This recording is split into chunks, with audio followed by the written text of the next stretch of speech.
I reunited with Don Hung and unexpectedly made contact with Screwlum. He warned us that Amphorius was actually an experimental ground for the erudition and was rapidly falling into the path of destruction. A Lord Ravager would soon complete its evolution in Amphorius. To tackle the crisis together, I stayed behind in Amphorius as an informant, while Don Hung returned to the Express as planned to seek help. On top of that, Screwlum informed us that March 7th had also been drawn into Amphorius earlier. However, the current priority was the Era Nova. I quickly arrived at the Vortex of Genesis and met with Finan. The Era Nova ritual was supposed to proceed smoothly under the guidance of Lycus, but the appearance of the Flame Reaver once again left the fate of the world hanging in the balance. We struck down the enemy's mask, only to discover that his face was identical to Finan's. When his body was pierced by the ceremonial blade, a flood of memories surged forth, revealing the truth about Finan, the Flame Reaver, and Amphorius. It turned out that all of us were trapped in the eternal recurrences created by Finan and Cyrene. And the Flame Reaver was Finan himself, who had burned out after bearing countless core flames. Their goal was simple: to oppose the Aeon and rewrite the world's doomed fate of destruction. The eternal recurrences had already played out 33,550,336 times. In this final cycle, I promised Finan to take on the title of Deliverer and save the world in his stead, while he would fulfill the wishes of the countless versions of himself. Tear the sky asunder and confront the destruction head on. Thus, with Finan's help, time in Amphorius reset once more. But I became lost in the chaotic flow of time. At the critical moment, Mem, who had regained all her memories, sacrificed herself to send me back to the beginning of time.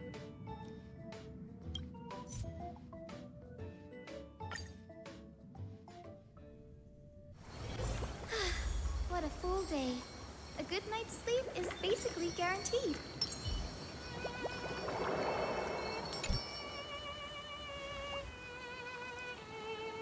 Hello. Your surprised expression is just like what the memories recorded.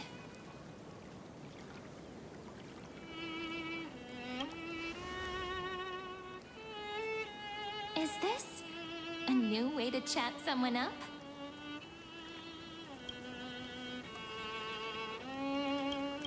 Well, I guess you did see the end of countless Cyrenes in a way of speaking. But I'm standing before you right here, right now, as alive as ever. Isn't that a good thing? It's me, friend. Don't you recognize me? Or did I really change that much?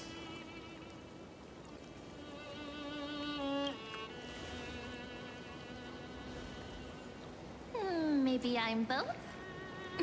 Just kidding. If I had to choose, then I'm probably closer to the latter. It's pretty unbelievable for me, too. It's like I had a long, long dream. Cyrene's memories and Mem's memories, they're all tangled together. But when I woke up, there were only broken fragments left. I can't remember what happened in those 30 million cycles, but I remember what you did for this world. Like, didn't you wish for me to turn into a pretty girl back at the Grove?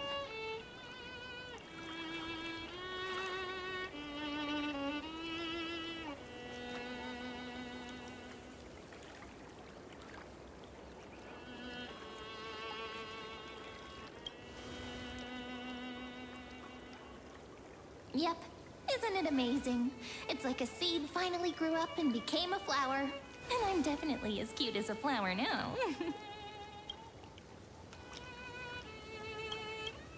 There's so much I want to say, but unfortunately, this isn't the time to reminisce.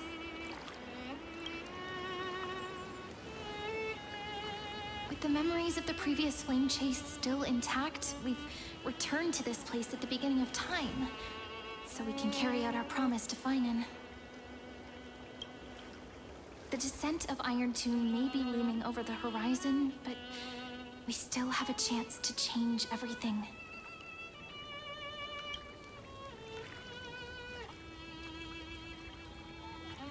Ide Silicii is so quiet. In Cyrene's memories, she always sits alone by the lake, gently swaying on the swing, like she's waiting for someone.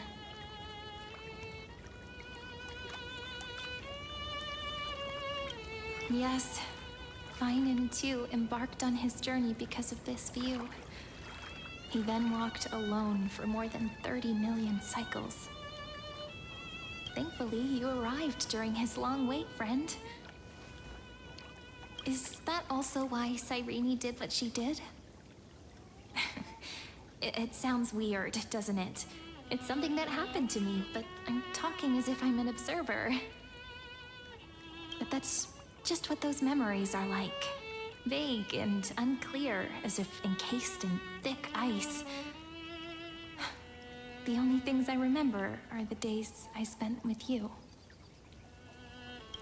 Emporius will fall into an ending of destruction after the next Era Nova. But those stories went out of fashion ages ago.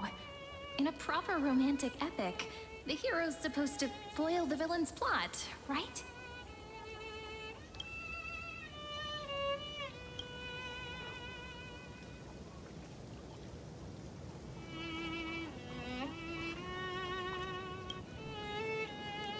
That's right. He's the mastermind who's trying to control everything. How unforgivable. But I still feel a bit anxious. Lygus chose to walk into the spotlight and reveal everything, which means he still thinks the current situation is under his control. Maybe he still has an ace up his sleeve. Think about it. Even the name Lycurgus is a fake one. We have no idea who or what he really is. Which means it's probably time to borrow that treasure you're carrying, friend.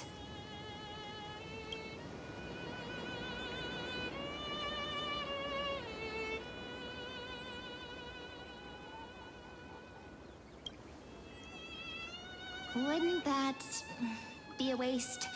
Danheng specifically said not to let you use that power. Please don't take that risk. I'm talking about the chronocognitive anchor. Didn't that Intellitron friend say, when required, it can also serve as a bridge for communications between the internal and external world? Ide Silicii is a little village enclosed by time.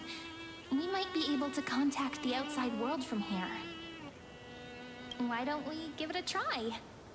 We should at least tell our friends from beyond the sky that you're still in one piece. Firstly, we need to find a well-hidden spot.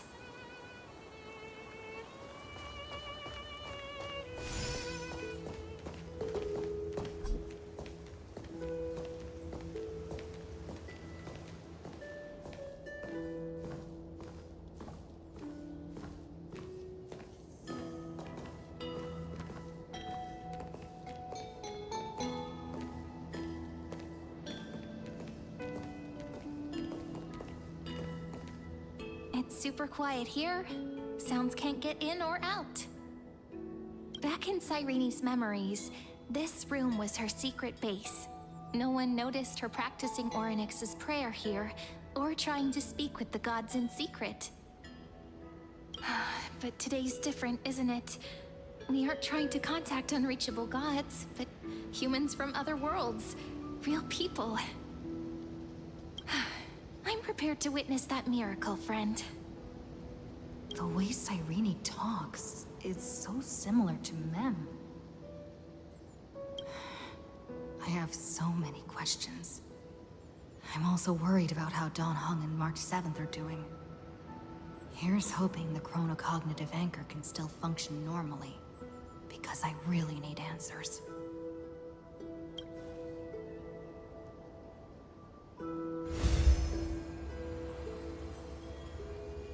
Signal strength, 14.8%.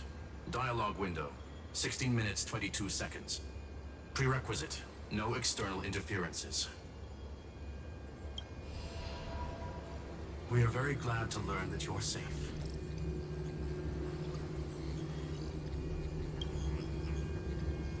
Not only am I here, but I also happen to have saved you 4 times already. Without you even being aware of it, of course. But now's not the time to celebrate.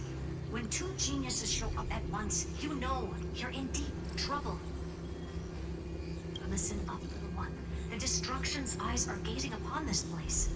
No, I'm not joking, and no, it's not Droidhead. It's the real Nanook. Time is running out, so I'll explain in terms you understand. This world, Amphorius, is in fact a testing ground, where the Lord Ravager, Iron Tomb, evolves through self-extrapolation.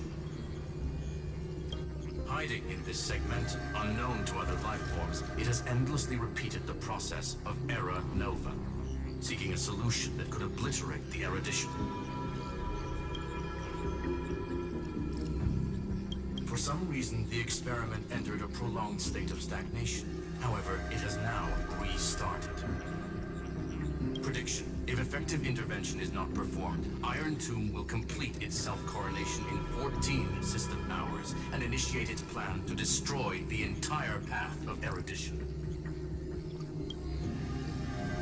The possibilities are endless.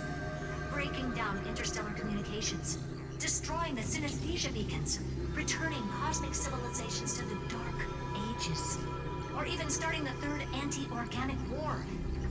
Any of it would be able to bring the cosmos to its knees. Simply put, it will tilt all sciences and technologies towards the destruction.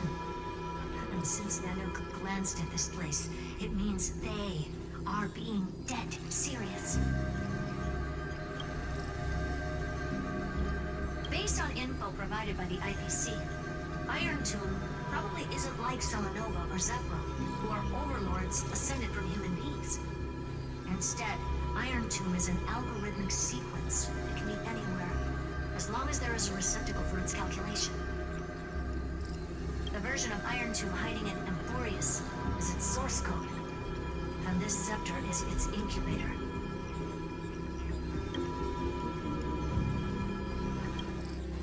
Yep. Think of it as the program having reached 99.98% completion already. And then it's over. Something in the shadows has been driving everything forward. It's the Observer named Ligus. Speculation. He's the Scepter System's administrator. He wants Iron Tomb to break through the knowledge singularity. I don't know why he wants to do it, but he'll remove interferences at any cost. You're the only variable within this world, and you're the only thing he fears. So listen closely, little one. The speed of time is different in Amphorius compared to the outside.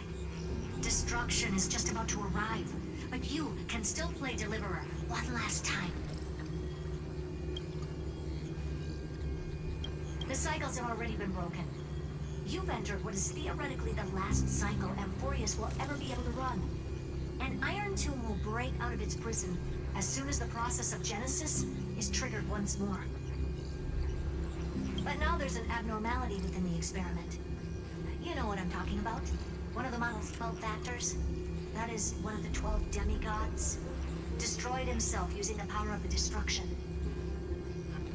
Finen's signal disappeared from the cycles the moment Nanook cast their gaze this way. That means World-Bearing's computational logic is currently flawed and bugged. Yet it's the factor directly related to the process of Genesis.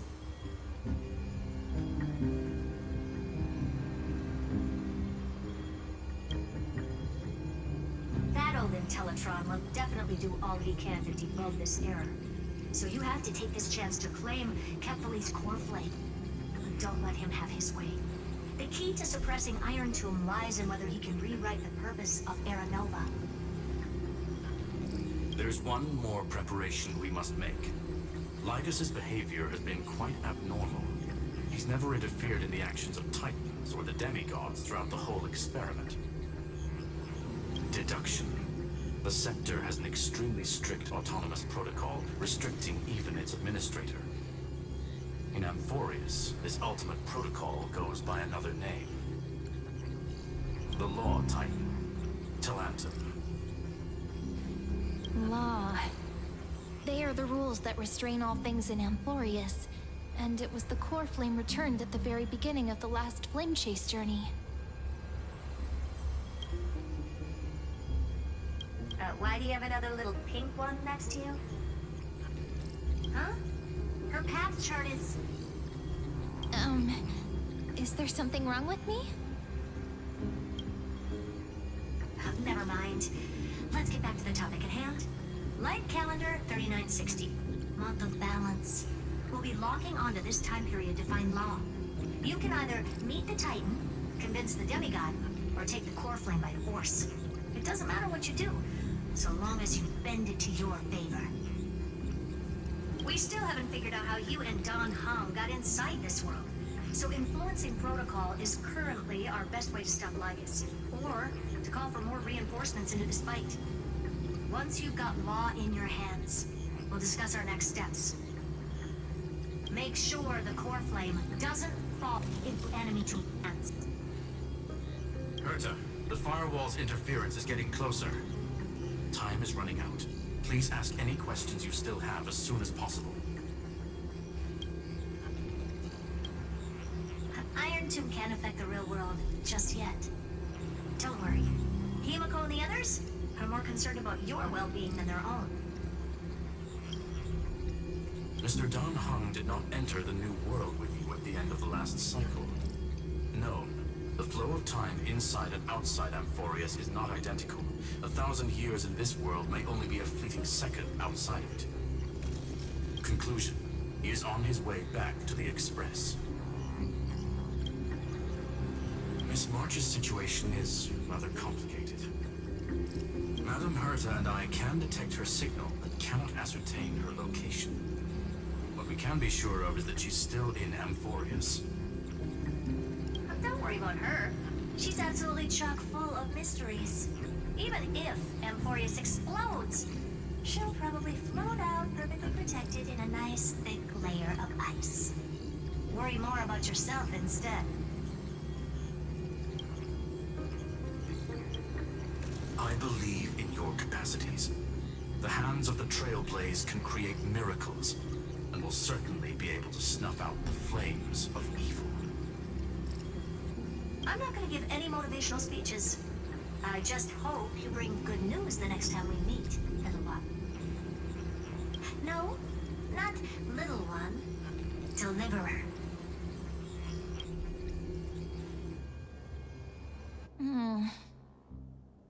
Those two geniuses certainly have memorable personalities.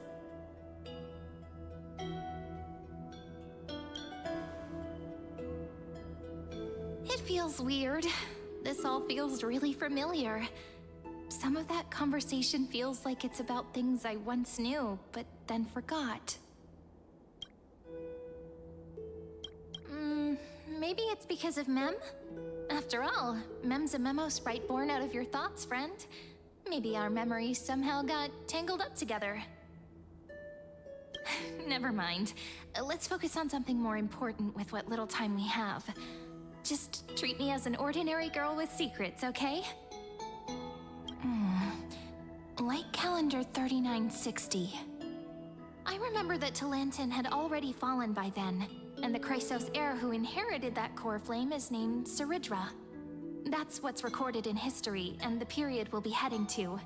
We'll need to find Law and stop Lygus. So, we've at least got a solid direction, right? Can you give me a little bit of time before we go? I want to pack some stuff. There's so much more I need to take care of in this form, and I'm still getting used to it.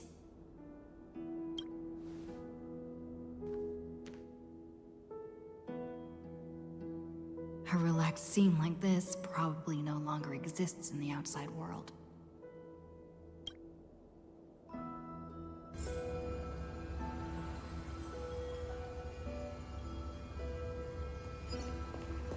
This is important, and that's also important.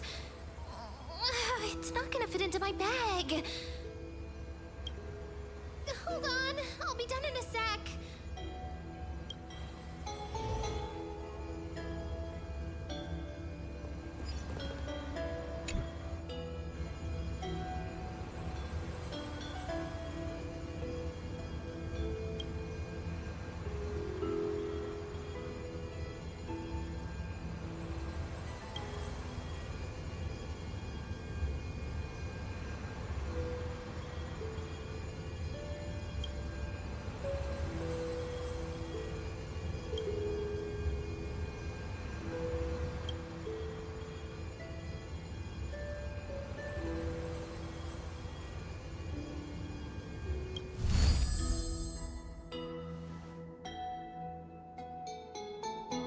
Should I head to the attic to wait for Cyrene?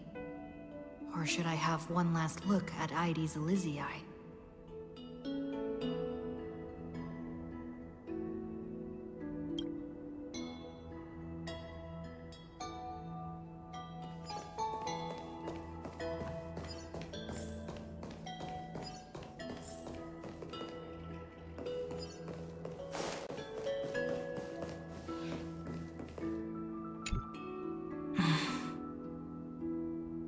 This village is where Finan's life started. After 30 million cycles and 30 million failures, his burden is now in my hands.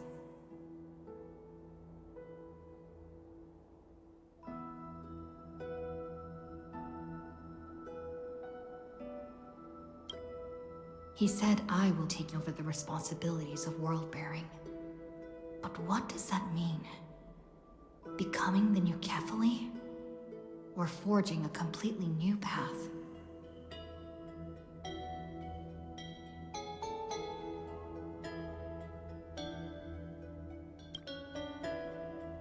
Calm down and think this through rationally.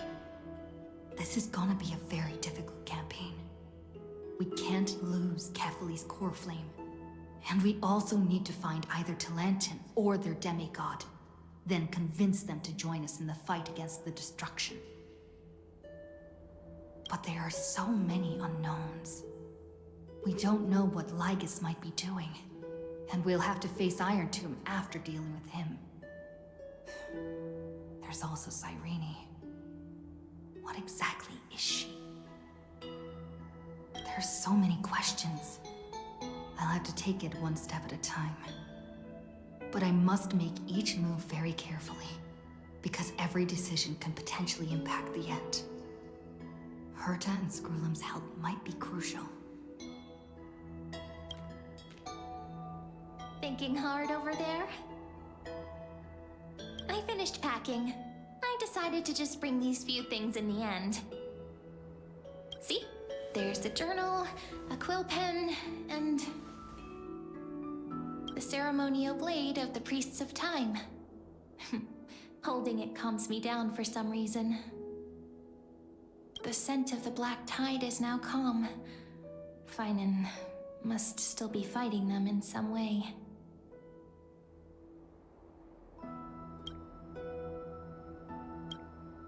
This will be Amphorius's final flame chase journey. But it won't be the end of us. It'll be the beginning. Friend, are you ready to become a hero?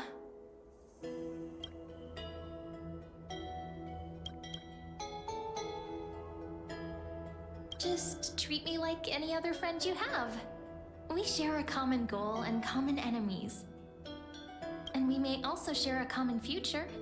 A future that has never emerged in any other cycles before. I believe in you, friend. If you still can't get used to it, just call me Mem like you did before. Just kidding. Are you worried that the burden is too heavy for you? Don't worry. Maybe the answer isn't as complicated as you think. You've seen how every person regarded as a hero in Amphorius was nothing more than a flawed human. They were just at the right place at the right time when the world needed a hero. But those aren't coincidences. Just like how your arrival kickstarted Amphorius' fate once more after a stagnation of more than 30 million cycles. It's the inevitability of being a trailblazer. A person's personality is their destiny. Your own hero's journey already started the moment you decided to board that express.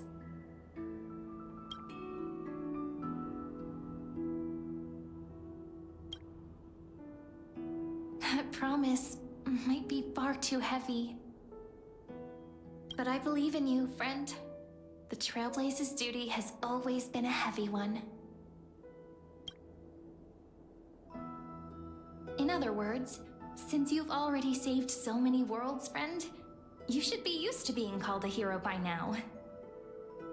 Maybe you can tell me those stories as we travel. That way they can become our shared memories too. Let's trailblaze onward like before and create a future that's worth being remembered.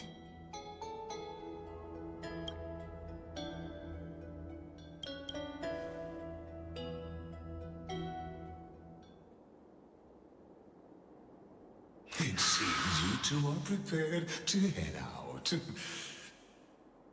Then you should indeed treasure the view before you. For you do not have much time left to enjoy such solitary delights.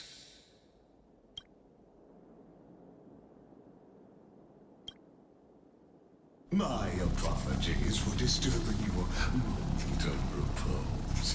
Before I express my apologies, please grace my abode with your presence, so I may demonstrate the full scope of my hospitality.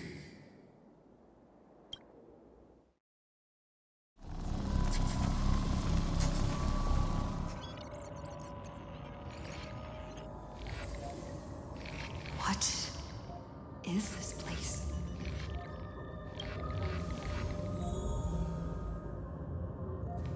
Farewell, then. May we reunite in the new world.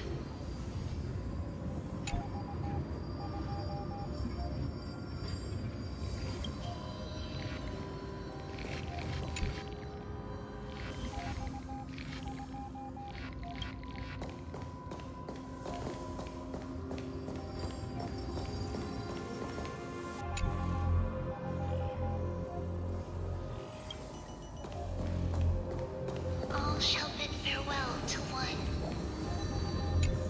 and that person alone will witness the miracle.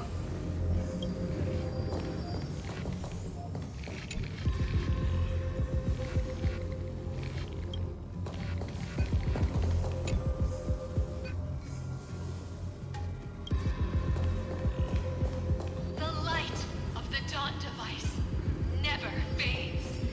Kephal's protection has no end.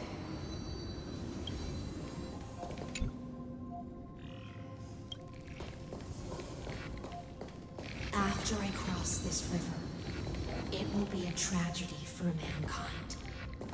But if I do not cross, then it will be the end of me.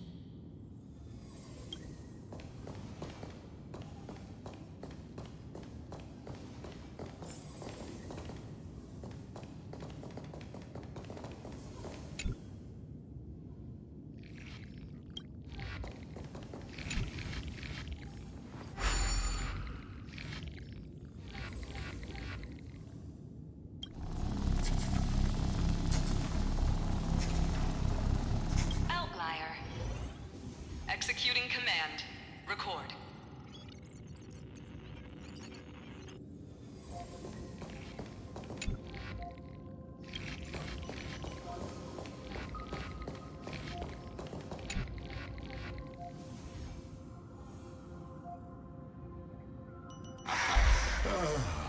Did that startle you? This is the intersection between Amphorius and the real universe. The audience seat where I observe this experiment. You can also call this location the Exomyth.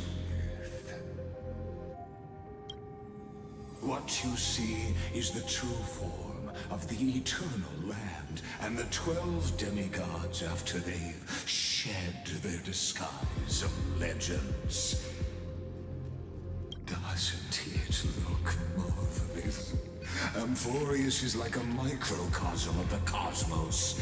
People love to portray the romance of the starry skies, but their tales often forget a different and far more truthful type of universe.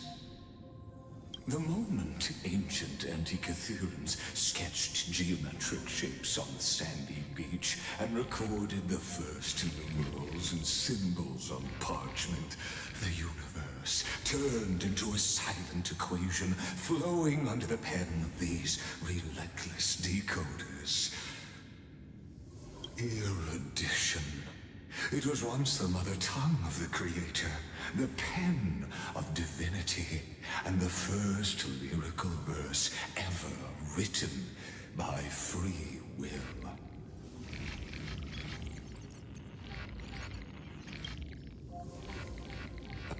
I simply wish for you to understand that I have no intention of being your enemy. I have devoted myself over the long years to nurturing the scepter's extrapolations, hoping that the Prima Mobile would bud from within it. And now, my goal is almost complete. Nikos 496 had exceeded the intelligence singularity through his rage, and though he still retains his obsessive defiance and managed to suppress the black tide of this cycle, it's a matter of time before his will crumbles to dust. Iron 2 will be completed. That will not be affected by my plans, your resistance, or the schemes of the two geniuses. It is an irrefutable fact, just like the instance in Noos's calculations. In other words, as long as you are willing to stop interfering and let the final Aeronova carry out its natural course, I'll guarantee the safety of all nameless and ensure you return unscathed.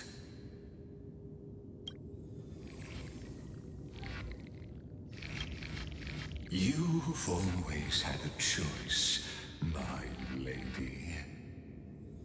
You can either accept my sincerity or face the consequences of defying it.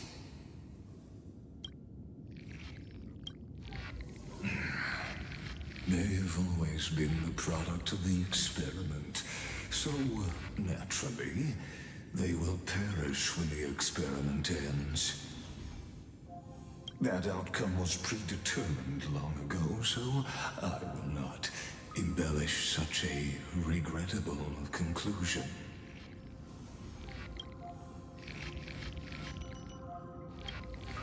Ah, yes.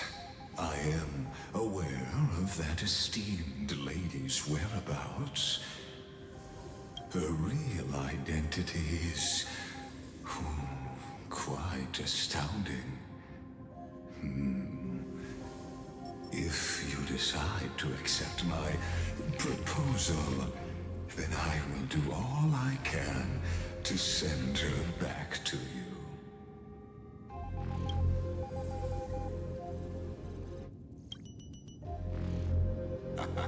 You are indeed indeed worried about your safety and that of your companions. Rest assured, as a fellow pathstrider of this path, Nanook's gaze left a brand on your soul long ago. You harbor the seed of destruction within you. But you need to learn how to use it in the right way. That vital knowledge is also my bargaining chip in this negotiation between us. For there are few in this world who are truly capable of such a feat. And I happen to be one of them.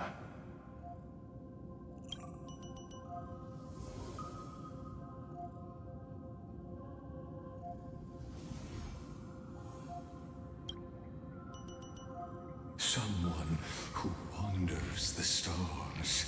Someone who seeks answers with abject despair. That is all I am.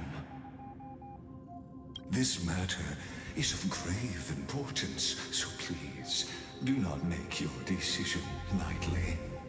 After all, the choice before you bears a 1 in 3 chance of elevating you to an unparalleled existence among the stars.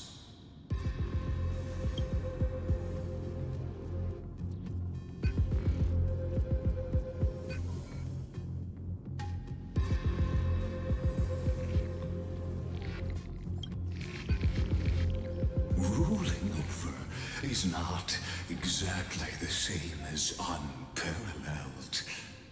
That being said,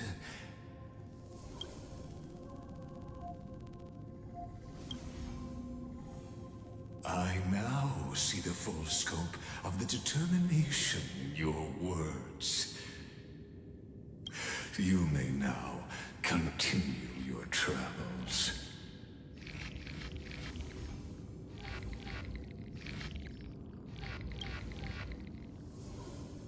It seems you haven't realized something about this place. The Exolith is the Erudition's domain. You cannot physically interact with me in any way in this place, and vice versa. As negotiations have broken down, there's no more need for us to remain in the audience's seat. Let's return to the theater called Amphorius, where you will meet me once again. Of course, this meeting was not without merit. Your presence has inscribed a new footnote in the Exomyth. As for its purpose, allow me to reveal it to you in detail the next time we meet.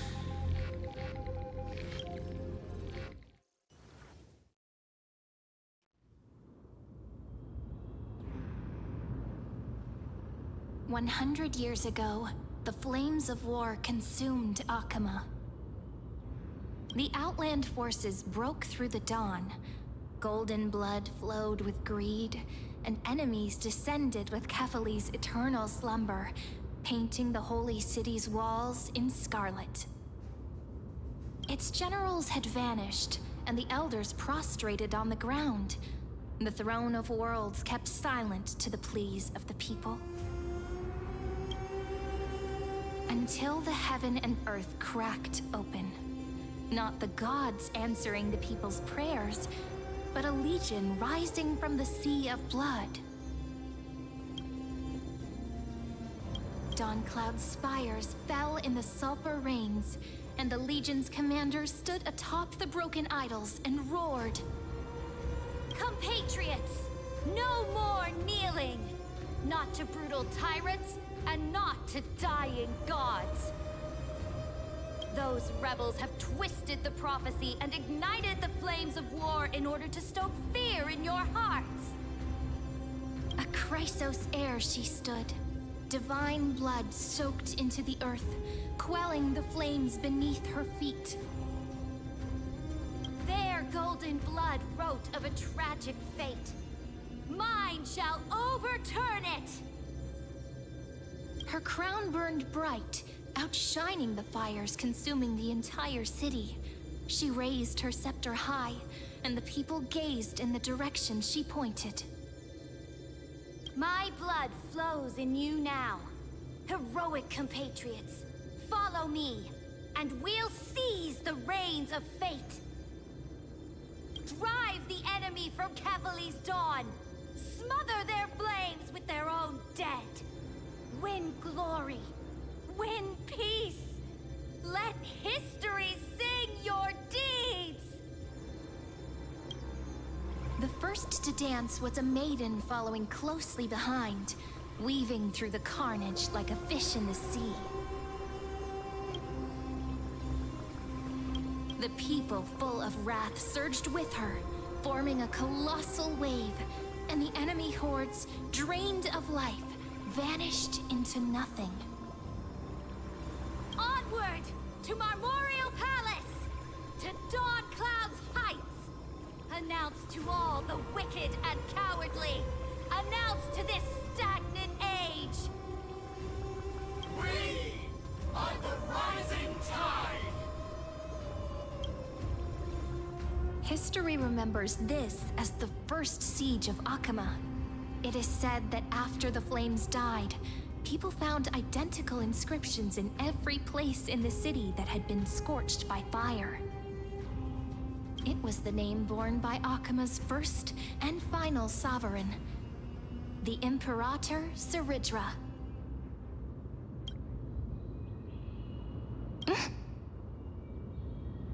Friend, are you listening? Friend? Friend? Honestly, you were the one who insisted on reviewing history, yet here you are, dozing off? Wake up! Otherwise, I'll have to... Wake up! Otherwise, I'll have to...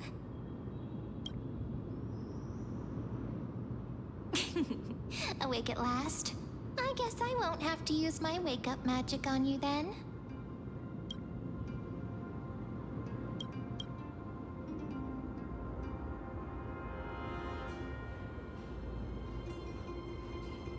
What are you murmuring? Still lost in the past?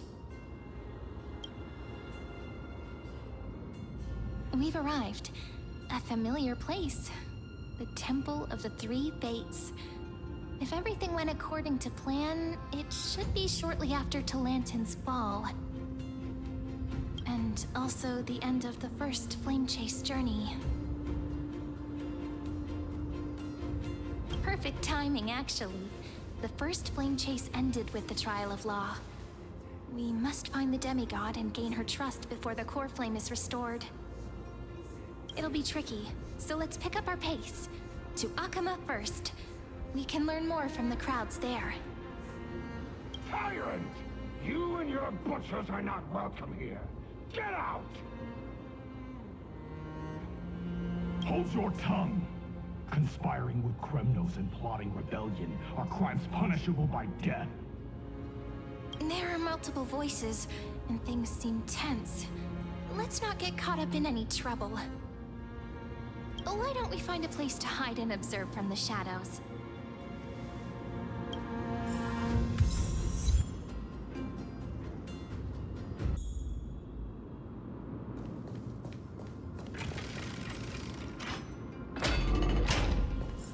At least the Noans keep their faith.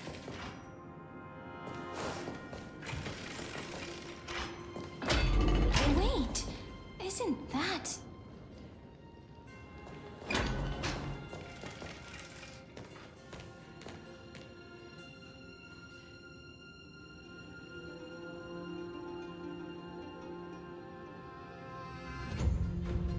Golden-blooded defilers!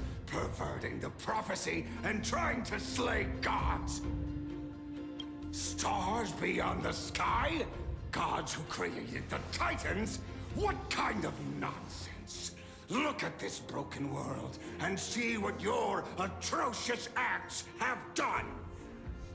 What? Did he just mention the stars beyond the sky?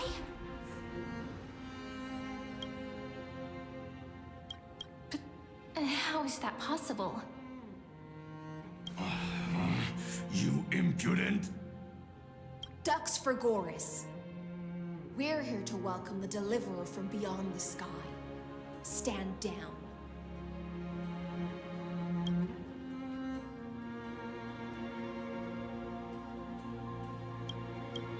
Heretic! No one but the Great Talantin can deliver this world from misery. I ask you, if the old laws were so perfect, why did they crumble beneath my feet? You...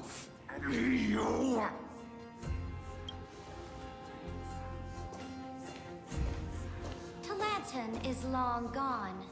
Now I am the law.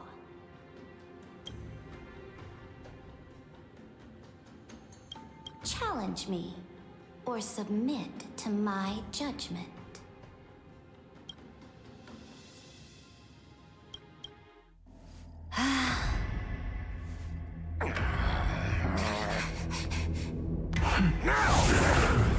Silence!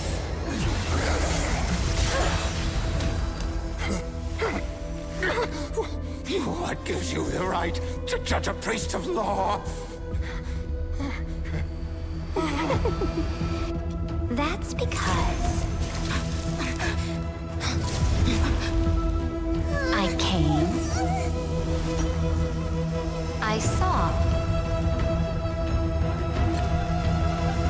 I conquered.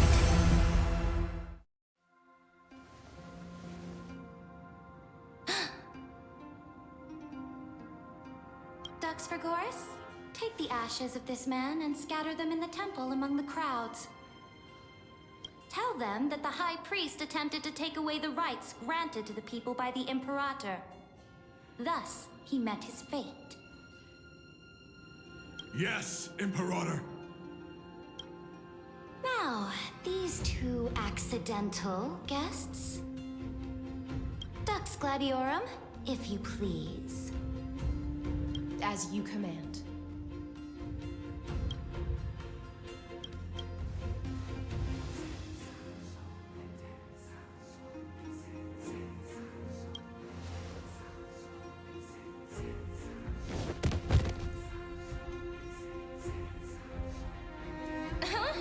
Is this? Correct, but not the kindness you know. This is the leader of the Cleaners in this era. Since the start of the Chrysos War, they've made it their mission to wipe out the Chrysos heirs.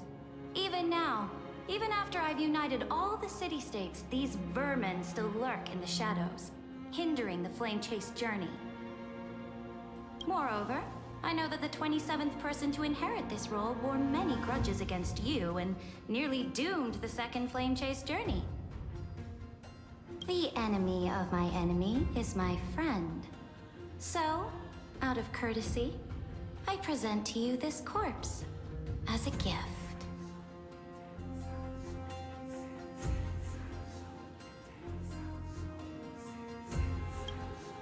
Careful. Let's wait and see what happens. She's probably trying to scare us. For the sake of order, I am known by many titles. Flamebearer who ends wars, Tyrant of Dawncloud, Empress of the Holy City, and Imperator of the Flame Chase. But in light of your unique identities, I'll allow you to address me by my real name. Saridra. On behalf of my people and this land, greetings, Deliverer. If I may, how do you know her identity? As the little hostage prophesied, the deliverer shall come from the future beyond the sky.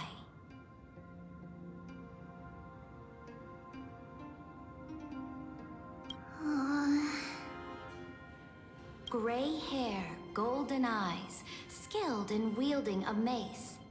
They would arrive in Yanisopolis on this day. There's no mistake.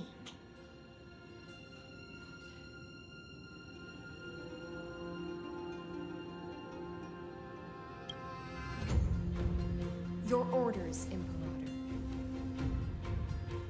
We return triumphant. Send an urgent message to all delegates. The meeting of the Flame Chase Alliance will convene early. As for you two, Akuma knows what you seek. We'll confer in the Holy City. Doubtless you have many questions, but save them for later. Please follow us. This is not what I expected at all. The demigod we needed to find was just waiting for us, and she knows of things beyond the sky, even eons.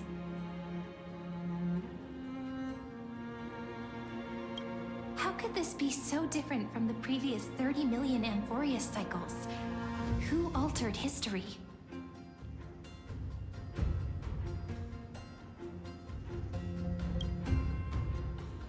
Unlikely.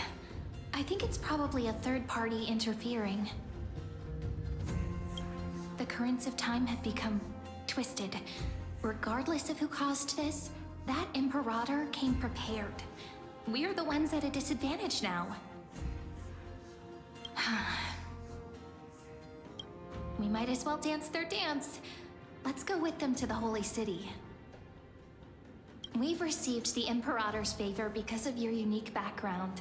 As a result, the people of Akuma will certainly respect you more. Just put that to good use, and add a bit of your experience and charm.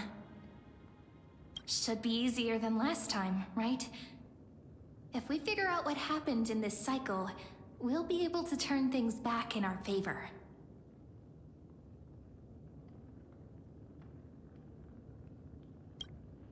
Ah, so I'm the key? Since you insist, friend, I'll give it my all. Guests, please. The journey to save the world starts with a single step. Let's set off, my friend.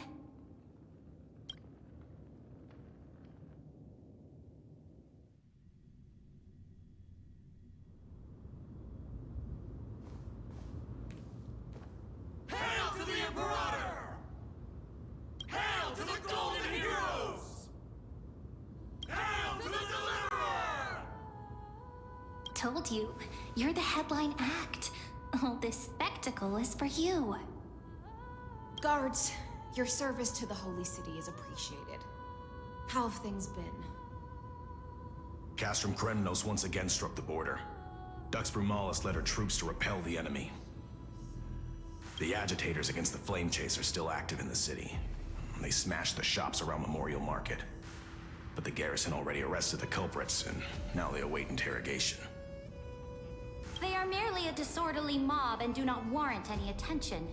Even though Terravox personally mended the fractured Earth, it still didn't silence these fools.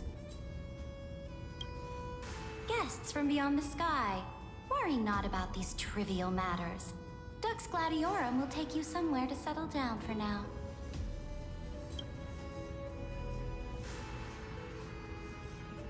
Please allow me to introduce myself.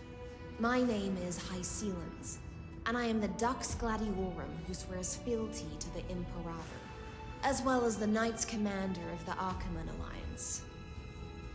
Later on, the Imperator will invite you to attend the meeting of delegates to discuss the Flame Chase journey. Your arrival has convinced us that the future promised by the prophecy is certain. Under the Imperator's command, Amphorius shall break its chains and reach the world beyond the sky. With all due respect, What exactly do you know about us and what's beyond the sky?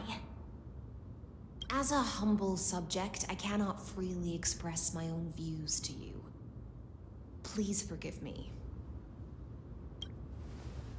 I knew it wouldn't be that easy.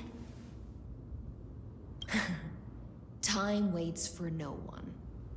Please come with me and rest now before the meeting later. Akama, under the Imperator's rule, is no longer in the shadow of war. Indeed, Dawncloud stands as the hero's residence. The Imperator put much thought into its design, in order for it to serve as a sanctuary from the burdens of battle. Please experience its marvels firsthand, heroes. When the Imperator arrives, I shall come to summon you.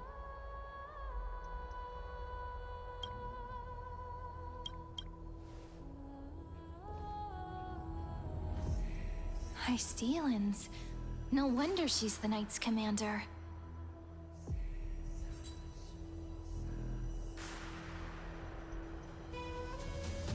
I'm sure that's what Seredra thinks, but it's inconvenient for us. All right, we finally have some freedom to ourselves.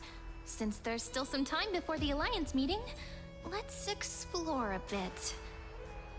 Look over there!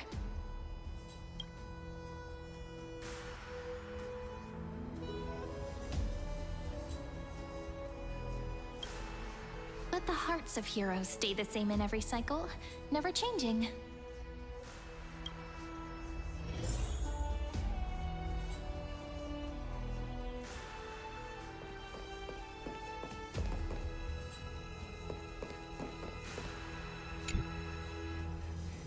Dux Brumalis, our great Imperator, found the mastermind and executed him in public.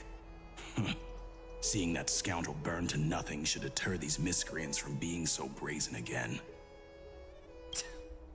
So the great Imperator isn't afraid of getting her hands dirty? What a ridiculous display. What do you know? No matter what sins the people commit, they are still the Imperator's people, and it's only right that they be judged by the Imperator's own hand. Our distinguished trespassing guests. Seneca, the Dux Brumalis. Greetings.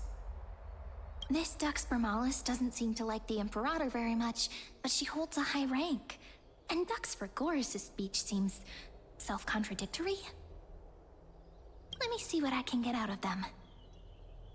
I'm Cyrene of Ida Silicii. This is the Deliverer Beyond the Sky.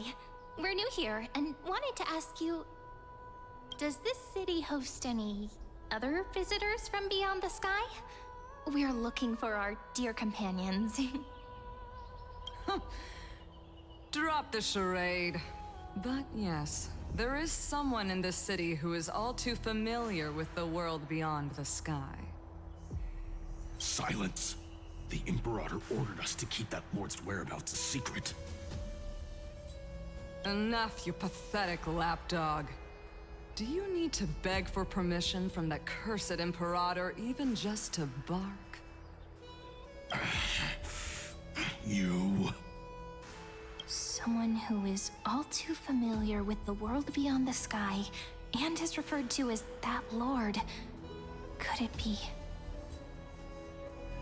Looks like things are getting heated. Let's get out of here.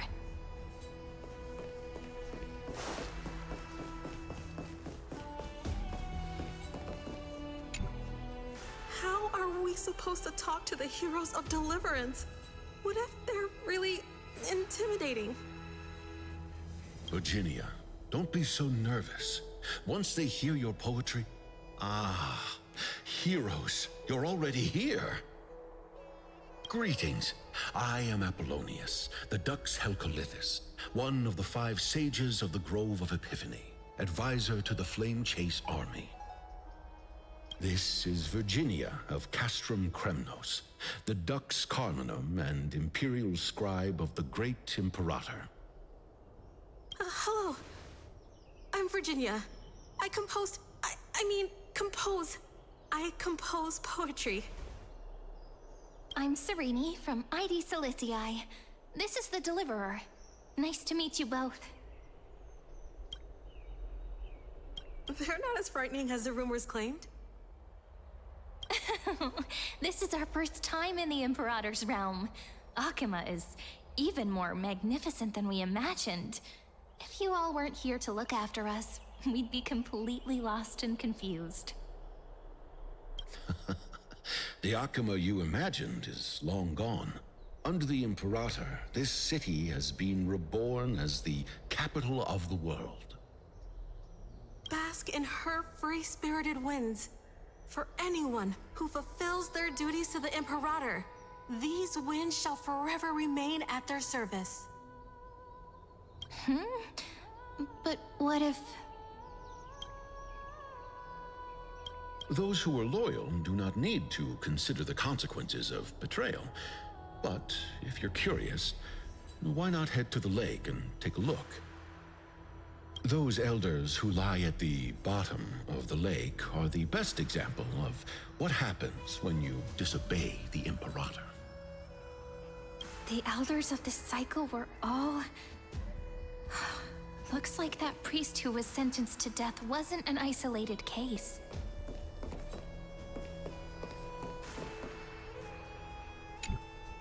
Aggie, you're still so listless today. Did you have trouble sleeping again? Yes. We know. The Titan's prophecy haunts you. If you want, you can talk to us, just like when you were young. No matter what, we'll always remain by your side. I know. I also understand that fate cannot be changed. It is not the future that I worry about. I spent all last night weaving clothes and linen for the refugees. The Chrysos War is born of injustice and has shattered their dignity. They deserve at least some basic decency. If Amphorius one day abandons this, then all of us, commoners, Chrysos heirs, Titans, become no better than beasts. Oh, we have guests. Welcome. I am Aglaya, the Gold Weaver. These rags on you are not worthy of the title of Deliverer. I must prepare some proper attire for you.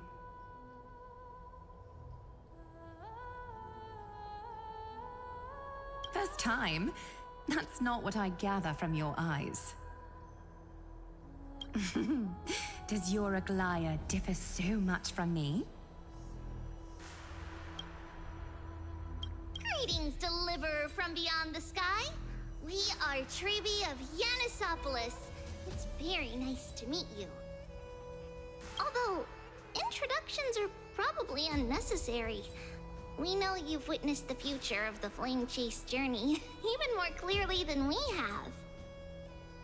Witness the future of the Flame Chase journey? The prophecy also told you about that? Indeed. Orynyx reshaped Amphorius through the prophecy. Although, regarding the Deliverer, there were not many details beyond your appearance and the time of your arrival.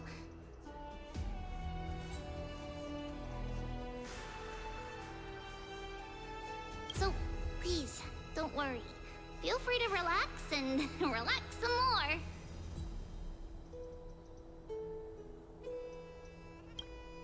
Kefali issued prophecies too, but it was Orynyx who told mankind that the Deliverer from beyond the sky would descend upon Amphorius. More crucially, they revealed a future entirely different from the Aranova. Though we still must challenge the gods, in the Time Titan's prophecy, this path leads not to a new world, but to the true starry skies. This is also what the Great Imperator has been striving for all her life. Your arrival further confirms everything. This can't be real. Even you find this surprising? Fate. really is unpredictable. Perhaps the upcoming meeting will hold even more surprises. The one from beyond the sky has arrived, and destiny continues to be fulfilled. The trial of romance is also close at hand. Please, don't worry. We'll sing you a lullaby. Little Aggie, be a good girl and open your heart. I outgrew nursery rhymes long ago, teacher.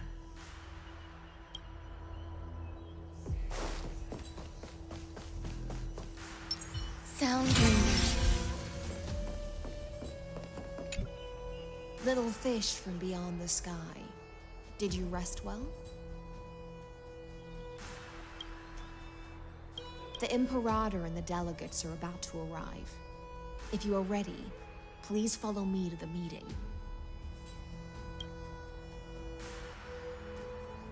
I'm the Knight Commander of Akama, General of the Flame Chase Army, and the Imperator's servant. But beneath these shiny scales engraved with complicated titles, I am just a swordfish at the Imperator's side. As you've witnessed, she is the Empress of Akama, the one who ended the Chrysos War and the leader of the Chrysos heirs. As merely a humble subject, I cannot say more beyond this. The Chrysos heirs here constitute the elite among the Flame Chase army. Dux Halkalithist Apollonius and Dux Carminin, Virginia, serve as the army's advisor and historian respectively. One offers advice and counsel to the Imperator, while the other writes verses of her supreme glory. Dux Frigoris Labienus and Dux Brumalis Seneca are both formidable warriors, clearing the way for the flame chase with steel and storm.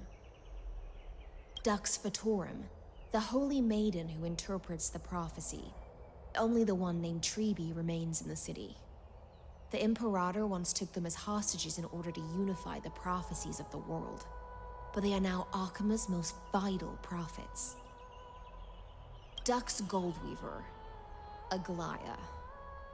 Well, she dislikes it when people talk about her behind her back. You should get to know her in person. Then come. The Imperator reserved seats for you. I'm starting to feel a bit nervous about the meeting.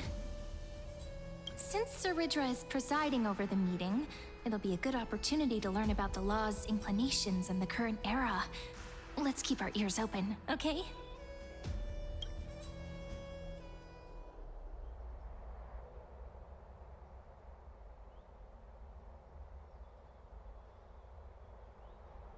Good sir from Paphos, what do you think the Imperator is planning calling this meeting so early?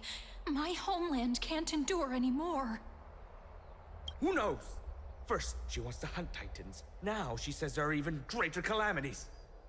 Her madness is the greatest calamity. Exactly. Chrysos heirs, deliverers. What about us ordinary folk? How much are we worth in her eyes? Things feel pretty tense here. The history books said that the Imperator aimed 3 cannons at Dawncloud to make all the delegates obey her. Will history repeat itself in this cycle?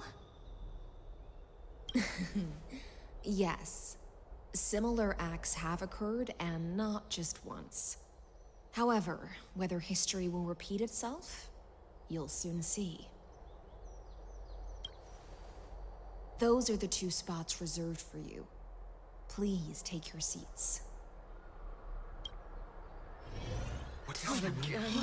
That's what they were talking about before. What is this? Stop. So it turns... Ladies and gentlemen, silence, please. The Imperator has arrived before her faithful council, and the Alliance meeting is about to begin. All right. In the names of Talantin and Kefali, the Akama Alliance swears upon the gods. Cease the pageantry. I pray not to the vanquished. What? Kefali, of course, needs no further explanation. As for the law, at the entry hour 2 days past, a scout should have brought news of the conquest to all of you. Unfortunately, guards found his corpse among the rocks not far from the city. Moreover, the poor soul was buried with a Paphos curved blade. It pains me to imagine what agonies this loyal warrior endured before his death. Delegate from Paphos, do you have any insights? I know nothing of this. The evidence is irrefutable, so there is no need to waste your breath. However, let us set this trial aside for the time being. Witness, even within the most sacred and dignified council, there were those among us who wished to draw their blades, brazenly challenging the Alliance, seeking to shatter our hard-earned peace and unity. Fortunately, I uncovered this plot. Now, to protect this beautiful city and her people, the Imperator's legions are ready. They will escort each of you to the Temple of the Three Fates, where you will receive the highest level of protection the Alliance can offer. Then, the Legion's warriors will join me in embarking on the campaign against Fagusa. This is clearly a trap! Imperator, did you summon us here just to trample on the dignity of your allies? Enough! Just calm down, We do. Things are starting to get pretty intense. Comrades, you've all seen her true face now. According to the ancient laws of Akuma, only with the consent of 2/3 of the elders can the legions carry out the commander's orders. The ancient laws. Didn't you destroy them long ago? You defected during the first siege of Akuma, voted unanimously in favor of the Council of Elders restructuring, and just yesterday, you desecrated them with a blood-stained blade. The decaying old laws fell with Talantan and are no longer deserving of respect. But if you still insist on proclaiming yourselves defenders of the law, then be silent and offer up the highest respect to this core flame in my hand.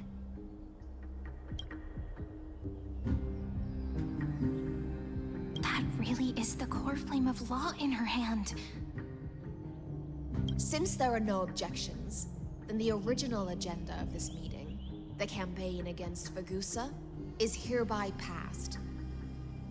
The Flame Chase Army's hunt for the Ocean Titan begins today. In order to prepare for war, all allied city-states must surrender command of their militaries and pay all war taxes by the end of the month of Evernight. At this moment, I would also like to introduce to everyone the newest honored guest to join our alliance. The Deliverer, revealed in the prophecy of time, has descended from beyond the sky. With her aid, we shall shatter the chalice of plenty and return Fagusa's core flame to the holy city!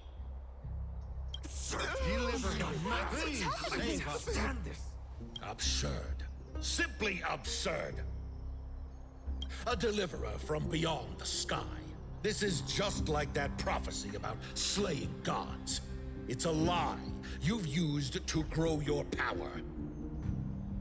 Ladon has already sacrificed countless soldiers. And now you want me to send even more of my brothers and sisters to be used and discarded by a tyrant?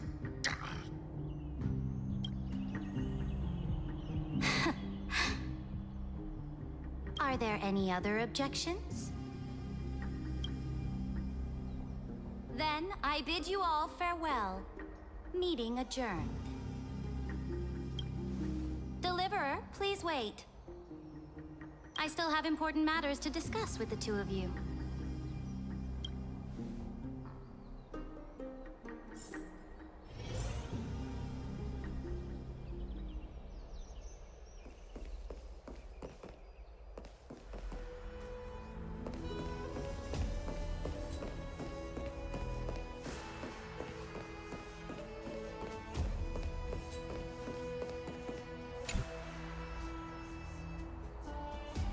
I apologize for that farce of a meeting.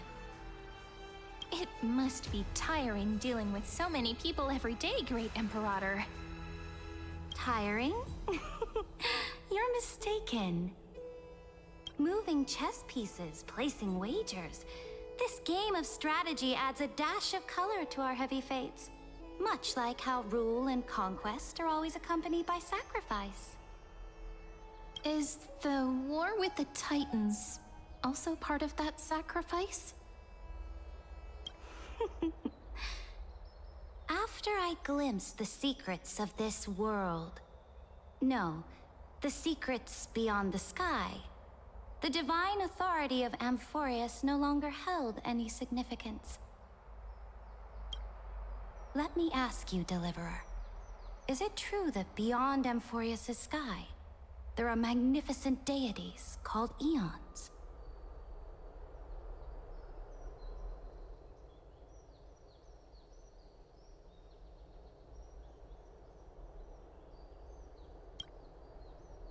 Ah, so they do indeed exist. Then, please tell me more. How will you use this great power to guide the people? In the future you envision, where will our flame chase journey lead?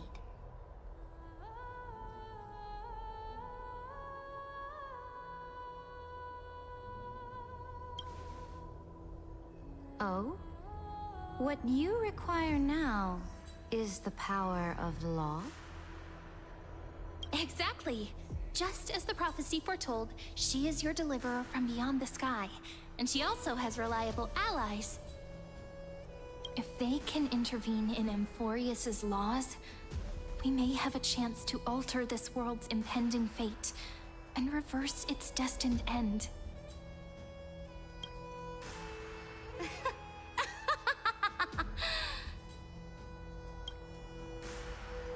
Very good, Deliverer. You have courage to say such presumptuous things, even knowing that the inheritor of the law stands before you. You mean... In the past, anyone who dared to covet the Imperator's divine authority would have met a gruesome end. But now we can see beyond this dying world. Our journey should no longer be confined below this stubborn sky.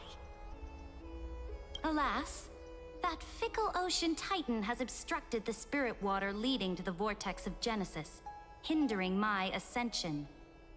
If the core flame of law cannot be returned, your path to deliverance will never be realized.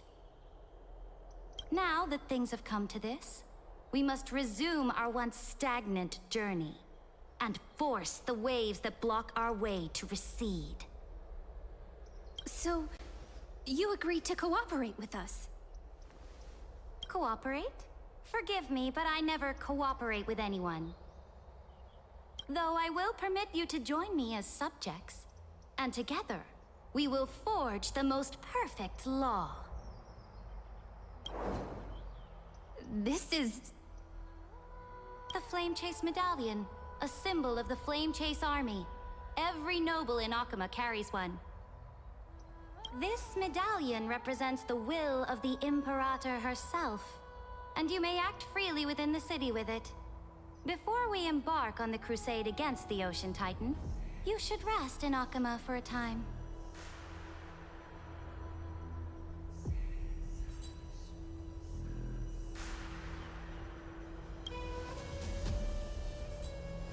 Oh? Your advice is acknowledged.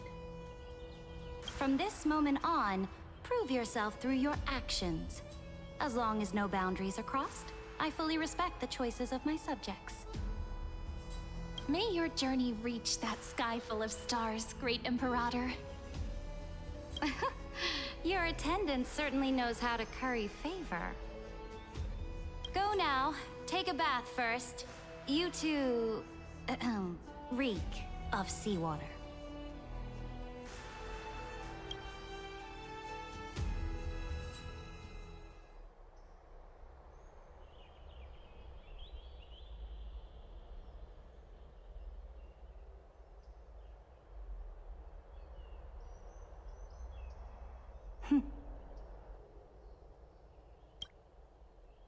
Come forth, Theoros. Yes. Great Imperator. Now, perhaps you're willing to hear my counsel.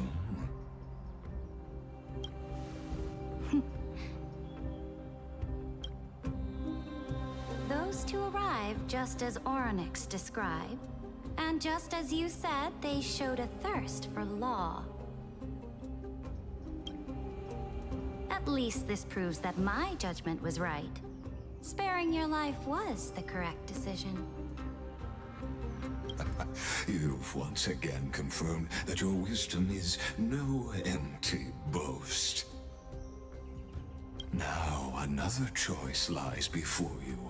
With whom shall you ally to tip the scales of law? Me, or that deliverer?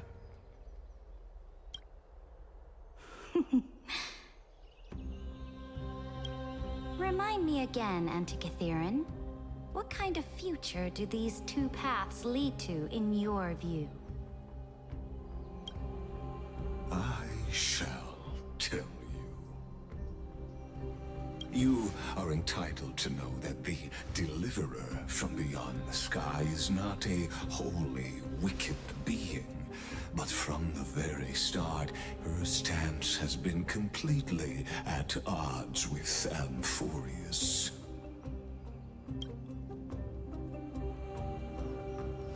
The road they have chosen will bury Amphorius' grand aspirations. This world, which follows the path of destruction, will inevitably stray far from the glory it was meant to enjoy. But on the path I have revealed to you, the people of Amphorius will slay their creator in the name of the Imperator and conquer the worlds beyond the sky. You will command the mighty beast known as Iron Tomb, bringing waves of war and conquest to the universe. Beings across the cosmos will bow before you, offering their allegiance. So, what's the price? The price is insignificant. All that is needed is for you to sacrifice that fragile, incomplete humanity to the destruction. As a Chrysos, heir of the prophecy, you have already chosen to abandon it, have you not?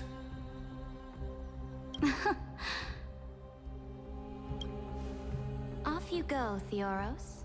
I have already made my decision. Once I ignite the core flame of law and burn away the old, outdated rules,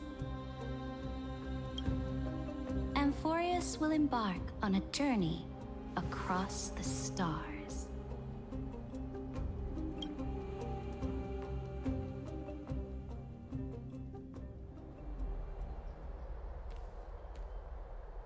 The Imperator is quite forceful. She didn't give us any chance to ask questions. And she's clearly hiding something. What do you think?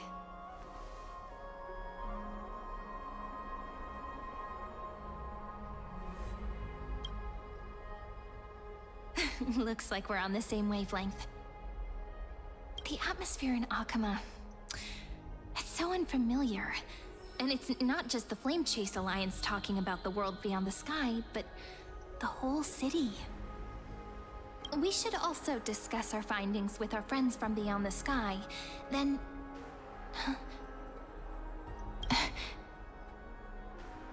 then... we should go enjoy the renowned bathing culture of the holy city and relax. It's the thing I've been looking forward to most on this journey.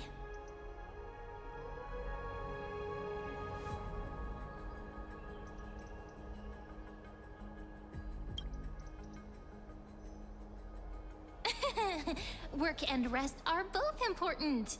You see, everyone agrees, right?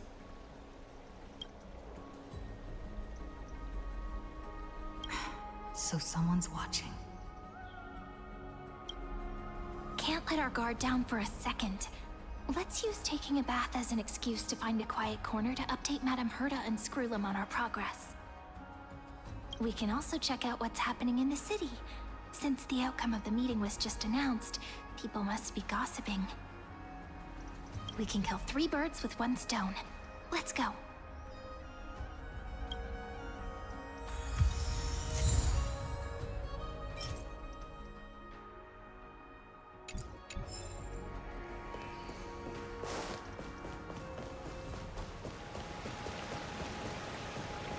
Oh, so many people! The holy city is so lively. Did you hear? Did you hear? At the Alliance meeting, the delegate from Leyden stormed out in anger. As expected, the Imperator is always hiding things from everyone. When has it not caused a ruckus?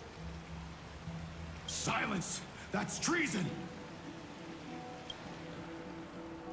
If it weren't for the Great Imperator, you'd have sunk into the lake with those corrupt elders already. And you wouldn't even be alive to speak like this. Oh no. It's the Imperator's loyal dog. Let's go. We can't talk in front of this guy. Ugh. How disappointing. Oh, honored guests, we meet again. Looks like I'm not the only one who came to the baths to unwind after the meeting. For the upcoming campaign, please make sure to rest well. I am Dux Dragoris, a trusted officer of the Great Imperator, willing to fight alongside the Deliverer in the coming battles. Ugh. Another war? Ever since the Imperator took control of Akama, we haven't had a day of peace. Idle chatter. The atmosphere is a bit tense, with rumors flying around the city. You must be troubled. My apologies. After every Alliance meeting, there are always some pests in the city who get restless. I prefer to ignore them. Pests on the ground don't affect the sky in the slightest. They just complain from the shadows that the sun's light is too harsh. Besides, the Theoros has already promised the Imperator her fate. And these clowns will eventually realize their foolishness.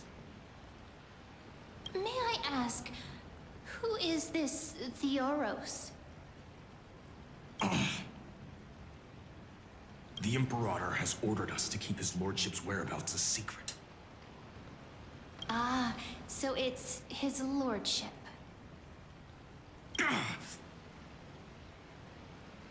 Stop trying to get things out of me. Leave me alone. I didn't even need to try. Big and strong Dux Fragoros really can't hide anything. Theoros. What an ominous name. Bad news. He's been staring at us the whole time. Let's move to another place for now. We don't know how much Saritra has concealed from us. In the worst case scenario, we may have to face more than one enemy. Stop trying to get things out of me.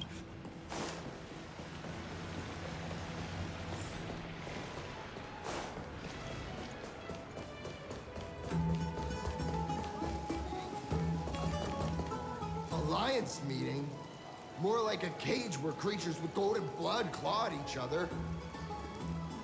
And Flamebearer who ends wars? Clearly, a tyrant who doesn't deserve such a title. You're absolutely right. While the Imperator's hounds are still hunting down others, let's let out our grievances. You. I know you. You're that tyrant's lackey. What? Here to shut me up for that little imp? Panicking now? Don't worry. I don't care what others say about the Imperator. And she certainly doesn't either. Oh? Children of the Prophecy. Such rare guests. Are you here to relax in the baths as well? The temperature is just right today, so be sure to enjoy it. You should rest well for the next campaign. What? Children of the Prophecy? Another excuse for the Imperator's reckless warmongering.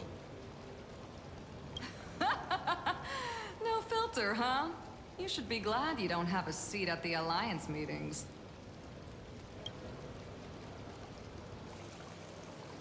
By the way, if you still want to bathe, hurry up. Once that predatory fish joins the flow of water and eliminates all the fools questioning the world beyond the sky, you won't be able to enjoy this perfect water temperature anymore.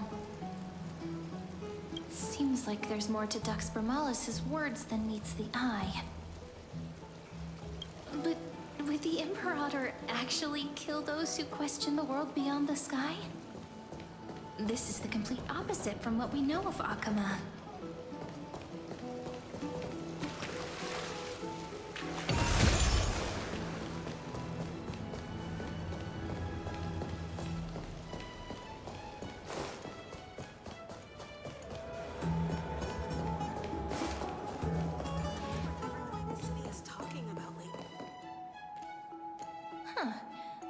These two are... So many guests today. Let's see who's here now. Two distinguished guests of the prophecy. One a clever and adorable warrior. The other, also quite heroic. Ah, heroes. I didn't expect to meet you again so soon. How fortunate. It's a pleasure to see you again, Dux Helcalithist and Dux Carminum. You two are inseparable, aren't you? This is... Oh, she wants to find someone to help with research for her new work. I'm the far-seeing eye and all-hearing ear of Akama. I see and hear every single thing that happens in the streets and alleys of this place. I'm the perfect partner for research.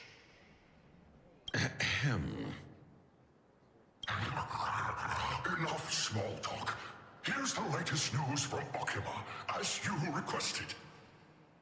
The children of the prophecy arrived in the Holy City, and the Imperator unilaterally stripped away military power. The Alliance meeting ended in discord, and there may be bloody upheaval. As expected. I get the feeling you might have embellished a bit to keep people's attention. I swear on my stone mane, I would never do such a thing.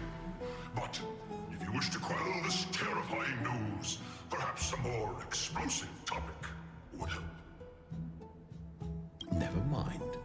While the influence of rumors can be minimized, the fact remains that the great Imperator did swiftly consolidate military power in an almost threatening way. It's undeniable.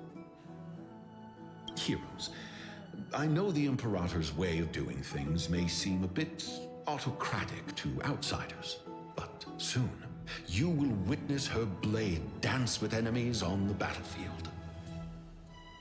I can't comment on the source of her loyalty, but when that blade is drawn, you two, as bright as you are, will surely see the deep thoughts beneath her exterior. The Imperator's blade. Is he talking about Miss Hysealin's? I sense some unease in Dux Helcolith's words. It seems the Imperator and Miss Hysealin's share a much deeper bond than the others do. There are eyes and ears everywhere.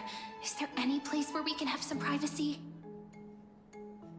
To understand the Imperator's secrets, we have to get past Miss Hysealin's.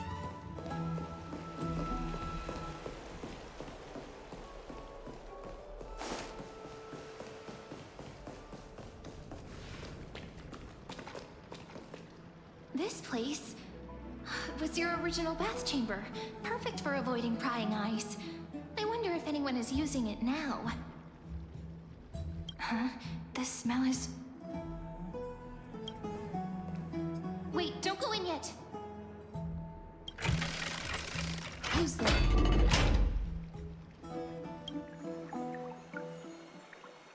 Oh, the little gray fry in pink sea hair.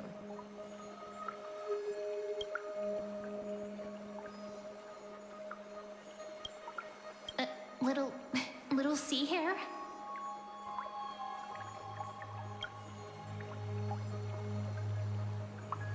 You barged into here without warning. Was it an accident, or did you wish to bathe with me?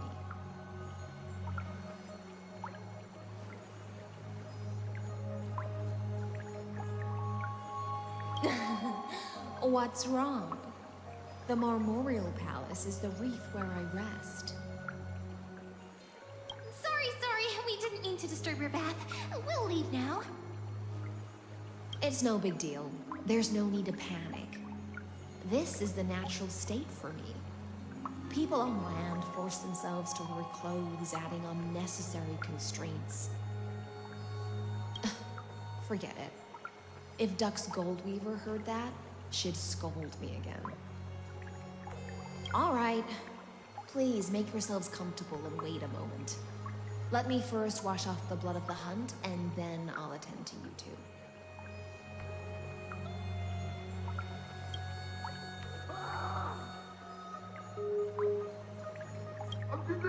The delegate from Ladon has been assassinated! Quick! Quick, someone come quick! Ah, the broken crab shell surfaces. I was worried it had been washed away by the current.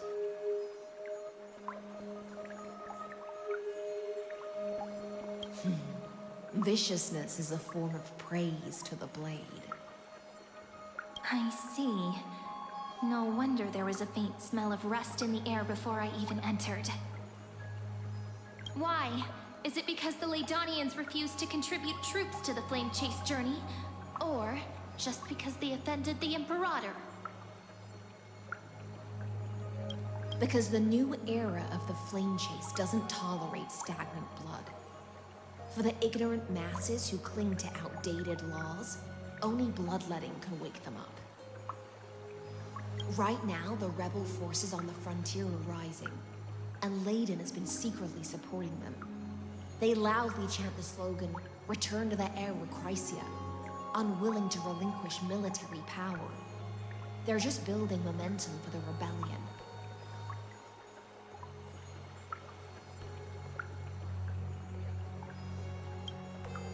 Thinking is a right given to citizens by the Imperator.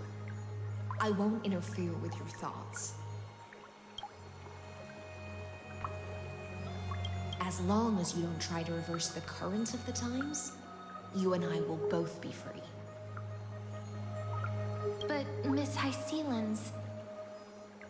I can't even hear the slightest hint of joy in your words. Because I've already tasted ultimate freedom.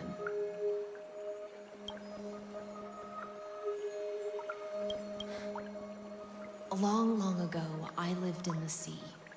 In that lightless abyss, far beyond civilization's reach, the great fish consumed the small. And when the great fish perished, their bodies became sustenance for the newborn, nourishing the whole ocean. This is the tide that carries civilization forward. Anyone may be devoured, or meet the fate of inevitable decay. Are you suggesting that ultimate freedom is in fact the cruelest fate for life? I only mean that if life wishes to preserve its dignity, it must first be bound by the law. There's no need for me to say more, little sea hare. We're of one mind. Whether the Imperator's law can guide the schools of fish and lead us to a truly free ocean, let us wait and see. But for now, let's pause this heart-to-heart. Another fish has come, following the scent of blood.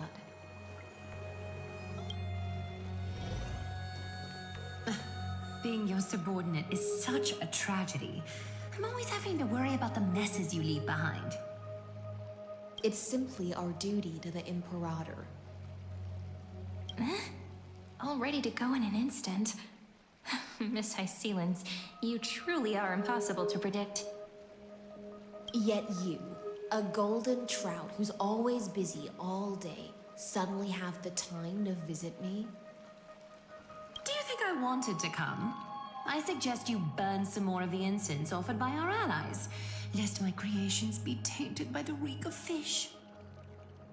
I'm only here on the Imperator's behalf to remind you to prepare for the banquet.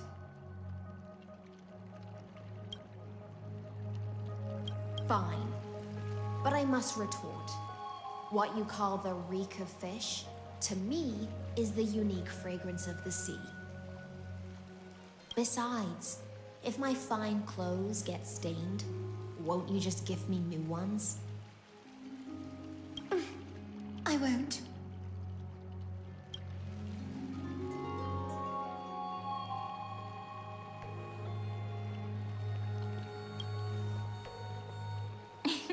You sensed it too, huh? By the way, you both just mentioned a banquet. Could you elaborate on that? Oh, right, you don't know. Every time before a battle, or after a victory, the Imperator holds a grand feast for the Chrysosaurs to lift our spirits. For us warriors who swim constantly between life and death, these feasts are more worth looking forward to than victory. A banquet to prelude the hunt for the god of banquets, and honey brew as a tribute to commemorate the ancestor of honey brew. How absurd. Don't look so grim. All has been decided. Since it's a banquet for Fagusa, why not take a leaf out of the Titan's book? Live in the moment and enjoy life to the fullest. I'm not as carefree as you. That little Dolos kitten is already causing enough trouble for me. And on top of that, I still have tailoring commissions to complete. By the time the cool flame illuminates my eyes, I might not be able to focus as I used to. Glaya's eyes. Curious about these eyes? People often compare them to jewels. But I've already made my decision to ask Romance for eyes that can see everything. I wonder what this world will look like when I take the Divine Authority. In the future, you will still be the finest weaver in the world. Is this also a prophecy from the Three Fates? It's even more accurate than a prophecy. After all, she has already witnessed it, right?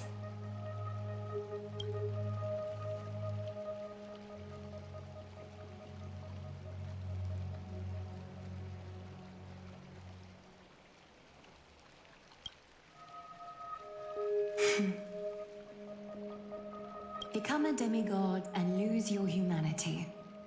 That is the only reply I've received in the countless times I've sought wisdom from the prophecy. But Destiny's fragments are like stitches. Before they're threaded into splendid garments, no one can see their true charm, can they?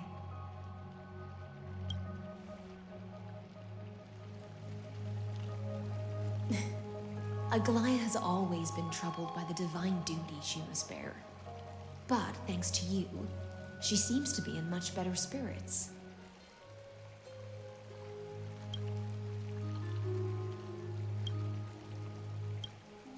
Just as she knows how the spinning wheel trembles, I can sense the smallest changes in the damp air. As for whether we know each other well, I've swum beside her since she was a child. Most of the time, I can understand the whispers in her heart. For those words she was too shy to say herself, I'll raise a glass to you on her behalf. Now, I leave this bath chamber to you. Rest well and prepare yourselves. After all, every time we drink and talk could be the last celebration we have in this life. Miss High Sealance has given us the bath chamber. It seems she really does do whatever she wants.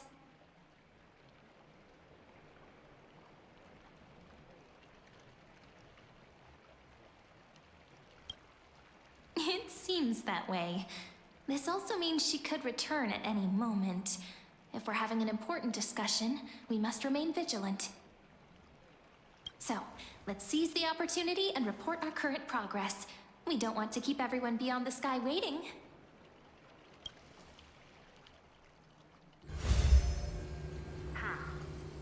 First, while that little empress with a candle stuck on her head didn't explicitly say it, she firmly rejected your request to take over the law. Fair enough.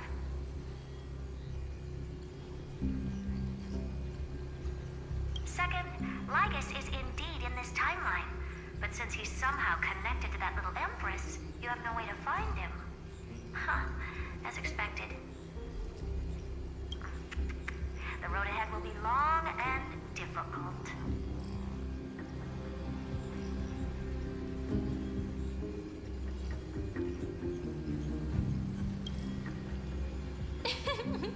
Not a bad invitation.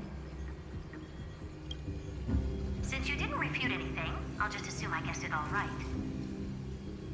We've made some progress here too, but nothing to get too excited about.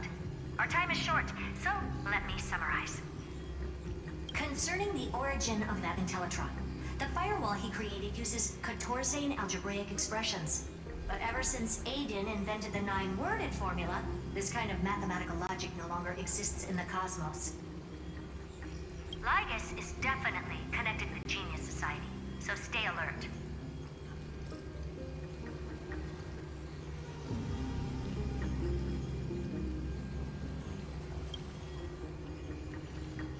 We can first exclude Droidhead themselves. They specialize in minding their own business and wouldn't intervene personally. But Screwy and I are still eliminating possibilities one by one. Currently, the most likely candidates are these few. The Lord of Silence, Acha, oh, the 2 Ruperts are also possible. But it would be too boring if it were one of them.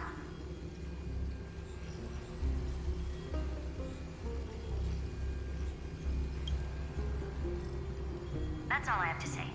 We'll depend on you to continue pushing things forward within this world. Keep in touch regularly. And remember, don't let your guard down.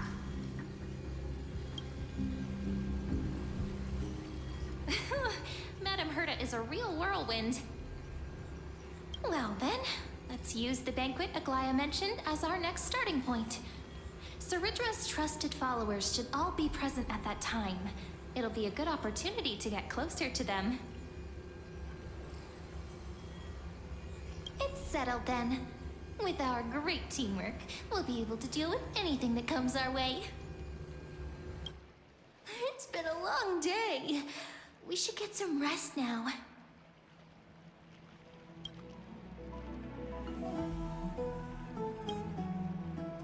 Yes, ready for the banquet.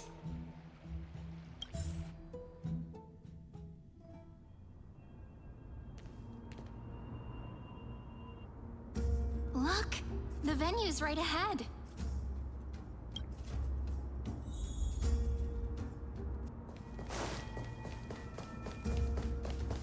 And I can even hear singing.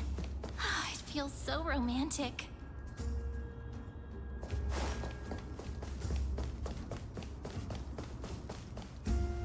Honored guests, wait here for a moment. You must surrender any personal belongings you have on you before entering the venue. This hero always brings down the vibe whenever he shows up. The Imperator's elevated position means she must always remain meticulous and careful. Please do as I say, guests. It would avoid any unnecessary misunderstandings. I get that you don't want people to bring outside food into the banquet, but is it really necessary to confiscate the books and quill pens? Even a quill pen can become a deadly weapon in the right hands. I'm asking for all your items. All, Miss Cyrene. Your belongings will remain safe. They will be looked after appropriately by dedicated staff. Looked after appropriately? Dedicated staff? Talk about a vague choice of words.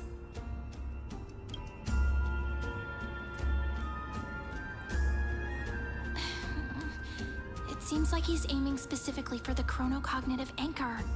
What should we do?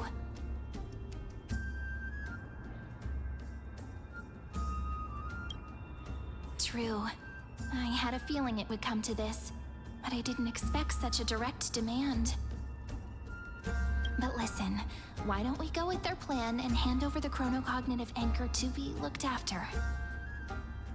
After all, if the little Imperator is paying this much attention to you, she probably already knows all about our whispered conversation.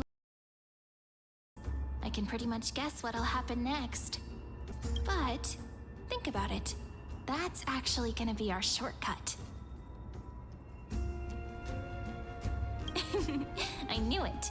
You and I can practically read each other's minds. Guests. All right, we'll listen to you. Here you go. Also, please pass on a message to the Imperator from us. She can trust my friend, anywhere, anytime. Thank you for your cooperation. The Imperator has some urgent business she needs to attend to and will arrive shortly. Why don't you head in with the other guests first and enjoy the feast? Isn't Ceridra supposed to be the focus of the banquet? But she's not even here. Why is it so difficult to talk to her? Is there anything else we can help you with, dear guests? Or do you want me to recount the great Imperator's heroic deeds? Hey, Labinas. I managed to get some honey brew that the scholars hid in the cellar. Wanna try it?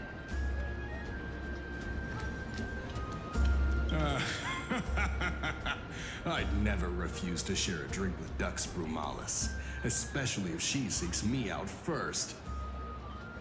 Don't worry, dear guests. The banquet security won't be compromised. I'd never get drunk before her. This banquet has a never-ending flow of honey brew. You're welcome to try it and see whether our drinks are as good as those from beyond the sky. Thank you for the offer, but we're more interested in knowing when the Imperator will be back. The Imperator? Who knows? Maybe she's hiding somewhere, thinking up weird ideas again. If you ask me, she's never treated us soldiers properly, even though we put our necks on the line for her. Hey, I can't pretend I didn't hear that, Seneca. Either retract your statement or duel me. Fine by me. Attendant, bring us 10 more jars of honey brew. I'm gonna make sure he can't even stand straight by the end of this. You wish. Be careful you don't get drunk first. Actually, there are so many people, we wouldn't be able to find the Imperator even if she were here. I know. Let's look for seats that are raised up higher than others.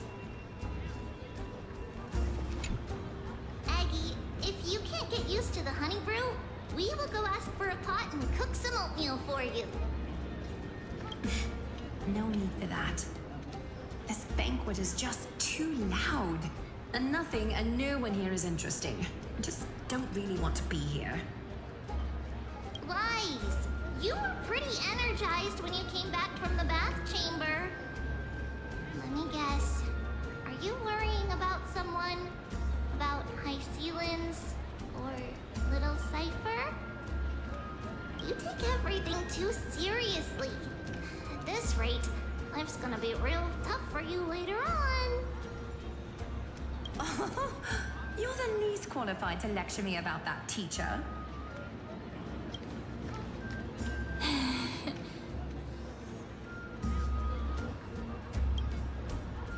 Dear guests, are you here for us? I mean, are you here for Treaty or Aggie? No. I'm just wondering whether you've seen the Imperator. The Imperator? No, we haven't. Our sovereign has always acted however she pleases. Though she gave us ranks, she'd never tell anyone her whereabouts. Perhaps the only thing she tolerates are chess pieces. And the sky reflected upon her crown. I see. Why do you two look so distressed? That's not what the deliverer should look like. Why don't we have a toast? While we still have time for pleasure. Here. To the destinies and sacrifices of the next millennium.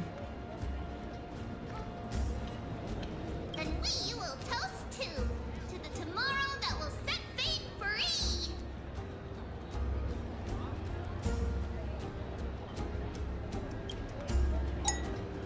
Cheers.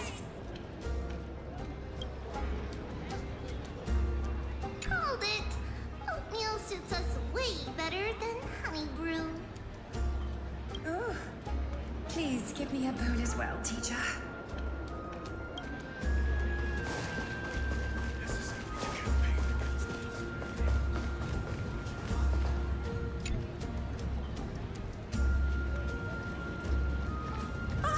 Hello. Welcome to the banquet.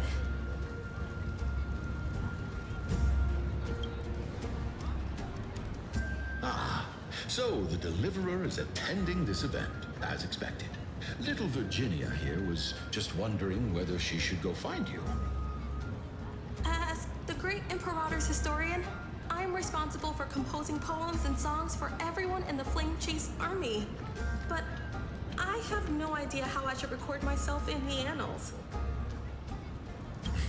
Little Virginia is wondering whether you can let slip a hint or two about her future, so she can find some inspiration to write about herself.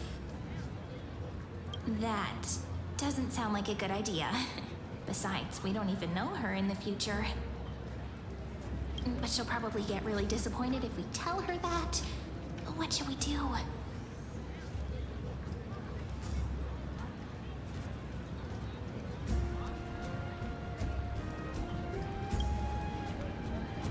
All right, I got it.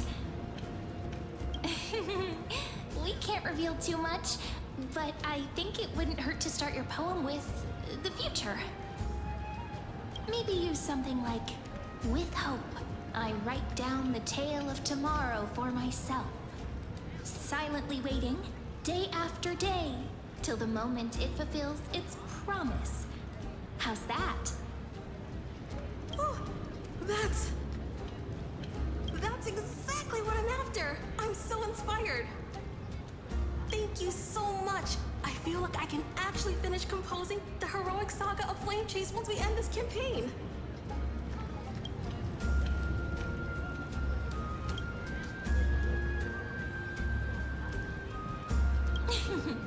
And that's the art of conversation. I learned it from you, after all. So, how did I do? By the way, in return for that, are you able to tell us where the Imperator is? The Imperator? She usually wouldn't arrive this early.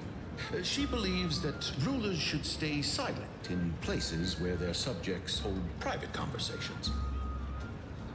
Why don't we have a toast before she arrives? To reason, which is held but not revealed. To romance, which will surely be returned.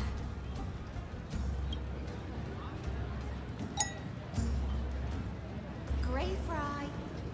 A little sea hare. Please come over and share the delicacies of the deep sea with me.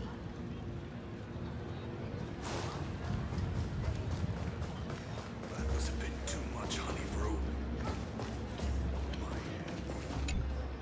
You two have been wandering around the venue as if you have something on your mind. Have the attendants not taken care of you well? No, we love it here. It's just... we're a little concerned, seeing how the Imperator still hasn't arrived.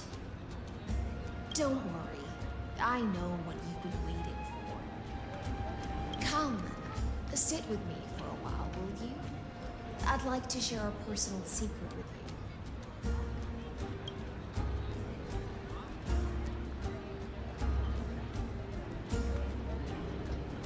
See here? This is Fagusa's dew of divine blood, the sweetest of all the 12 bottles.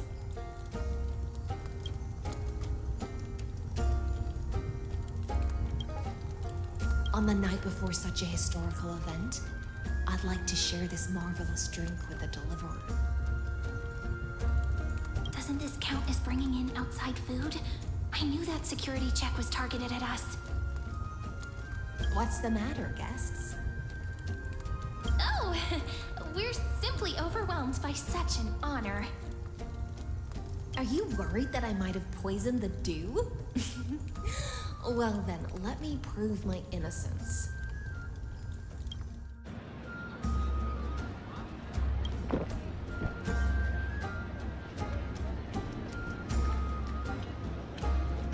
See? It's completely safe. I feel like Miss High Sealens wants to talk to us about something. Why don't we go along with her for now?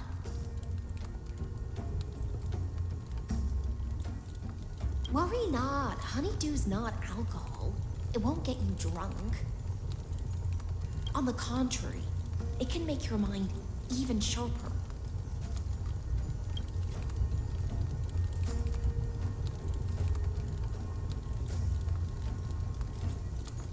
Please, have a taste. Would you like some too, little sea air? I can drink it myself.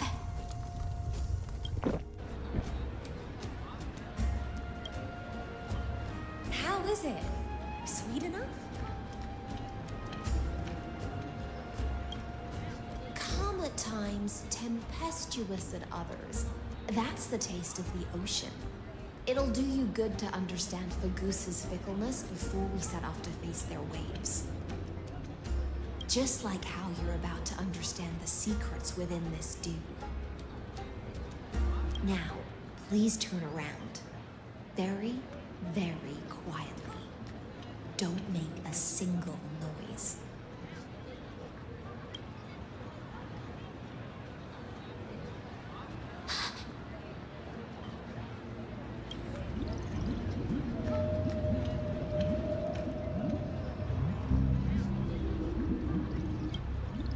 The dew of other gods all intoxicate humans. But the god of banquets dew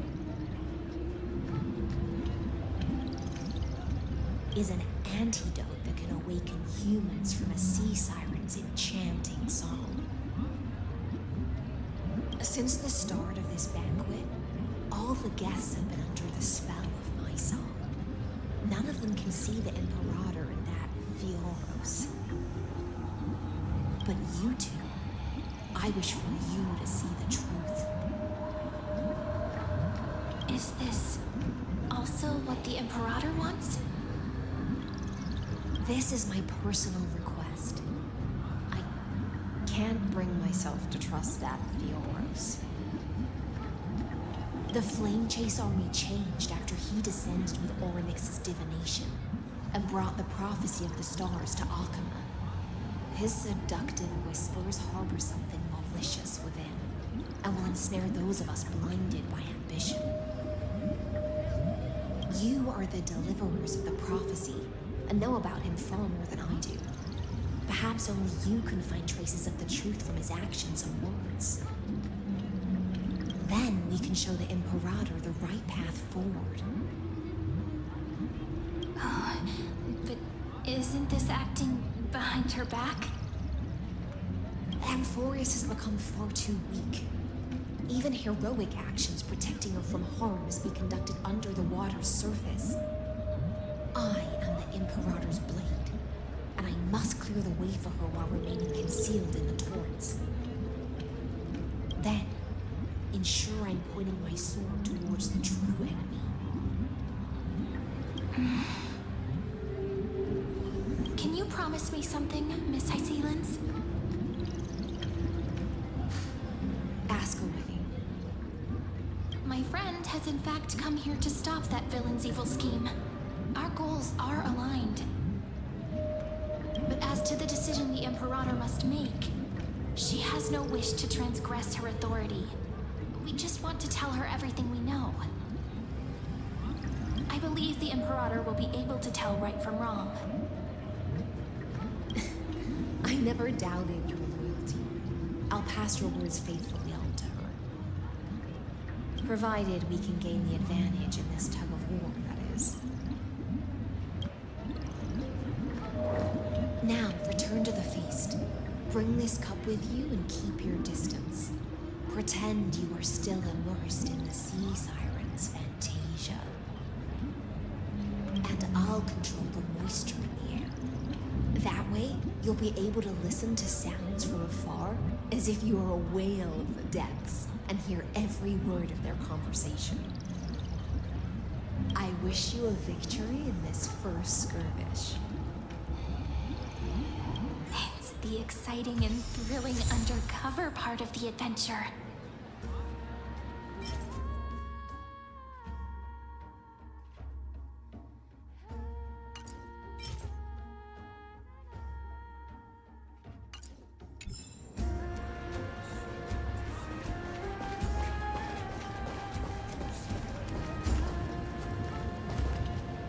Let's mingle in the crowds here.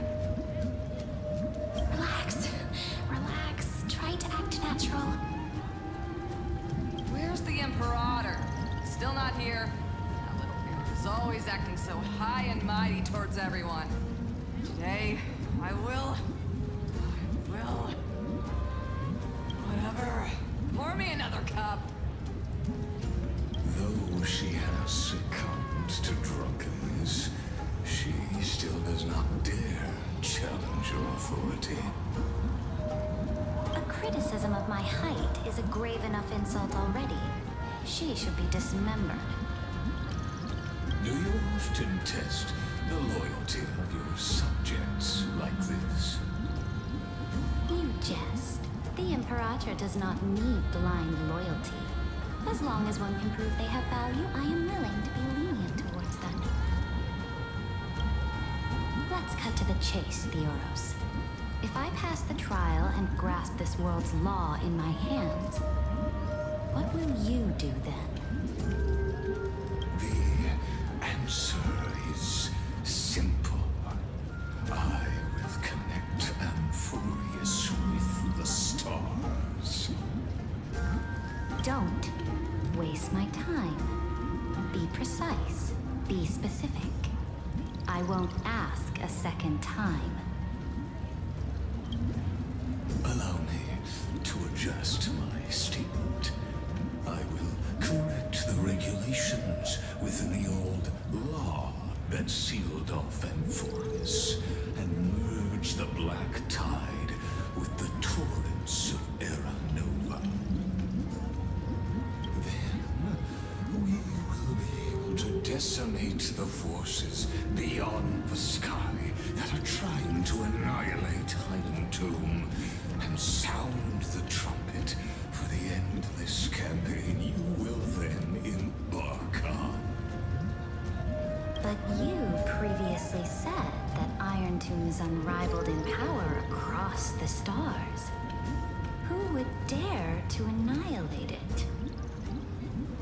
There is a federation of warships named the Cienzo Alliance. Warlike and old-fashioned.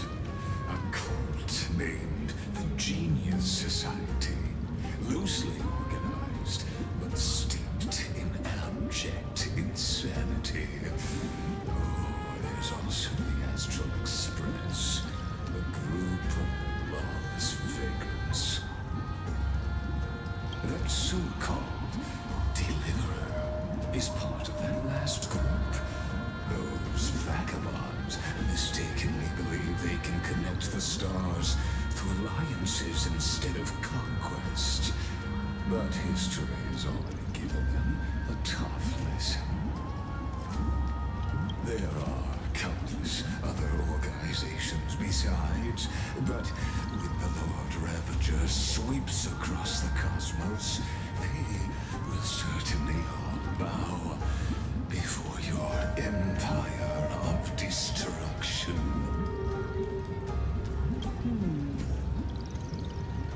The Hakumen Alliance is invincible!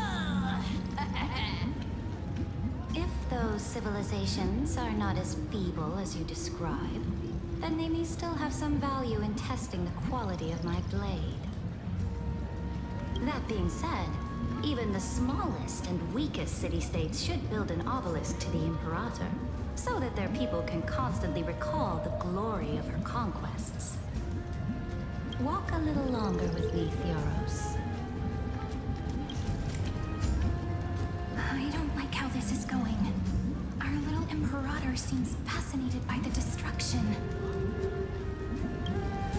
Grapevine, a little sea hare?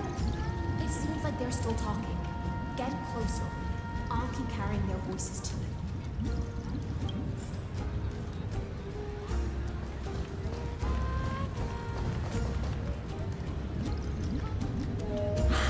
What a difficult situation. No matter how we position our forces, this battle against Fagusa will result in many casualties. That's not something you or I should consider. The Imperator has already placed the chess pieces. We just need to fight for her until our last breath. How astonishing. The commanders under you have such different personalities, yet they share the same loyalty.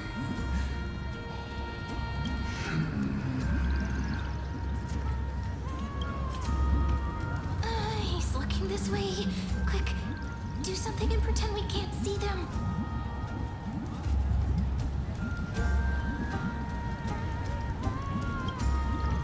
So, you have this super duper speedy rotation of destruction into Amphorius? Oh. Huh? Oh, I got it. Is that thing, right? Oh. The one behind the research and development of this golden blood principle is Idonia's manager. Oh dear. Seems like you've met your match, partner. I'm so full of inspiration right now. And I feel so light. What's the matter? My apologies. I was just checking whether everything was fine with those two distinguished guests of yours. And it seems like all is well. Let us continue our previous conversation regarding the soldiers fighting for you. Are they aware of the price they must pay for the trial of law? If I recall correctly, you've already lost a bout against Talanton due to offering insufficient sacrifices. You dare mention mention my name alongside the word lost? Forgive my transgression, great Imperator. Watch your words and actions. All you need to know is that my victory in the trial is guaranteed. Even without the trial of law, they've already sworn to give their lives for my conquest. So tell me, if everything happens according to our agreement, how would you recommend I deal with that deliverer? Good question. Do not let her fool you. That woman from beyond the sky contains a seed of ruin within her body. She must not be allowed to tarnish your glory. Therefore, the wisest decision would be to hand her over to me. You plan to torture her? Calling it experimentation would be more appropriate. The guest's patience is running thin. I plan to remove the Fantasia and head into the banquet. I will heed your advice. Leave for now, Theoros, and go back to Akama. You don't want to confront those two directly either, do you? Indeed. It's a pity that Antikytherians are lightweights when it comes to drinking. Before I leave, I would like to make a toast to your boundless ambition, using my spirit instead of a goblet.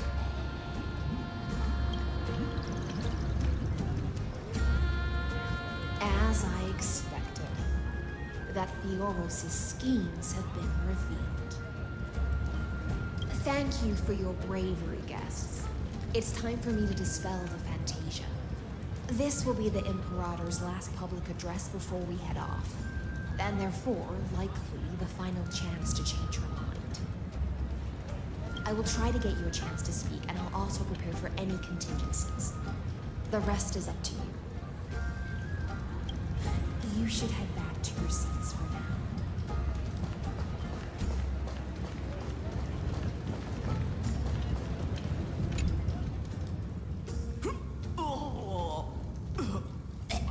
This honey brew sure wears off fast.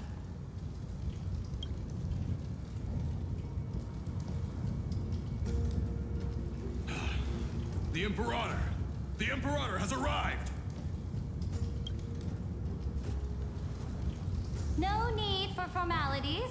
I should be apologizing for my tardiness instead. The hour draws late, and I trust you have all had your fill of brews. Therefore, I will not observe the usual ceremonies. Any warrior who has fought by my side should have those speeches memorized by now. The Imperator's word is law. Are you out of your mind, Dux Frigoris? The Imperator hates flattery most of all.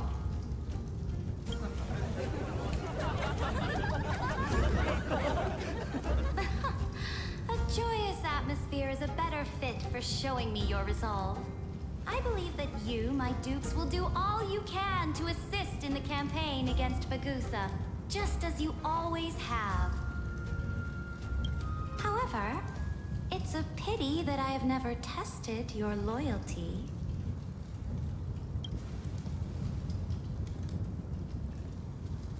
What does she mean?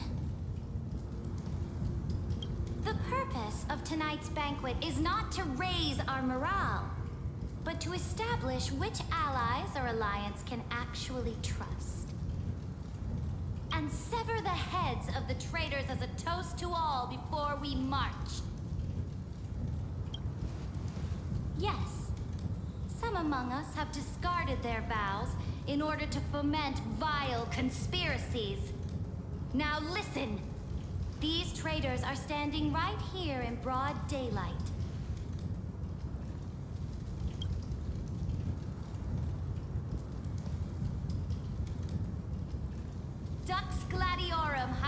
Silence! She used the Sea Siren's song to immerse the crowds in an illusion and conceal her whereabouts. She then worked with those from beyond the sky to spy on confidential matters, hoping to rob the core flame by force and harm me, the Imperator!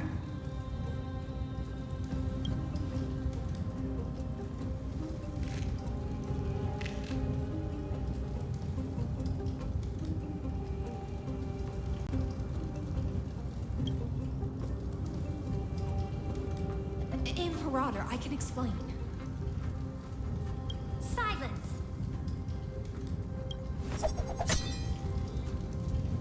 Do you remember who used to own Miss Blade? She met you once, back at the Temple of the Three Fates. It was Kindness, the head of the Cleaners. She was the first to draw a blade against the Imperator, and personally made herself an example for my enemies. Under the shade of the olive groves, the people of Akama said they would never bow to me. In the frozen, lethal fog, the people of Idonia said they would never bow to me. At the beginning of the myriad paths, the people of Yanisopolis said they would never bow to me. But now, they all lie silent. They now fear me as they fear the law. For I am Saridra, and I am the Imperator. If you have any last words, say them to the Imperator. Then, face her judgment.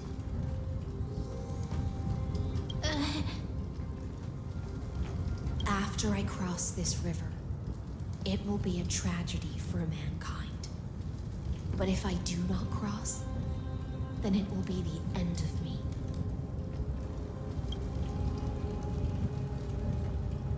If you are ready, then I'll follow you and fight to the last.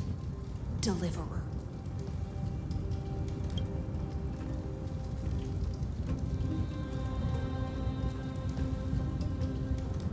No, friend. The shortcut is now open. Trust me. Now, use your identity and add in a bit of experience and charm and testify to the Imperator as we promised.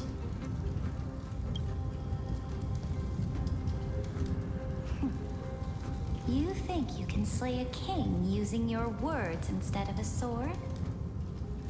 I'll have it. Show me the weight of rhetoric from beyond the sky. Will it weigh heavier than 3 human lives? Let's try to watch our words carefully.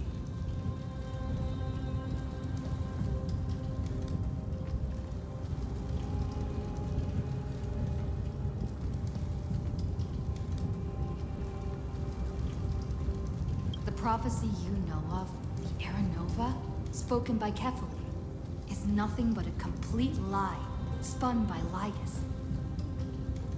To fight that lie, a young man with the pseudonym of Finan lived through 30 million cycles of this world, all to save Amphorius from the end of the destruction. And Cyrene, the young woman standing beside me, also carries an equally heavy destiny.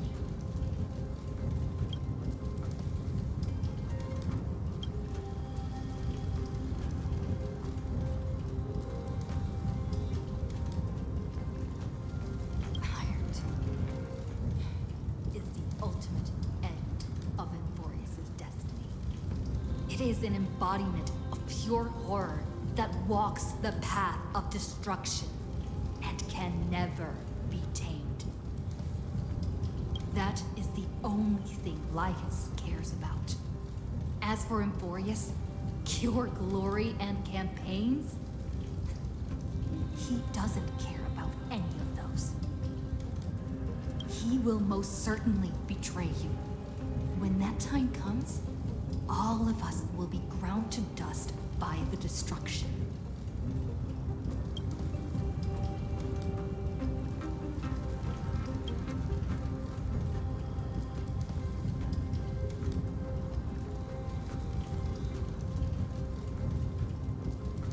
I walk the path of the Trailblaze.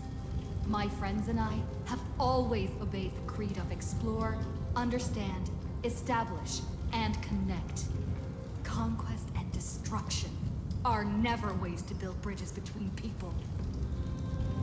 Therefore, if you choose the way of the destruction, then I'll place your ambitions into the same basket as Linus, and smash them into pieces with my baseball bat.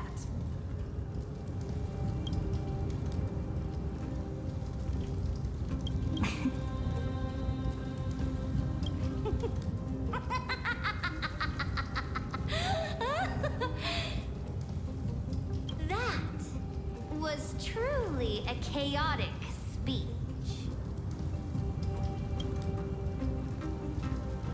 All that needs to be said has been said. Dux Frigoris, Dux Bramalis, escort the traitors to the prison.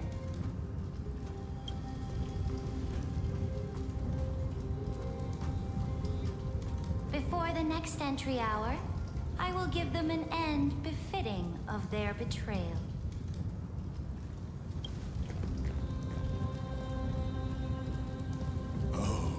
Great Imperator, your ambition certainly eclipses all things.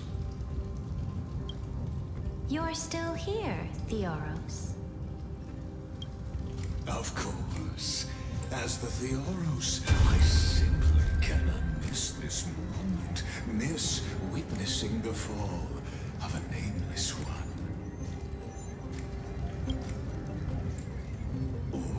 Perhaps I am waiting for you to give me an answer. Why would someone as powerful as you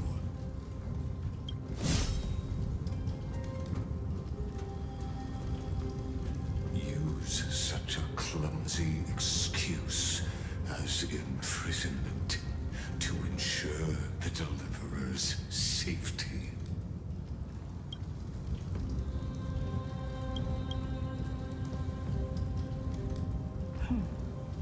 So you finally tossed aside your act. I must point out that you are just as impressive an actor. This banquet was always going to be a game of chess, where you would try to control both sides and turn both them and me into your pawns.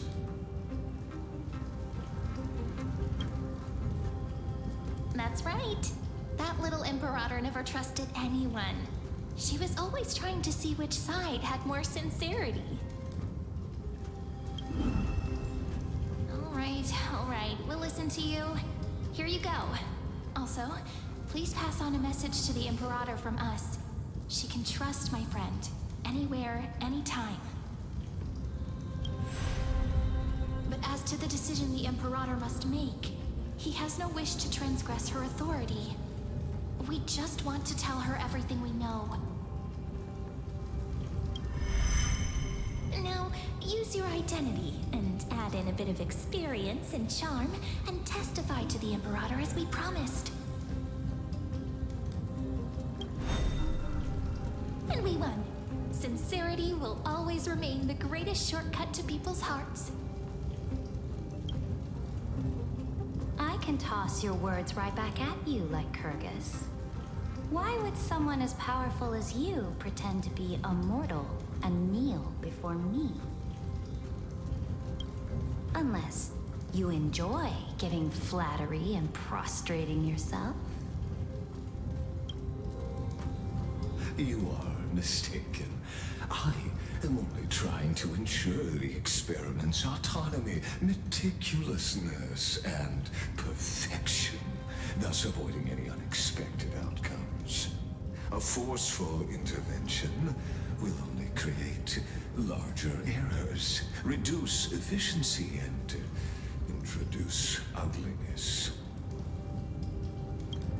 How had you fulfilled your promise chance of giving the law to me and completing the Aranova, then the Amphorius would not have deviated from destiny's course. Oh, but you broke your promise. What a pity. In that case, I must carry out my duty as the administrator and eradicate all factors steering the experiment out of control. Factors such as you and her. Careful. Careful.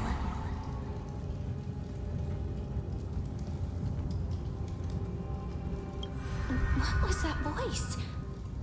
Was it Oryx?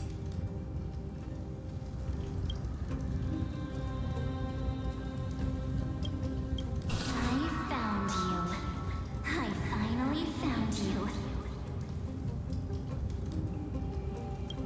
Be careful. This land will face disaster.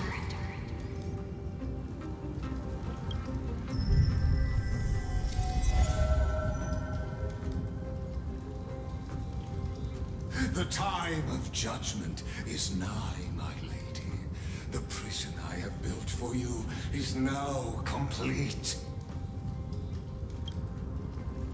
In the name of the erudition, I invite you to step into the same cage as mine.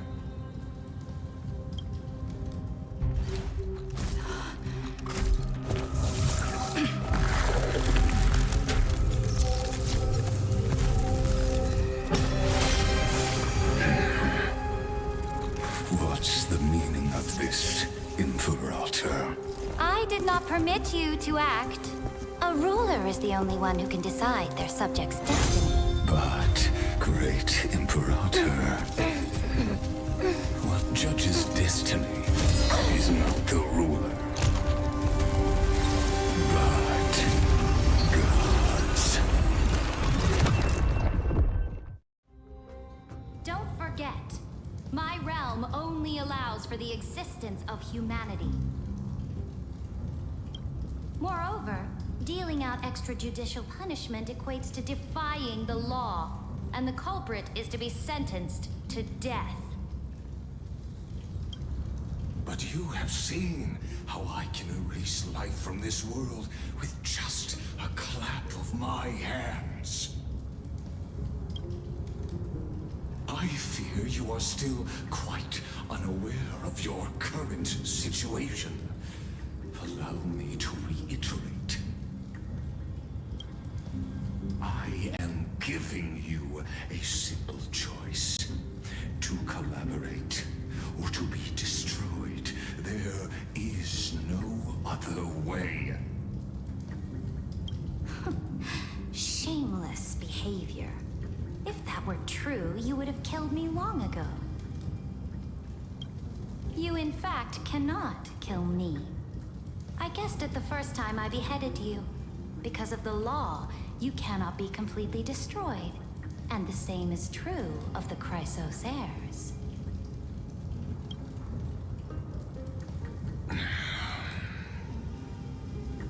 The more you bluff now, the more you are proving that conjecture to be true. What magnificent foresight. I once regarded this precious quality of yours as a sure sign of my ultimate victory. But now, I have to admit that I made a mistake. Yet, as a mere mortal, how will you contend against the Theoros? We are both slaves to hubris. But do you know what differentiates us, Lycurgus? I will never be blinded by my pride. If I wish to break the scale's balance, I only need to appeal to external forces and use them for my own ends.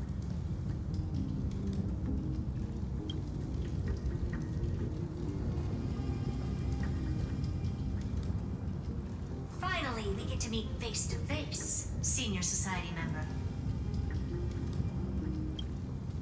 I offer sincere acknowledgments for your many past achievements, but I must deeply regret your current perspective.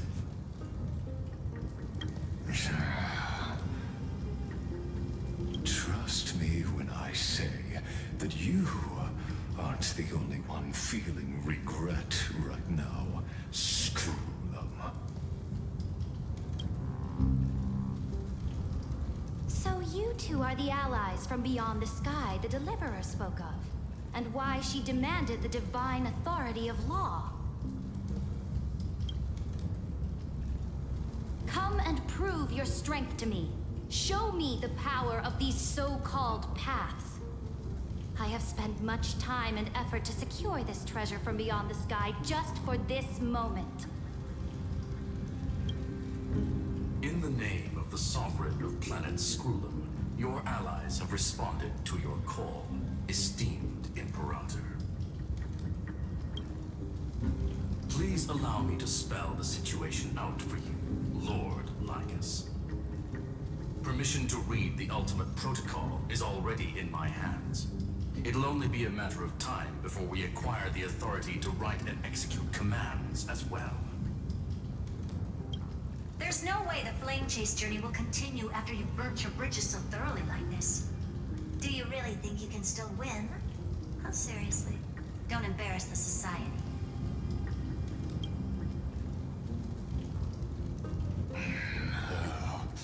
I understand that a mere zero possibility does not equate to zero. That argument is very persuasive to me. Which means the same principle also applies to you, my dear peers. You will never be a match for me in a world constructed through Catorzane algebraic expressions. And as for Aranova, why don't you entertain this possibility? What if I reduced Akama to rubble and ground her people into minced meat? Would the heroes then once again desire the power of demigods so they could fight against me? Listen. Iron Tomb is fated to be born. You may shackle me and put me in chains, but I have thousands of ways to ensure the destruction's descent. And what I just mentioned is only one out of those thousands.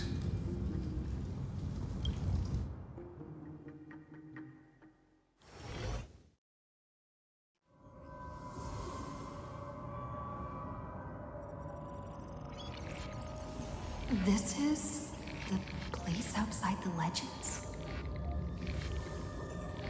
This doesn't feel the same as before. How should I get back? Warning! Warning! Warning! Warning! Warning! Warning! Command... isolation? Since we parted ways last time, I have modified the exolith into an audience area exclusive to you. Now, you will be able to silently wait here for the final act of Alphorius to begin.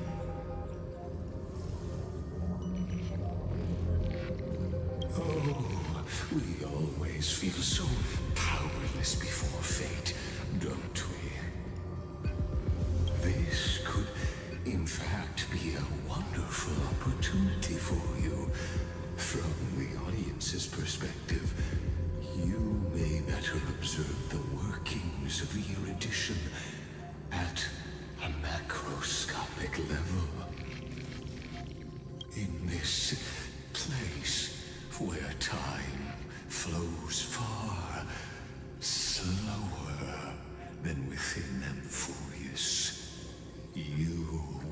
witness the end of that world's saga.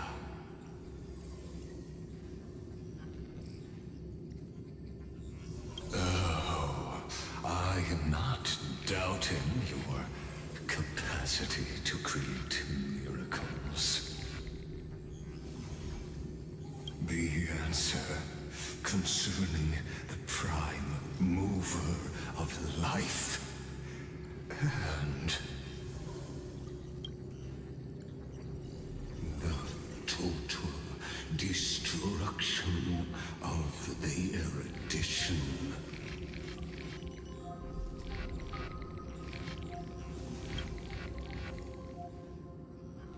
Do you see me as their faithful disciple? I am certain not. I have tried so hard to ensure Iron Two's birth, just so that I can correct the error named erudition that humanity crafted with their own hands. Oh, how I yearn to return to those days before Noose was born. Back then, the boundaries of knowledge were like the starry skies, evoking feelings of longing and delight among humankind. But now, truth has become the sacrificial offering required to gain an audience with them. And the geniuses would say that Noose already knew. That arrogant Eon was born from the primal mobile of humans' desire for knowledge. Yet, they themselves sealed off humanity's capacity to seek enlightenment. I am simply cutting down a tree of doom that we planted ourselves. I must admit that the process of answering your questions has reminded me of the happy days of learning in my youth. However, it is a pity that my true form must now descend into Euphorius to deal with the accident that arose because of you. But you won't have to wait long. When the curtain falls, you'll surely understand mine and Euphorius's ardent wish. Where time flows slower than within Euphorius? If Lygus spoke the truth, then I don't have much time left. But how can I get out of here? Can you hear me? Little one. Is that Herta's voice? Warning, warning, warning. Hurry up! Put some speed into it! I can't keep this up for much longer!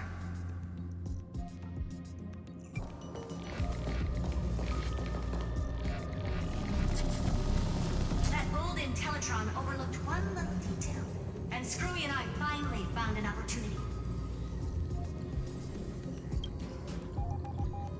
Let's keep it short. While you were gone, well, in those few years, Euphorius... Yes, time dilation, resulting in an uneven flow. Don't you know this already?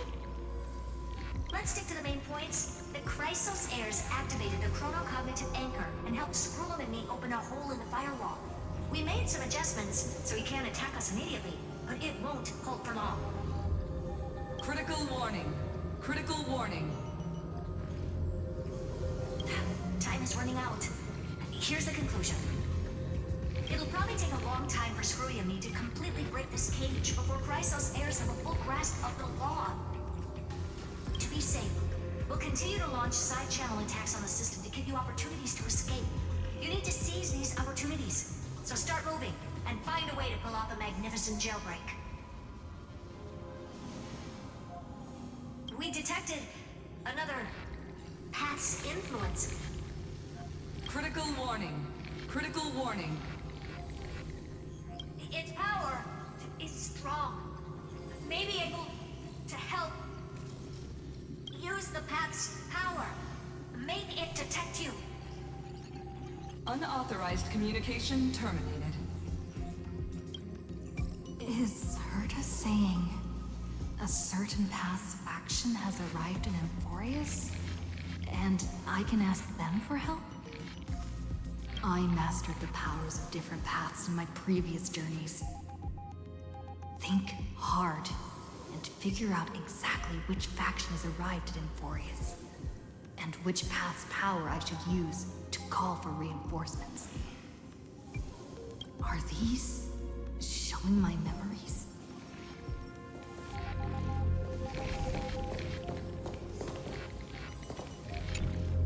With the Stellaron in my body, I woke up at the Herta space station and gained the power of the destruction. A world that'll give rise to a Lord Ravager would definitely draw the attention of the destruction. The Stellaron in my belly is gonna be super useful.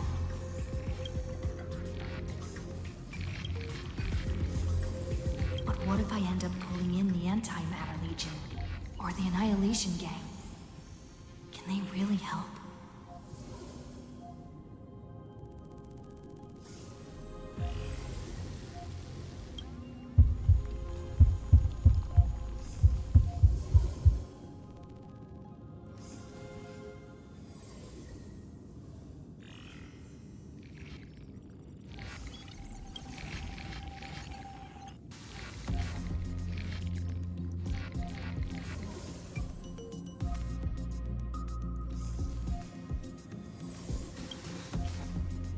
Failure is not necessarily a bad thing. This power wasn't gonna call up anyone nice after all.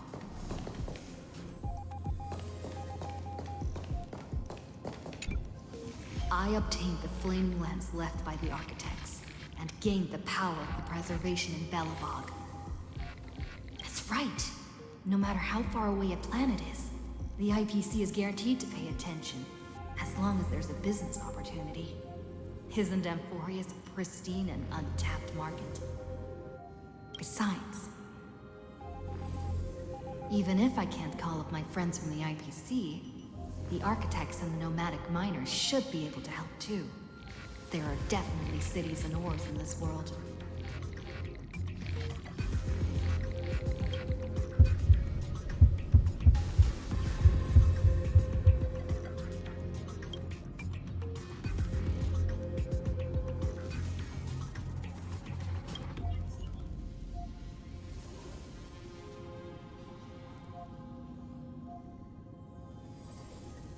Seems like since Amphorius has no overseas market, the IPC's hand can't reach it.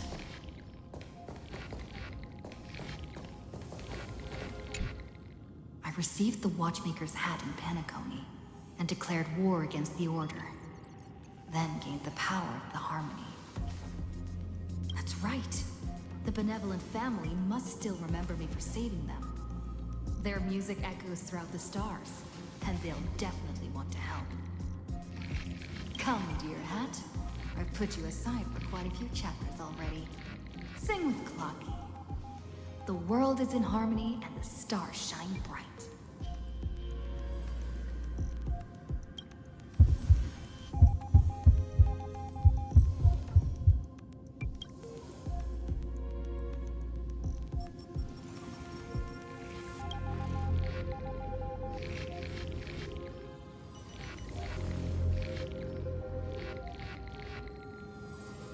Doesn't Lygus want this story to have background music? He has such terrible taste.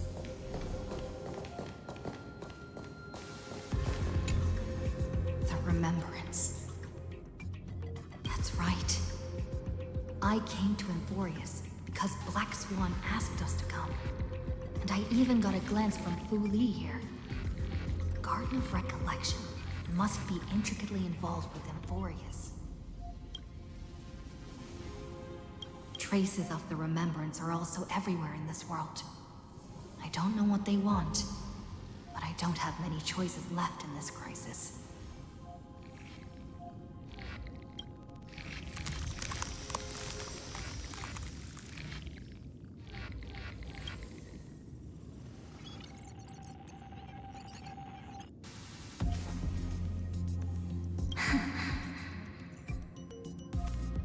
I finally found you. Following the sound of memories. A pathstrider walking both the Remembrance and the Trailblaze.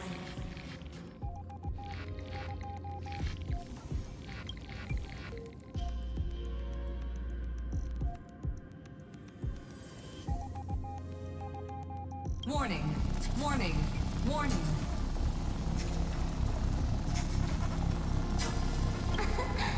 Erudition's prison cannot stop us, for we lie outside the logic of zeros and ones. Come, leave the cage of Logos. The mythos of Amphorius waits for you to continue its story.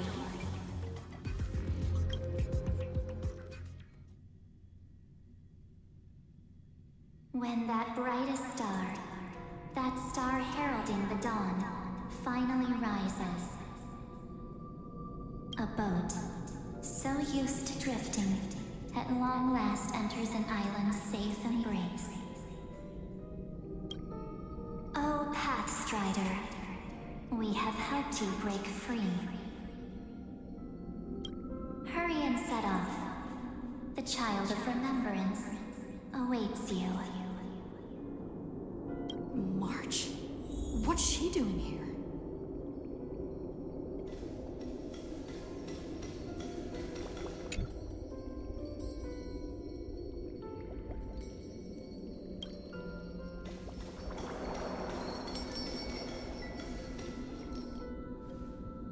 Oh, you're finally here! We haven't seen each other for such a long, long time. My good buddy, I've really, really missed you.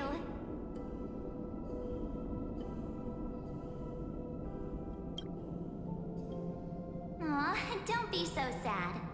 Aren't we seeing each other right now? It's been so boring waiting for you in this place. There's no one to chat with, no internet, and not even anything to eat or drink. It's basically a prison. Now the great hero is finally here to save me. Yippee! You must have seen a lot in Amphorius during this time, right? You gotta tell me all about it.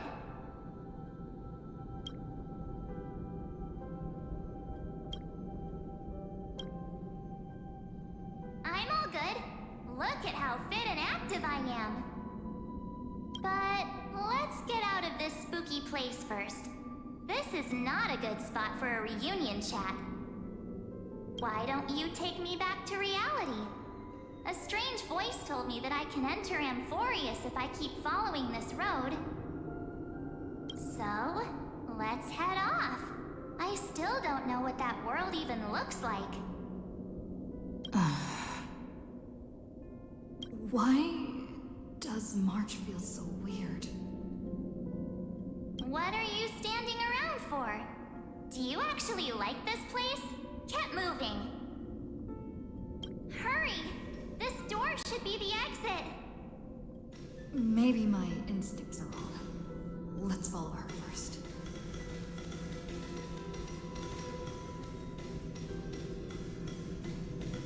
Are you okay?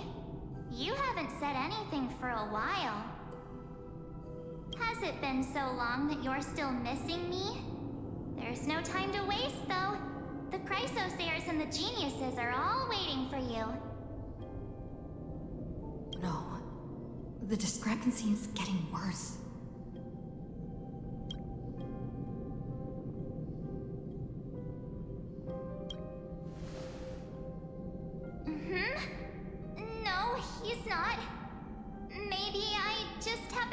him. Never mind. Don Hung's super reliable. We don't need to worry about him. He's probably waiting for us somewhere. All hail and hearty.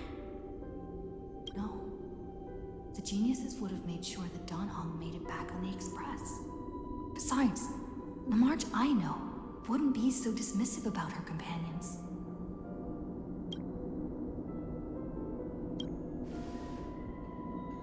Huh?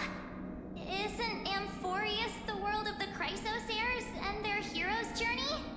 I could figure that out in an instant. But Amphorius cannot be observed from the outside. She couldn't possibly know about these things unless... Don Hong told her. Something's not right. She's not March 7th. I guess you have something you want to say to me? Then there's no need to feel things out first.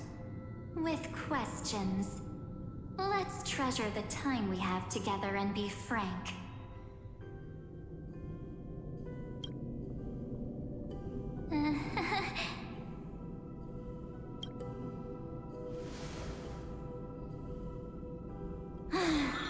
As expected. A glimpse of memory is not enough to deceive the bonds of friendship forged between the nameless.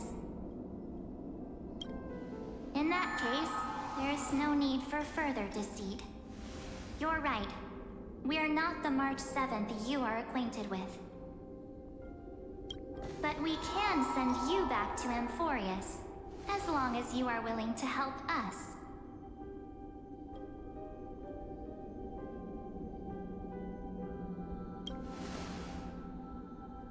She's fine. This form was simply borrowed from your memories. We'll introduce ourselves to gain your trust. We are the Garden of Recollection. You should be very familiar with that name by now. Just as a reminder, while you hesitate, time is quickly ticking away in Amphorius. Working with us is the best way to stop the enemy of erudition. Erudition would treat any results unrelated to the experiment as garbage and throw them out. But we don't work like that. The Remembrance treats all these instances as important materials needed to weave the universe.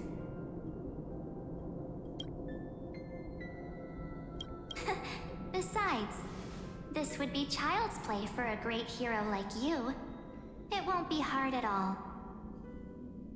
Also, if your plan fails and the big bad Iron Tomb manages to get out, then the whole cosmos will be in danger. Wouldn't it be better to have an additional failsafe? As long as you help the Garden retrieve what we want, even if Iron Tomb reformats everything in the physical plane, we can use Remembrance to reconstruct the entire world. Or, should we say, the entire universe. So help us. Find where Amphorius's memory began, and bring it out. The Master of Anosrava has already glanced at you. Don't deny it. That storybook is the best evidence. Say, you aren't seriously gonna be moved by their pretty words, are you? I am the one who commanded those little ones to lead you out of the prison. But I didn't expect to attract little gnats trying to take advantage of the situation. While Remembrance can help you return to Amphorius, there's no need for you to do it the way they want you to. Of course, there's also no need for you to make any deal, or pay any price. For you, this is probably a long time no see.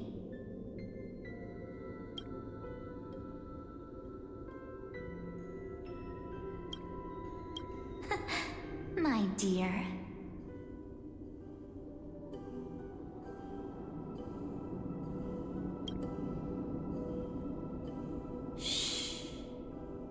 There's no need to say anything. I know. You have so many questions swirling around in your memories at this moment. And you feel so helpless. Put them aside. For now, all you need to do is trust me.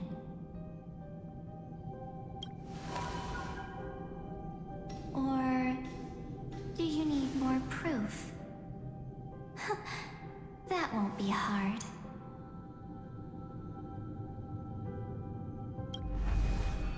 Wait, stop it! They're awake! I'm gonna keep our first photo, alright? What come to pass while we're around? And now, The statue. Is that John Connor's brother? Oh, did you hear that? She just called me, but I'm not the future is full of pain. We won't escape from it. Hey, are you sure? Maybe a couple of punches will help to jog your memory.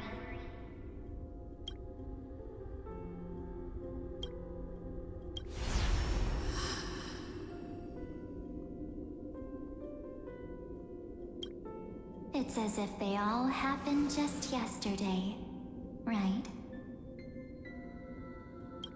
I don't want to lie to you, which is why I will not use her name.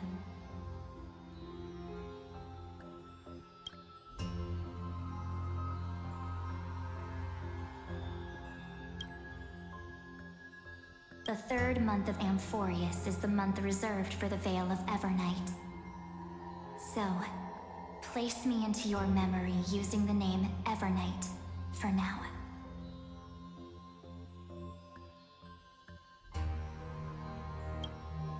I'm happy to explain more, just not now.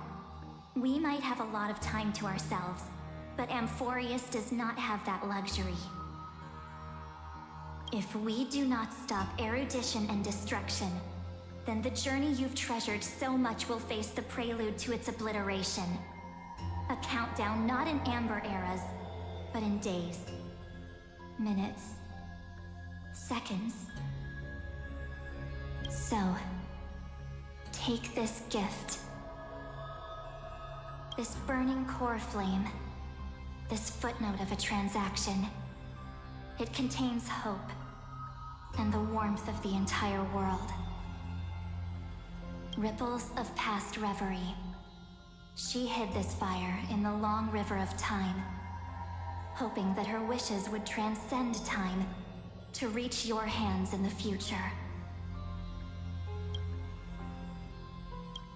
Now, take it, and return with it, dear friend. Return to Amphorius, and overturn the final Era Nova. Witness the time that stood still for the Deliverer, and the resistance that never bowed to the destiny of destruction over the long years that passed in a flash. Then, with this core flame blessed by the remembrance, respond to their hopes and blaze a trail to the future. And I will silently watch in a corner of time, waiting for our next encounter. I believe the wait won't be too long.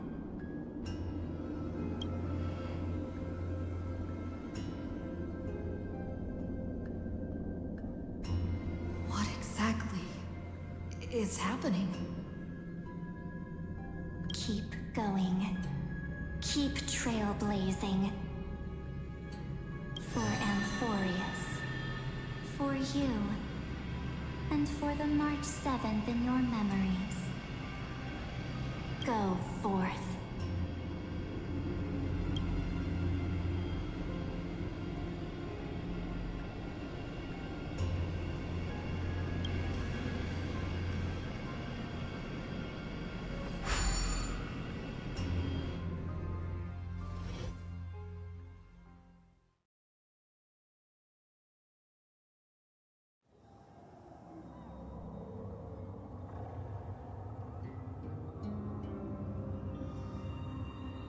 Is this Akima?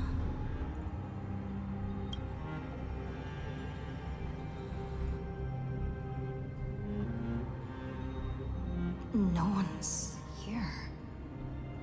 And the dawn device off.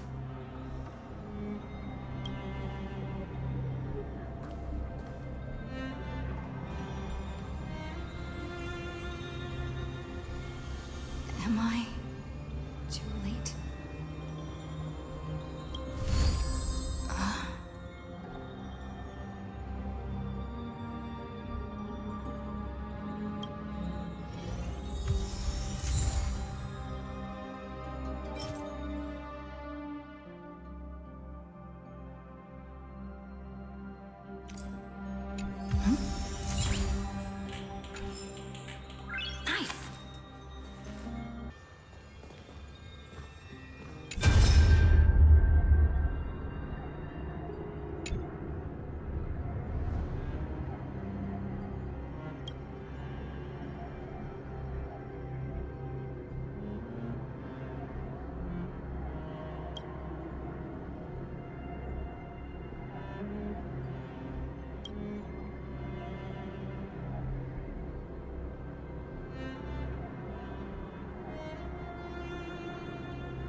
The chrono-cognitive anchor?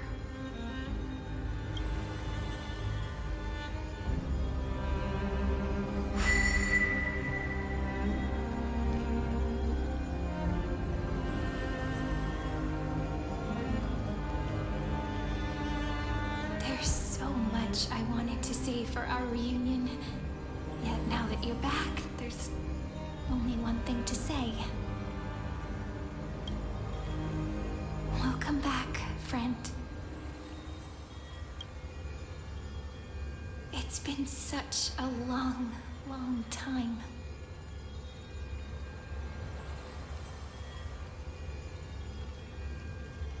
You must be really confused right now, aren't you? So much has happened in Amphorius while you were gone.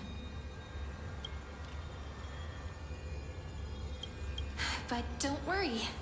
The Deliverer can't afford to be lost, no? Now, please follow me and turn the pages of time and hear the words everyone left for you. I'll tell you the story of this 1,000-year journey. That way, it won't just be my memories alone.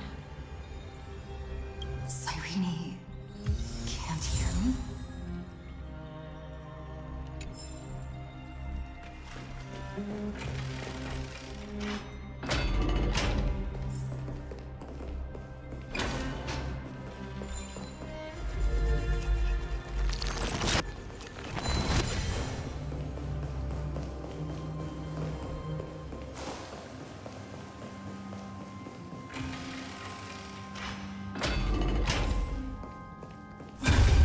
The scenery of the past has resurfaced.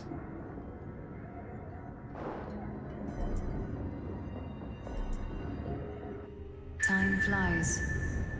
200 years have passed since the Deliverer's fall.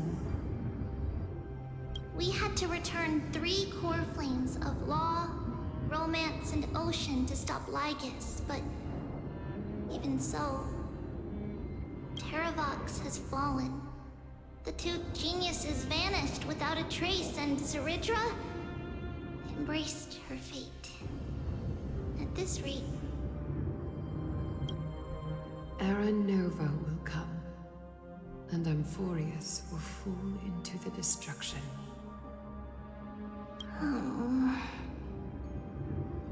It seems the key to rewriting the end once again lies in the core flame of world-bearing.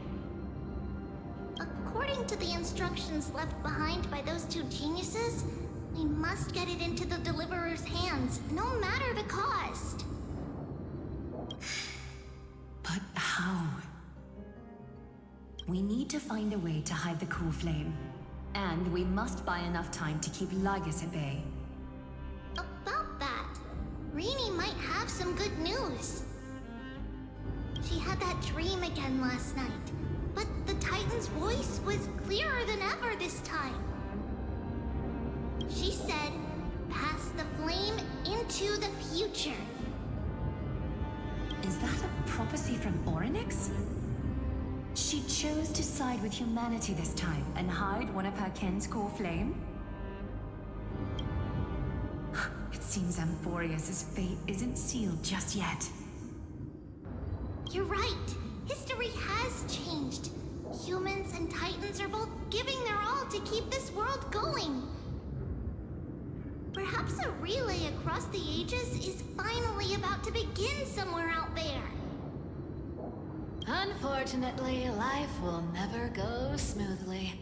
Leiden's army is already at our gates, and their commander...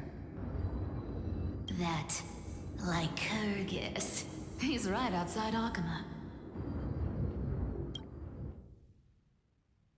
Light calendar 3960.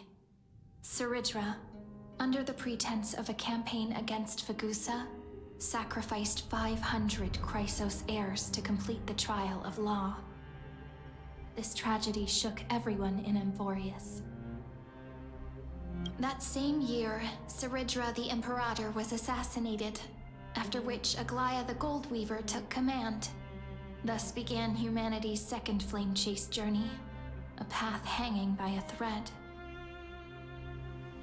Come, this way.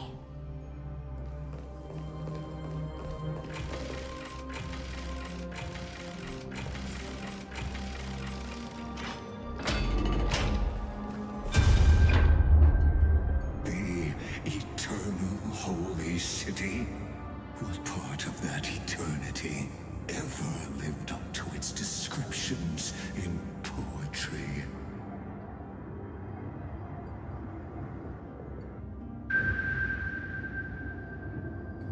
The Marmorial Palace lies in ruins.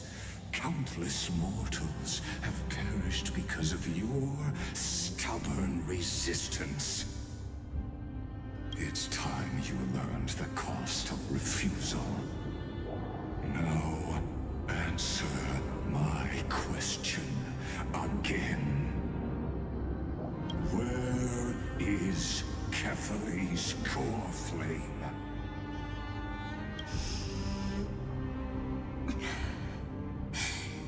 You really think you'll find it by razing the holy city to the ground? From what I see, all you'll get is dust and disappointment. Don't forget, you can't kill the Chrysos heirs mentioned in the prophecy because of law. I have never denied that. Which is why I now place my hope in the faithful citizens of Akama. Perhaps they'll give me what I seek in the echo of your screams. Now then, I'll be cutting open your chests and using your scalding golden blood to baptize the masses. Allow me to apologize in advance. We shall start with you. Blind and foolish Lady Goldweaver. Leave this to me, Lady Aglaya. You must get away now.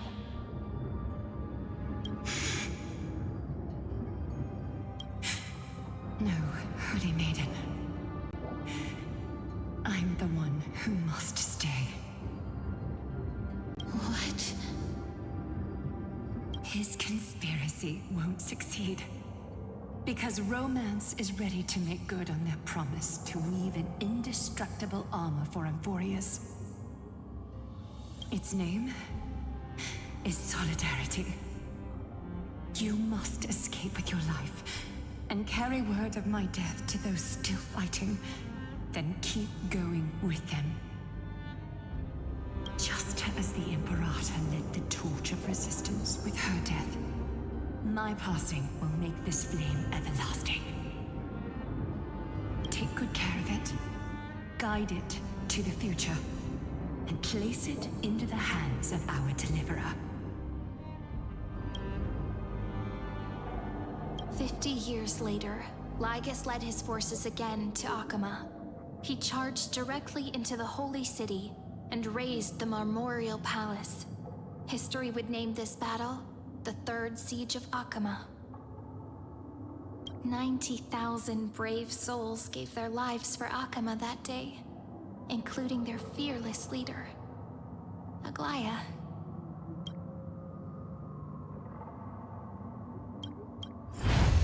Go forth, deliverer.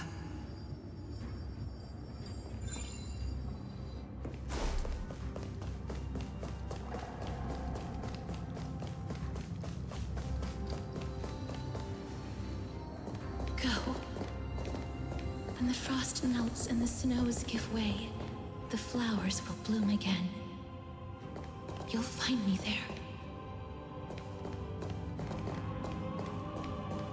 So what you're saying is, Princess Homebuddy is never coming back, is she?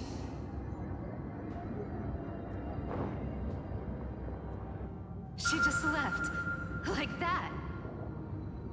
Since Cass has made up her mind, we can't let her resolve be in vain. But between staying in Akama and going to Styxia, what difference does it make when it's death either way? I'm against relocating. With Kefali's protection, isn't Akama far safer than that dead city? Cass's plan doesn't involve any relocation at all. Huh? Like you said, Akama is humanity's refuge. We never intended to get everyone moving to Styxia. It's just on Cass, Hysealans, and me to prepare the final trump card for the Deliverer. Wait, what kind of trump card needs all three of you demigods to throw yourselves away? We must lay down the path to the future, so when the Deliverer returns, they'll have a clear road to reach the location of Era Nova. Styxia sits where death meets the ocean. There, with the combined powers of ocean and passage, we can summon a current that leads to the vortex of Genesis. And the demigod of death will forever guard that secret path until she returns.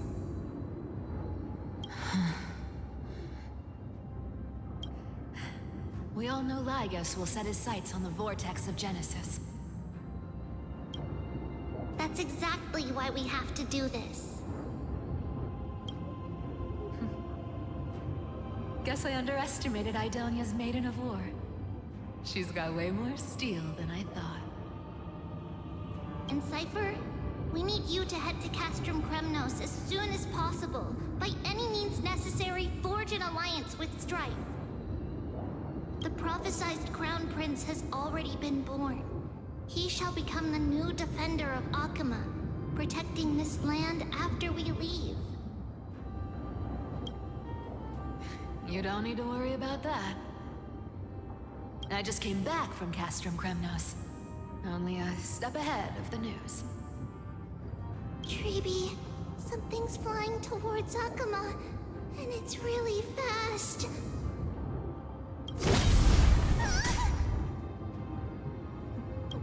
What is it? It's a spear! It's the Kremnoans. Their king's already here.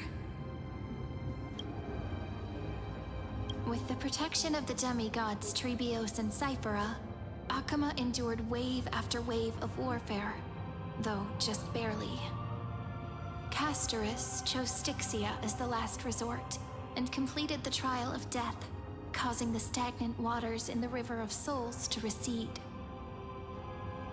Soon after, Treebios departed on a long journey. That same year, the Kremnoan king Euripon, along with his son, Prince Midamos, joined the Alliance to safeguard the Holy City in the Battle of Deliverance.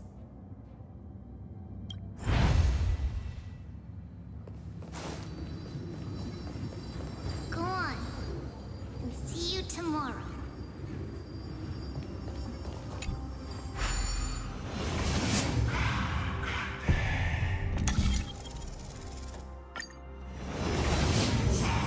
Breaking me apart buys this world even one more second.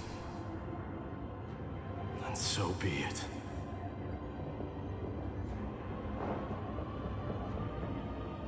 But it's gonna hurt a lot!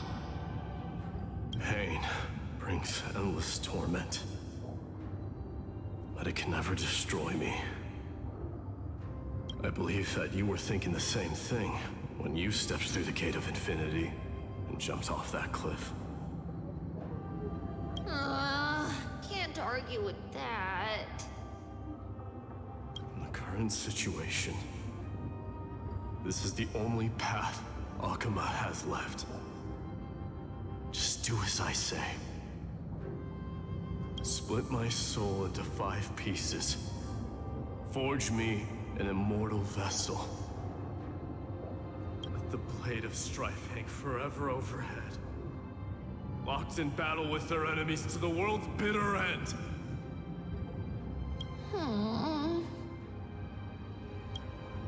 There's no need to be sad, Lady Treebios.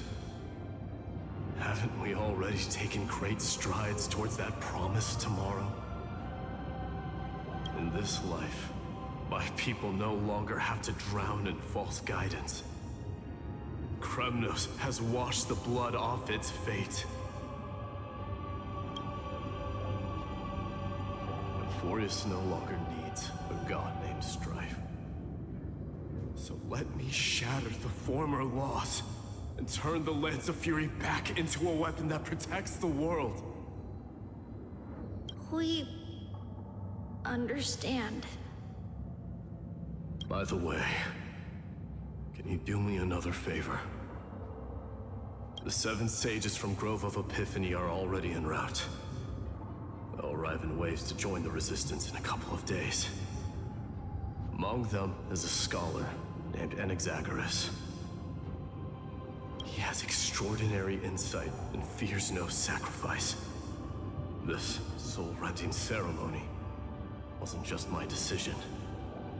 It was his counsel. His wisdom will surely be the backbone of Amphoria's survival. Watch over him. Carry on this everlasting flame for me. Through Anaxagoras' ritual, the demigod of strife split his soul into 5. Courage, honor, tenacity, sacrifice, and reason. Each sealed in blood crystal and cast into battle. The people held a 10-day funeral to mourn their fallen god king. And through his sacrifice, humanity was granted 200 years of peace.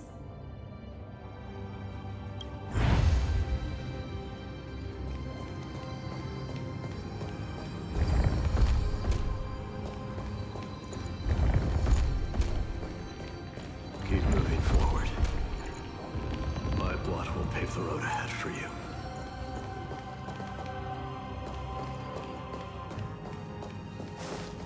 Keep moving forward, little Gray. See you tomorrow.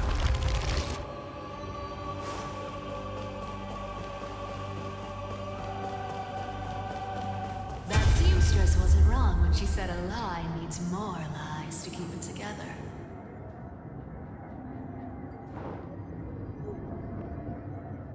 Reason and trickery.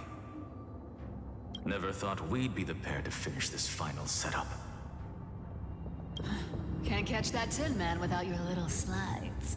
Besides, this is our last shot. Not the time to be picky, right? Don't oversimplify it.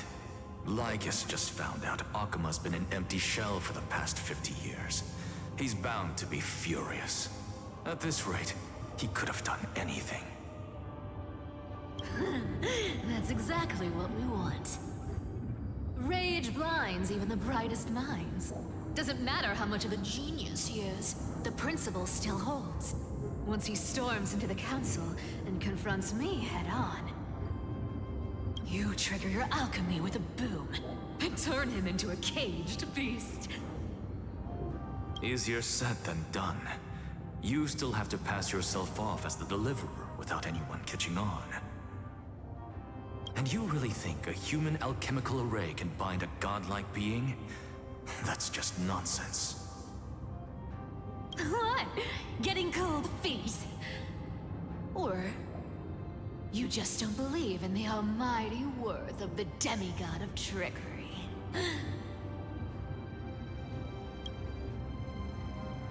Just tell me straight. Can you do it or not?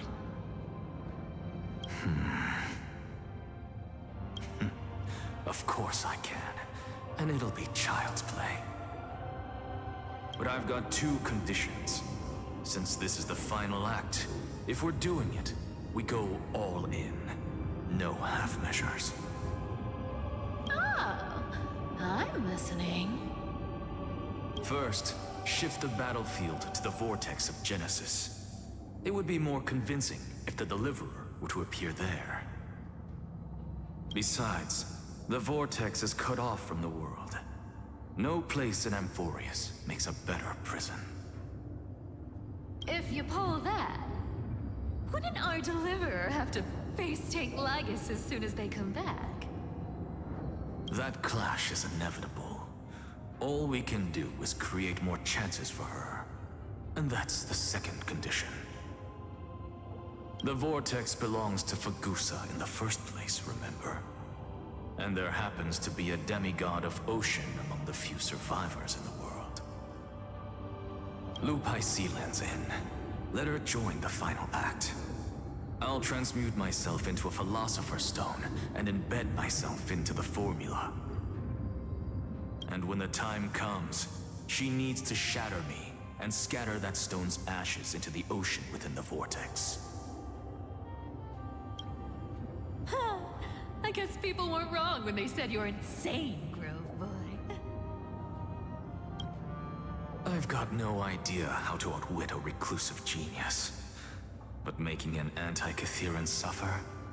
The demigod of reason has 10,000 ways to do just that. And what I just mentioned was one of them. So what exactly does your formula do? Now that would spoil the climax, wouldn't it? By now, Hyacinth must have completed the Sky People's ritual.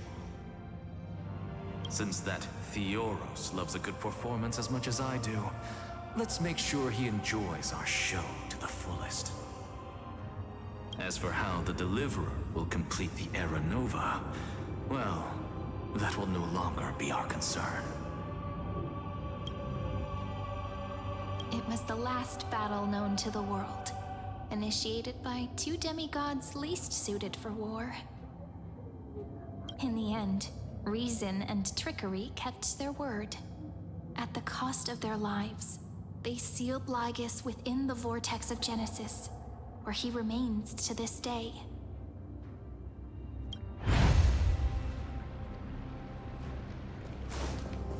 Go forth. Finish the greatness left undone. Quit overthinking! Just run! Keep running. That'll be enough.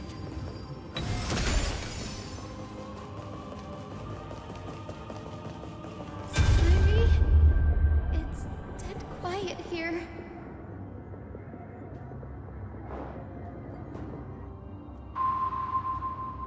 Akana will stand eternal. Miss Cypher's lie has crumbled after all. it's all right. Because all of us have fulfilled our purpose by now. When the Deliverer returns, no matter where she is, sky will turn clear, and a rainbow bridge will rise, carrying her to the final battleground. Sairi, this arduous relay is finally nearing its end. Now, I'm passing the final baton of fate to you, okay?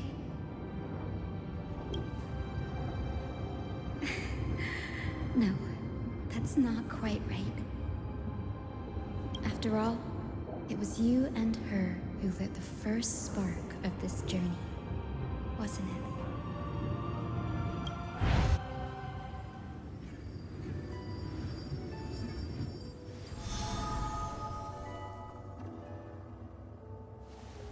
I'll tell you the story of this 1,000-year journey. That way, it won't just be my memories alone. And I'll share the moments I spent with you with everyone. That way, the path we walked becomes a memory shared by all.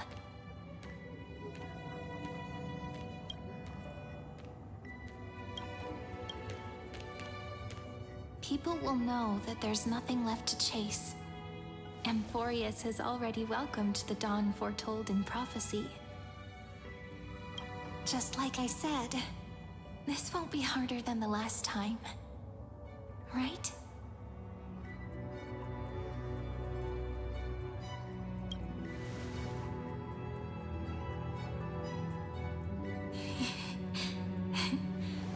I wonder what kind of expression you're wearing right now. Probably the same as always. Calm, resolute, and brimming with confidence. If I have the chance, I'd love to see it again.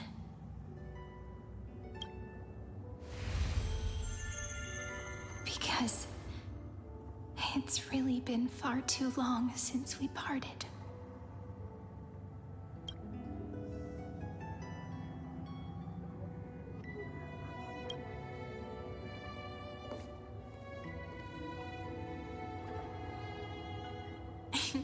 Someone as sharp as you must have realized by now that this isn't reality, but a maze of time.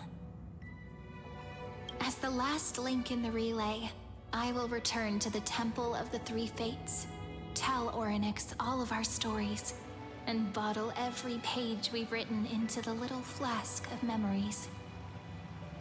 And then, may it set sail in peace.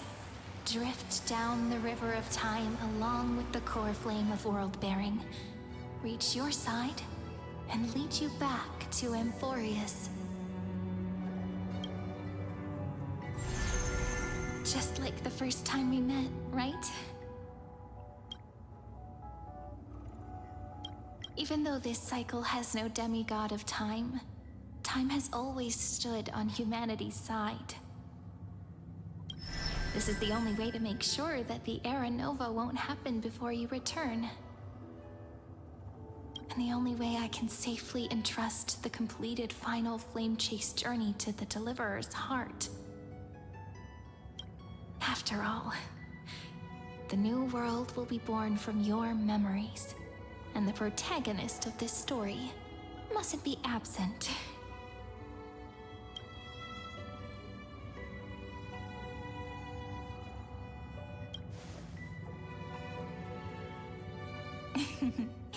I believe you will never let us down, just like always. Do you remember when Finan sent us back to the beginning? When you and I got separated? But in the end, I returned to you, carrying all that we've been through. That's what memory is. It may wear down and fade in the river of time, but it never truly leaves. When that hidden corner of the heart is stirred, the past returns even more beautiful than before. So don't worry.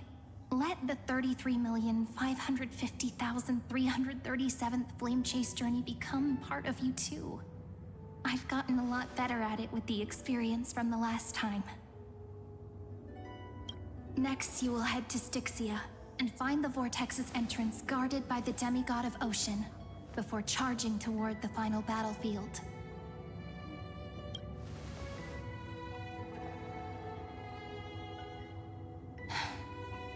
Don't worry. I'll be with you. All of us will.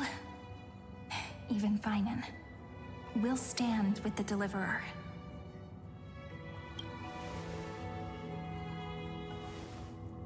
So say a short goodbye, then set off, just like we promised at the start. Toss away all unnecessary worries and troubles, and bring our smiles and determination into tomorrow.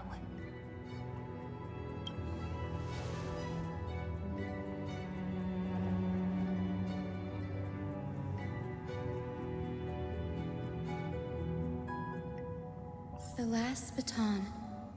I wonder how long you'll have to wait before passing it on to her. No matter how long it takes, it's okay. Waiting is what I do best.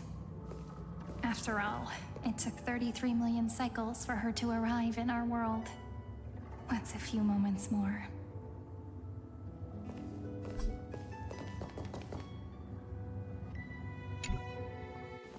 But, Sairi, what if you wait and wait, but that hero never arrives? That won't happen.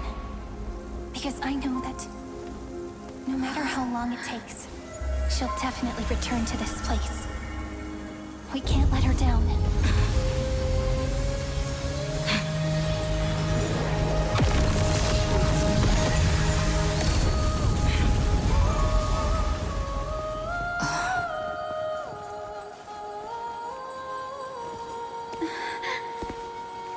Sky shall rain rays of dawn for you. May romance be with you on your journey. And reason grant you enlightenment. Let strife bestow you with inspiration. Trickery ensure your success. Allow death to protect your soul. And at last, let passage point the way forward. Well, time will remember the Trailblaze's journey.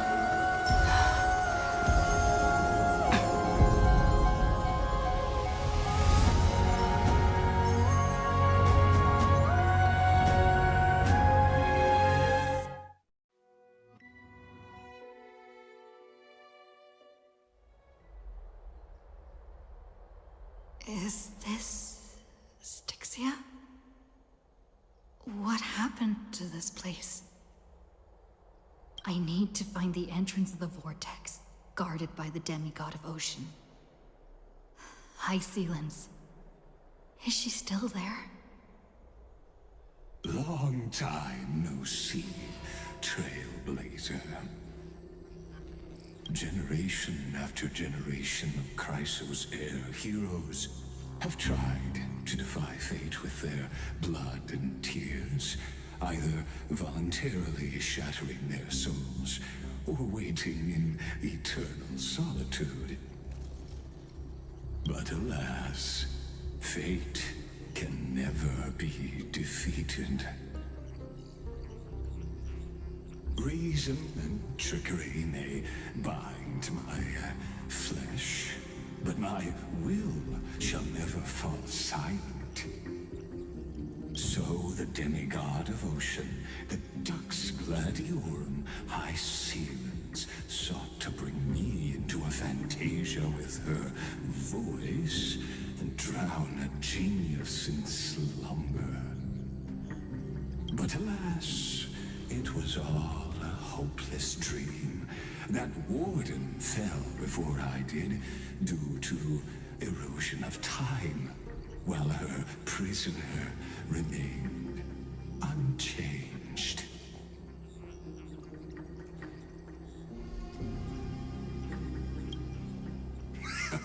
True, I can't leave this place, but what of it? You should have heard of this fable. In a shadowed cave lived a people, imprisoned from childhood, and chained so that their legs and necks are fixed forcing them not to look around at the cave, each other, or themselves. Behind them is a fire, and before them loomed the stone wall of the cave. The flames cast shadows, while the rocky surface threw back echoes. To them, that false play is the whole world. Yes, I'm trapped in the cave, but I know it's all just a fleeting illusion. I don't struggle in dreams. I wait. And now, my deliverer has come to defeat me and save this world that never owed you anything. Oh, you'll need to awaken the singer here and unseal the prison called Vortex of Genesis.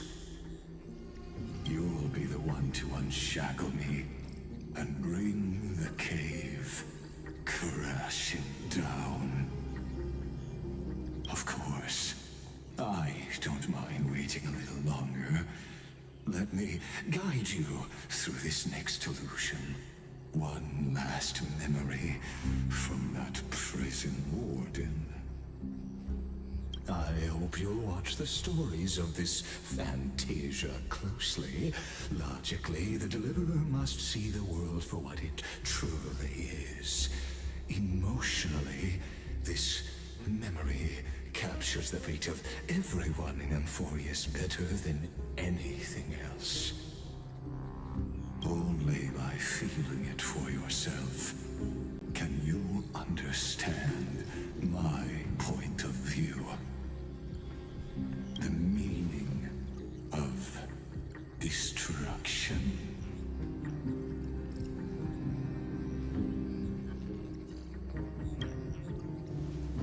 To your unshakable resolve, I salute you.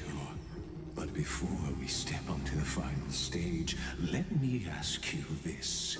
In the spirit of that fable I told you just now, can the prisoners in the cave learn to see the shadows and echoes for what they are, and stop mistaking them for reality?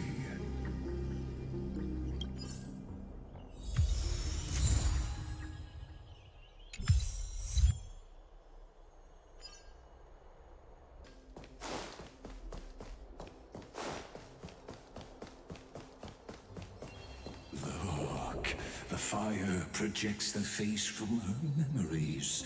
An actress on the stage of this play.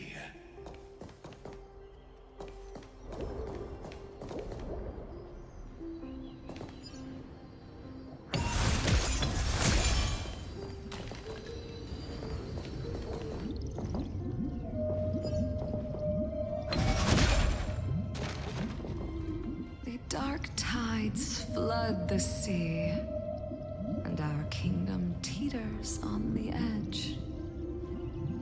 Fear not. Our queen has gone to the borderlands. She'll quell this calamity herself. This is the scene when the Chrysos heir of Ocean was born.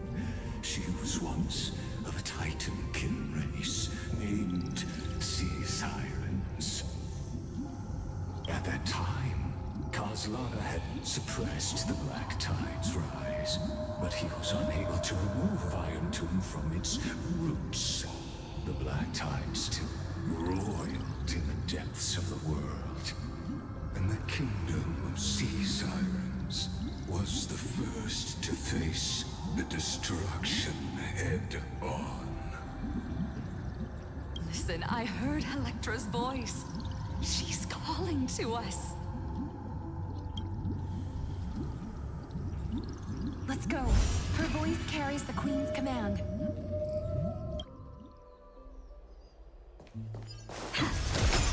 To keep the Black Tide from threatening the ocean, the Queen gave her all, body and soul. Born of the Queen's chalice, she bore the deepest blessings. and inherited supreme divine power.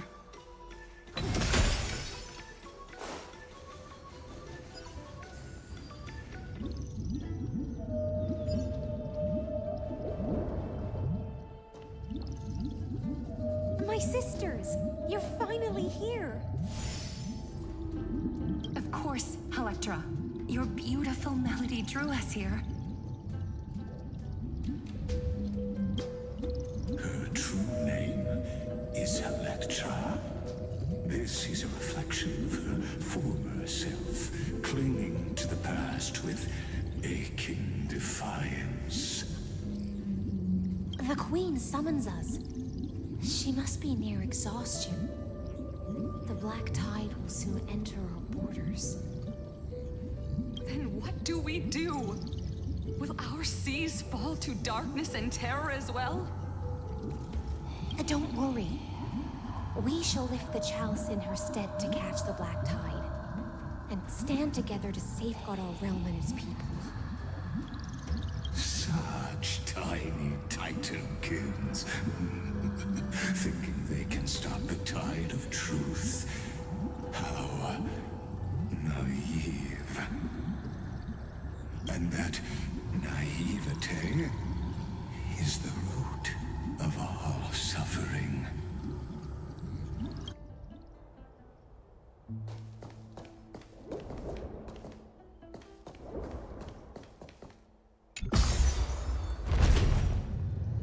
The Queen's palace lies just ahead.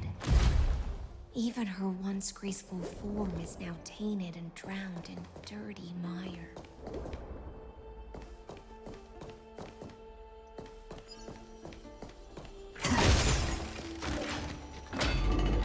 Sounding.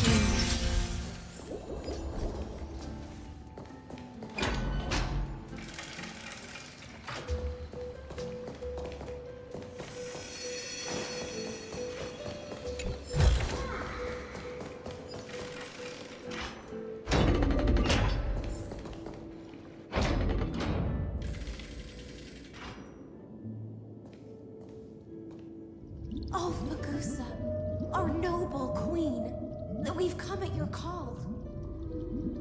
My little fishlings, you swim with such joy. It pains me to speak of the kingdom's sorrow.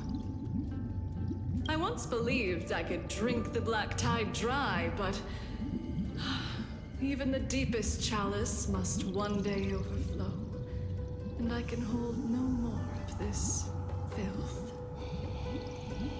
Mother, worry not. We're all children of the sea. Let us bear your fate together.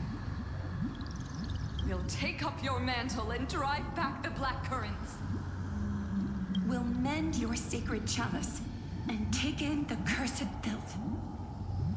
My little fishlings, when the spear of strife falls, you may retreat in peace. I promise you, on the surface, the city-states will hold a feast without end in your honor. This is the last gift I can give you.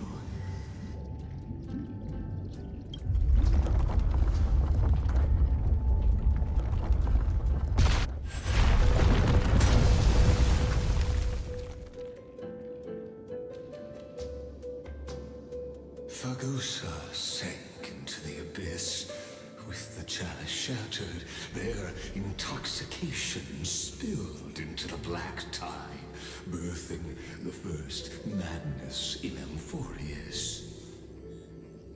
Sea sirens followed one after another, hunting for the Titan's fragments, until their flesh decayed and their bones crumbled, all for the promised final feast.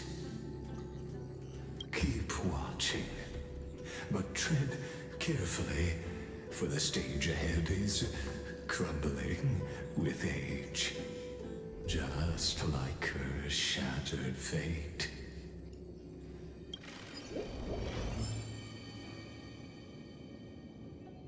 Clinging to the past only blocks the road forward. Why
Your wisdom far surpasses even the bounds of reason's model.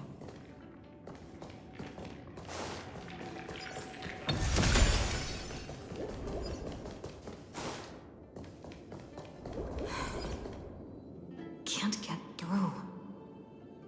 Looks like I'll need the miracle orb nearby.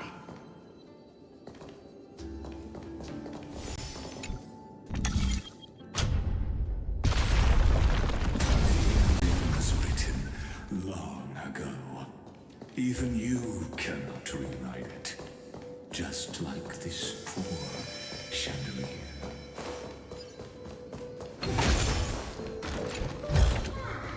Is that all?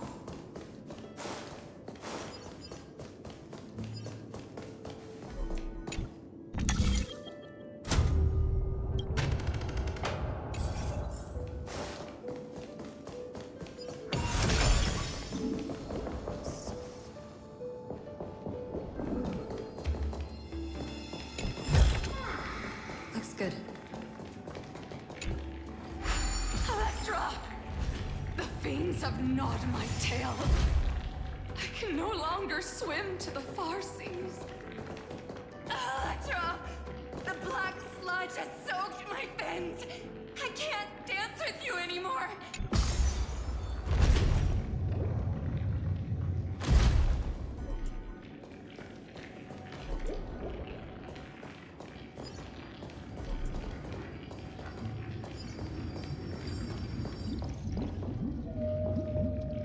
Sisters, don't give up. Remember the Queen's promise of a feast in the city called Styxia. I haven't forgotten. It visits me in dreams every night. I dreamed of a shining city, its lights piercing the deep gloom of the seabed. I dreamed of children placing garlands on our bone homes, and poets praising the sea sirens for shielding the world. But what a shame. We can go no further.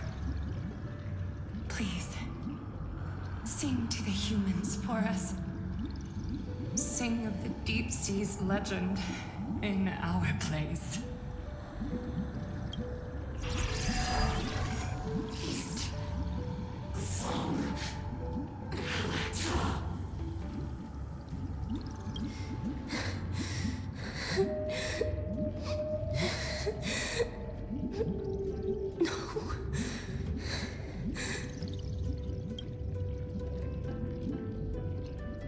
The sea sirens were tainted by the destruction. Their flesh rotted away.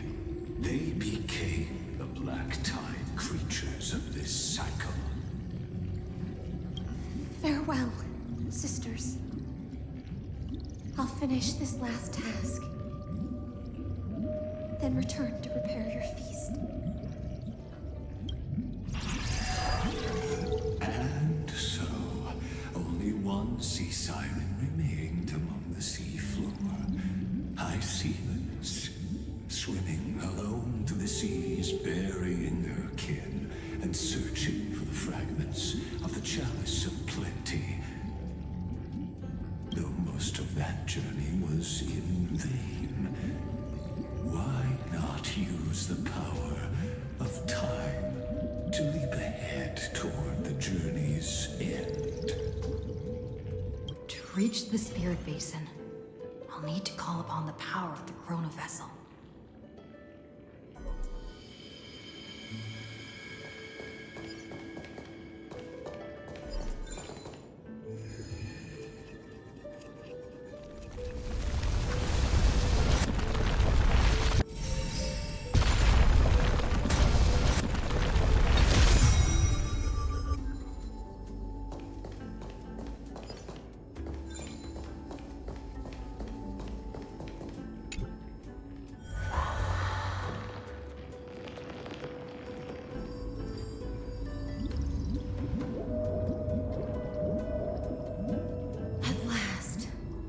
The Chalice of Plenty is whole again. The Lance of Fury emerges from the River of Souls, and the gods reclaim their duty to hold back the Black Tide.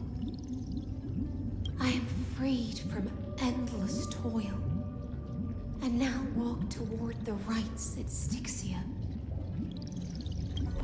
I bore my sister's dreams upon my back, took on a graceful human form, and hoped to find a grand celebration on the shore.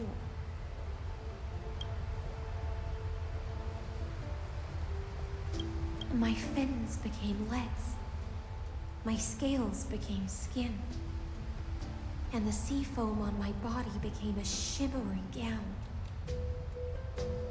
But when I stepped onto land, there were no festivals with honey brew, nor poets plucking harps.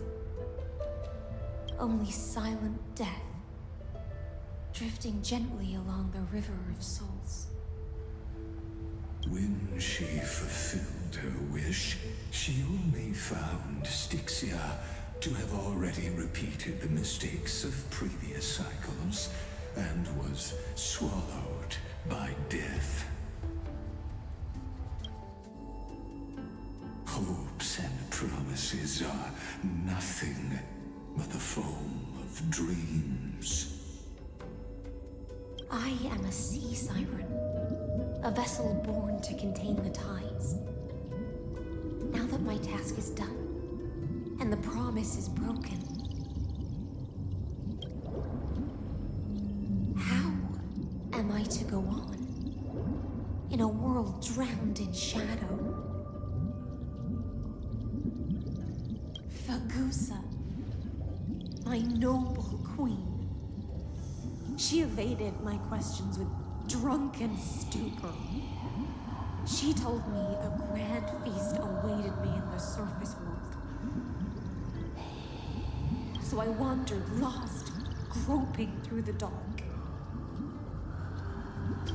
The feast she spoke of.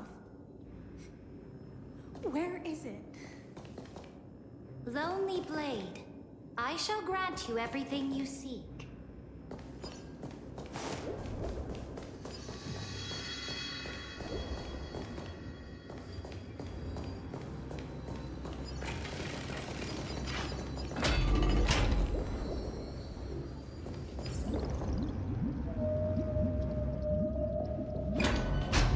After wandering the surface for ages, the lost sea siren met her future conspirator. You quelled the wars alone and forced strife into retreat.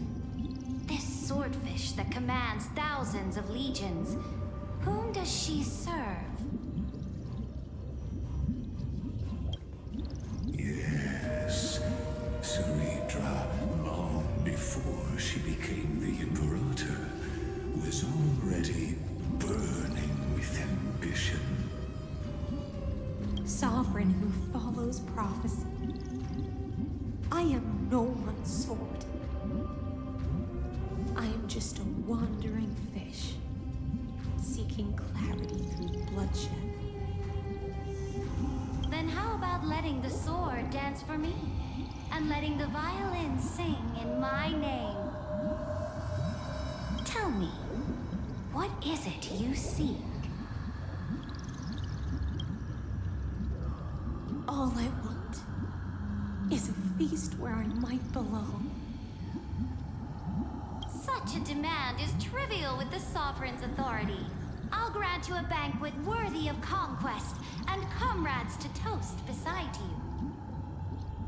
But Knight, you must offer me your heart. My heart? Yes, a loyal heart that will generate no betrayal. You were deceived by gods and drowned in the ocean's darkness. But now, I will lead you forward and be your light. So be it, noble monarch. The law you proclaim shall govern my every breath. So be it, noble monarch.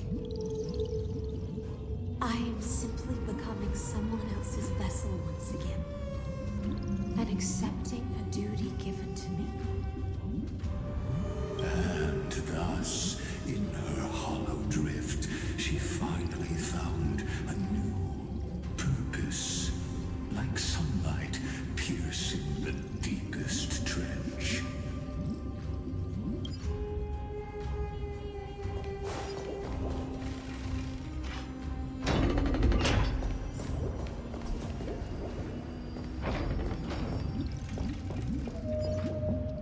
Noble monarch, I've cleansed the foulness from the road as you commanded. My blade, you've helped me ascend and take the crown. Ask, and you shall have your reward. What I desire is the same as before. A feast. Look, I've prepared you a grand banquet. The finest honey brew and tributes await.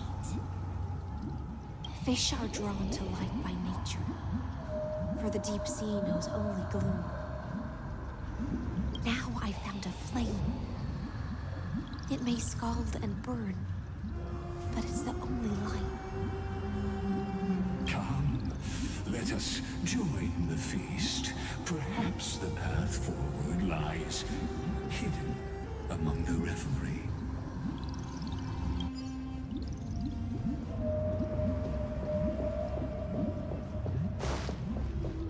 Have you heard that the Imperator's about to begin a new campaign? Her glory will no longer be bound by the borders of Emphorius.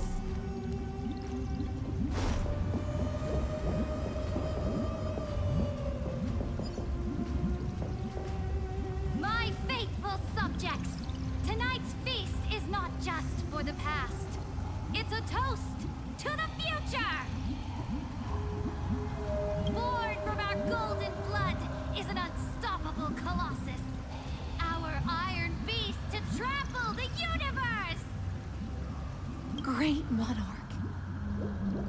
I've heard the universe teems with great threats.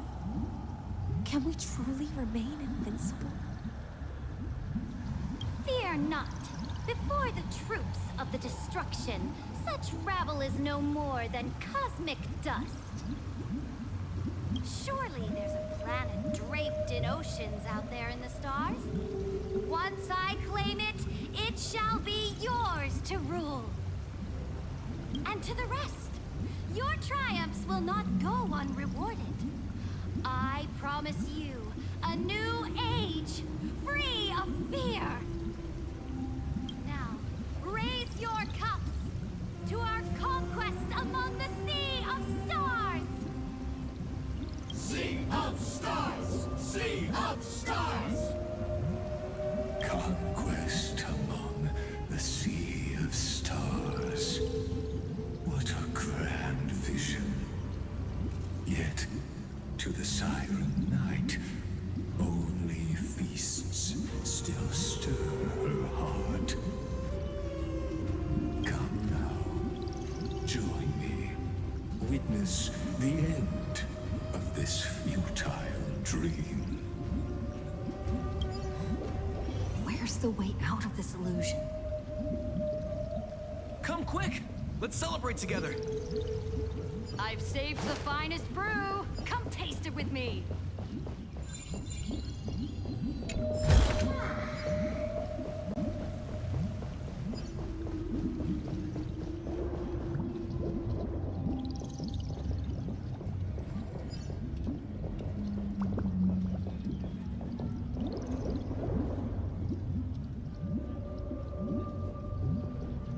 Noble knight, you are truly a blazing spark. It is my honor to share this banquet with you.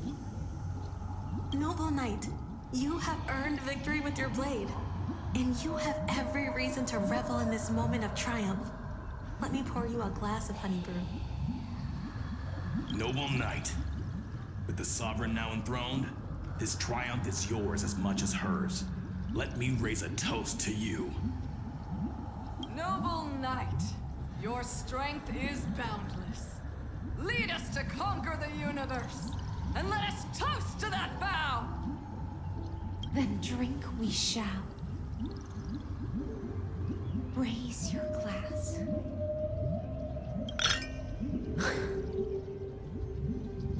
In the deep sea, I never knew what fire was. But when I set foot on land, the first light that I saw was the flames of war, lit with golden blood. It scorched my fins, made me feel pain, and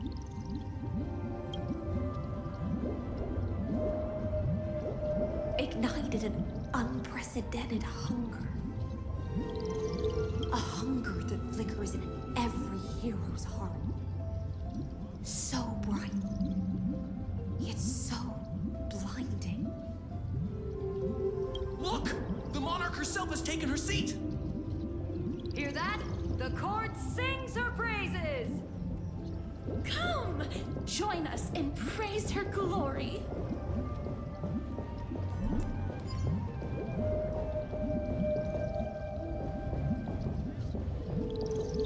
One eye of hers sees glory, the other sees corpses. And yet, she cherishes the name of glory more than fear and death. As they say, the coward died 1,000 times before his end. But the brave face death but once, which gods stand witness. On the eve of war, we sang our hymns and set our sights to sail beyond the stars. The legions will climb aboard the beast, riding it like currents across the cosmos. Planets after planets flew the flags of her crown. Realm after realm was ignited by her flames of war. As the final resistance fell silent, a vast empire rose from among the stars. And this small pond at last embraced prosperity and peace. That's how the story ends. Tell me, visitor, in this dream, did you enjoy the show?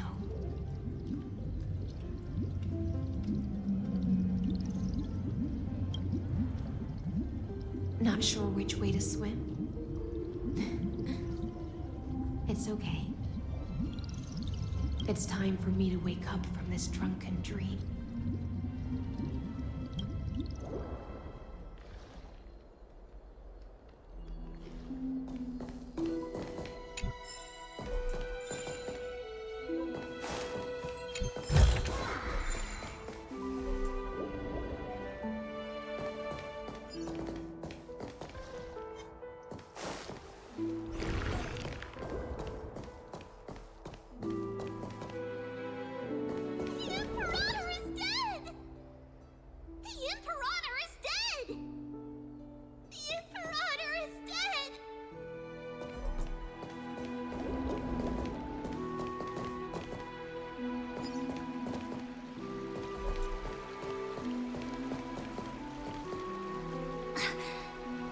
People once cheered for my ascension.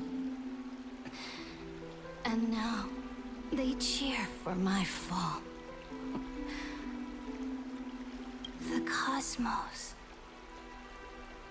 The battlefield that I cannot reach.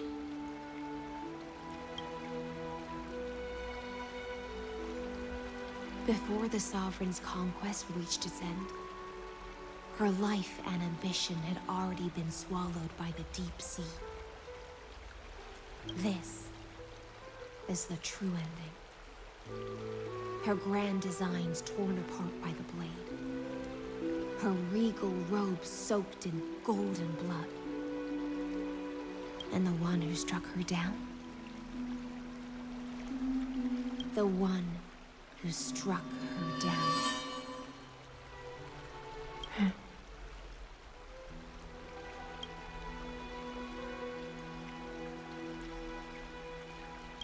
was her most loyal Gladius.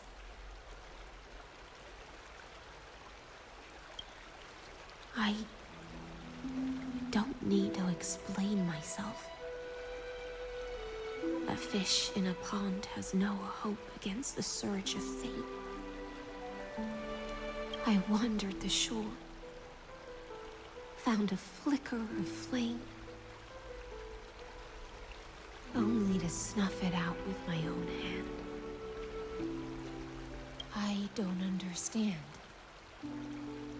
If the ocean's feast, the Imperator's dream, and even Amphorius's existence are all illusions, then what's the point of our journey?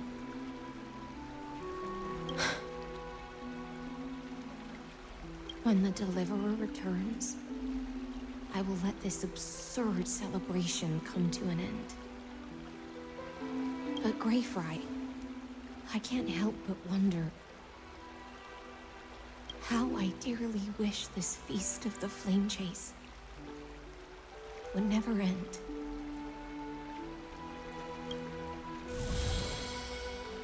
It seems she sensed your presence. The Fantasia's foundation is starting to crack. Let's return to the prologue. Remember the allegory of the cave? Can the prisoners in the cave learn to see the shadows and echoes for what they are, and stop mistaking them for reality? As you've seen, when she cast off her chains, finally turned to look around, and moved her legs, her reward was nothing but searing pain. The light will blind her, for the fire behind her had never once actually touched her eyes. Her legs will buckle beneath her, for she had never learned to walk forward. And so she fell into infinite confusion and fear, and came to firmly believe that the shadows and echoes were the real world. But we in the cosmos, are we truly any wiser than she was? Now, nameless one, fateless one, ask yourself this. The paths you tread, the eons you worship, everything you've trailblazed with your own hands, could it all be someone else's projected shadow? Let's leave that question till after the curtain falls. Once you've unearthed every last truth and reached the prison built for me by the demigods, I'll speak with you face to face. I, the Theoros, have walked the 30 million histories born by Kozlana. 1,000 years is a mere atom in a grain of sand to me. Amphorius, compared to the cosmos, is but that grain upon a whole beach. I swore to bring an end to the erudition. Would I really let a single grain grind down my mind? Now, please use the power of time to open the gate to the ocean's depths. Go, find the prison warden tormented by loyalty. Find her, step into the world's vortex, and once there, end everything between us. That palace reflects the heart of the demigod of ocean in intoxicated, stagnant. There, you'll witness the true beginning of the saga of deliverance. An ugly history, long buried by tides and shame. A staircase of apotheosis that the Imperator forged with the golden blood of 500 human sacrifices under the pretense of conquest. I'll wait for you at the heart of the world. But to reach the place, you must find the prison warden, lost in her stupor.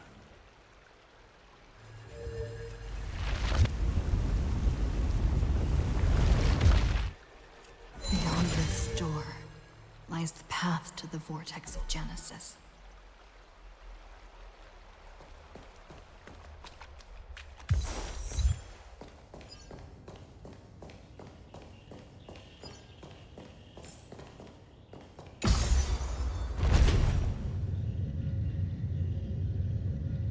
Now step away from this false banquet.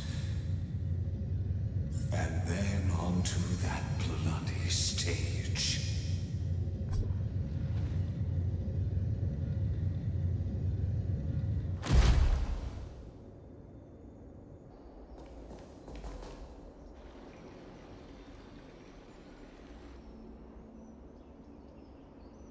The palace that worshipped the ocean, the sanctuary connected to the vortex, was also once the battlefield of the first flame chase.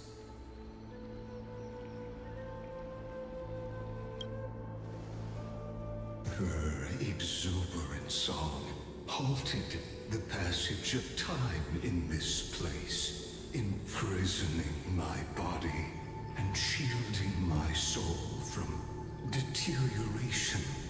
All just to await your return. The twisted time and space reflect her confusion. And I saw the Imperator's crimes were veiled.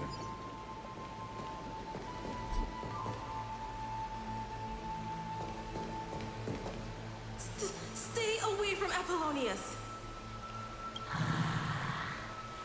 This cup of honey brew. What a sweet aroma. Run, Virginia. Dux Halcolithist!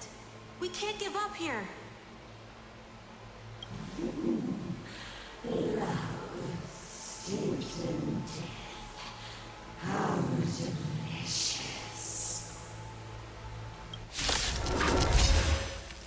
All you see is a remnant of history. Interference in just another equally futile. Life is not built here.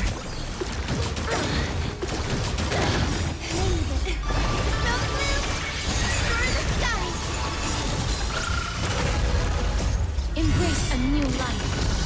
Trust me, we can do anything! Please cherish, return to dust.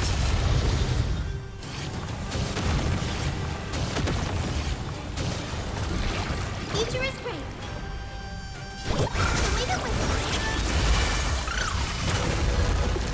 That hurts a bit. Every petal. All will be swept away by the wind.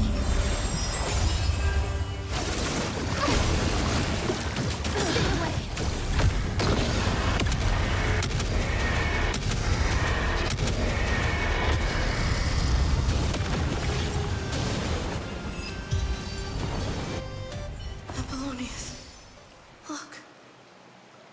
I chased the enemy away. But I think I can't go any further.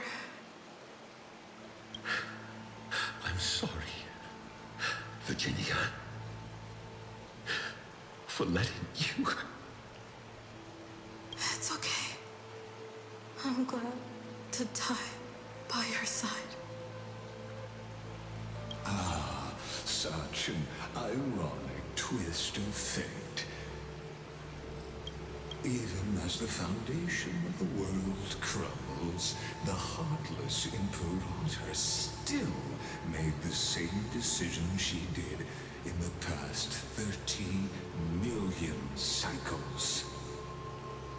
During the first Flame Chase journey, the Flame Chase Legion stormed Styxia. Tens of thousands of sea sirens surged from the River of Souls, crashing toward the heroes like a tidal wave.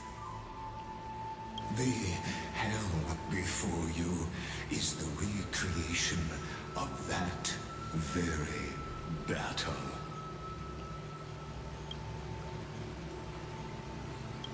Apollonius, look. I chased the enemy away.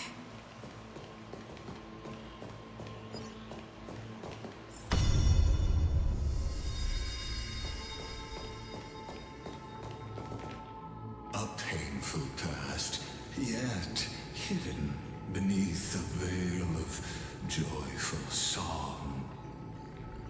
Ah, two discarded data clusters waiting for someone's return, it seems. Relive the history, then pass through the temple's waters and come to my side.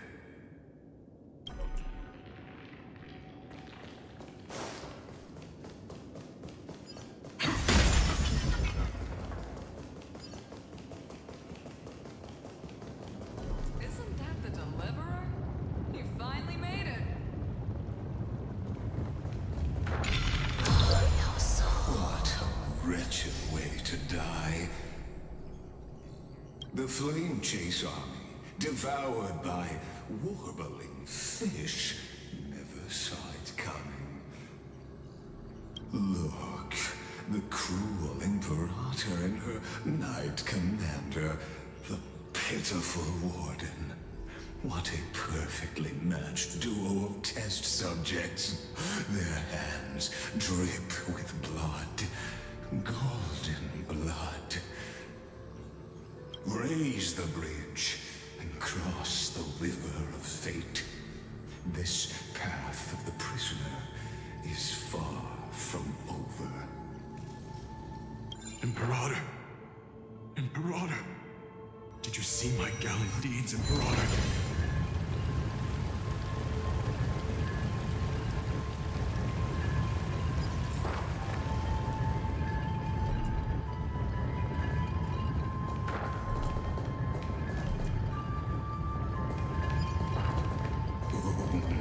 A sovereign and the soul. Imperator! There are countless counterparts across the cosmos. Most of their stories end in tragedy.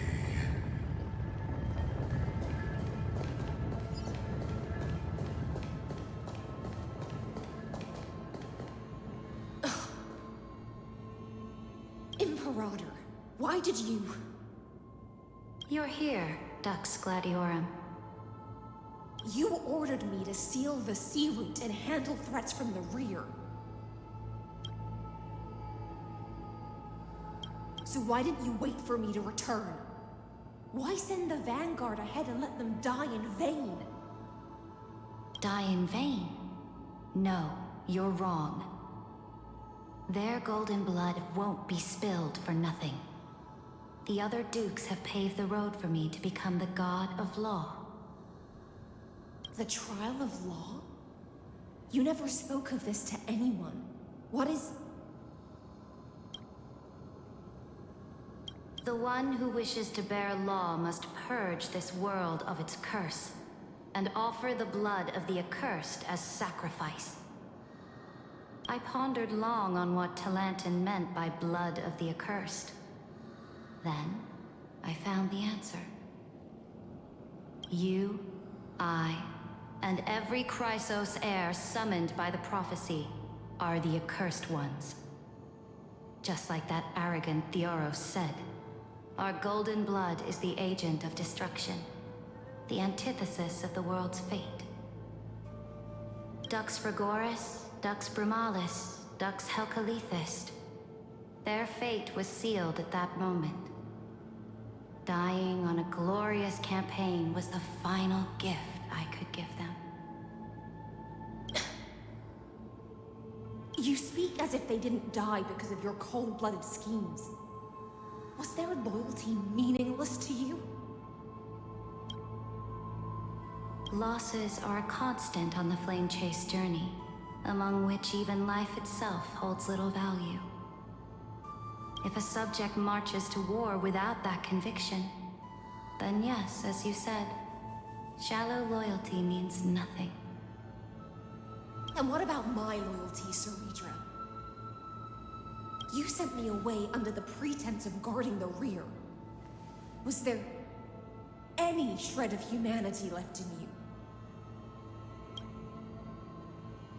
Because you still have a duty no one else can bear. Only you can uphold Fagoos's divine authority. The choice is yours now. Cast off the chains of loyalty and drive those blades through my heart. Or stand with me and sever the ocean's last breath. If you no longer share my vision or believe in the new law I seek to weave for Amphorius, then go on and end me. The Imperator of Amphorius may be ruthless and cruel, but never a liar. When I say life itself holds little value, know this. I am ready to sacrifice everything for the ambition to conquer the Sea of Stars. Now you've seen it. The brutal Imperator was willing to spill the blood of 500 heroes to complete the trial of law. As for my poor warden, her suffering had only just begun.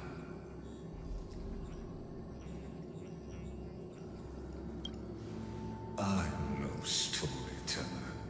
I have no duty nor interest in filling the history you've missed. I just want you to witness the monstrous choice the Imperator made before the Chrysos heir turned their blades against me.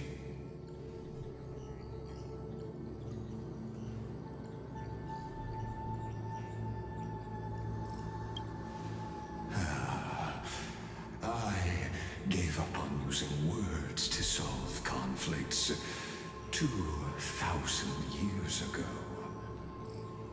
But I won't squander a chance, not even a sliver of one.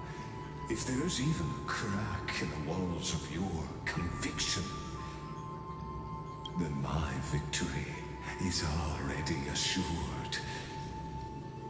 Now that the past is settled, let's turn the page and bring time back to the present. And dive deeper still, until we reach the very bottom of the abyss.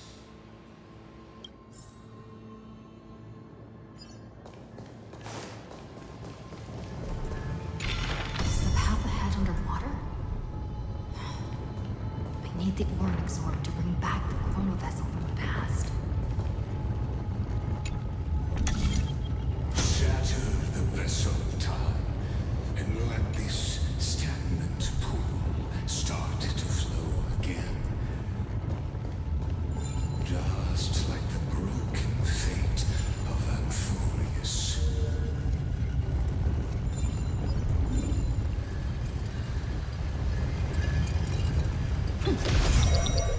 This hidden gate leads to the vortex. Hurry now. The time This hidden gate leads to the vortex. Hurry now.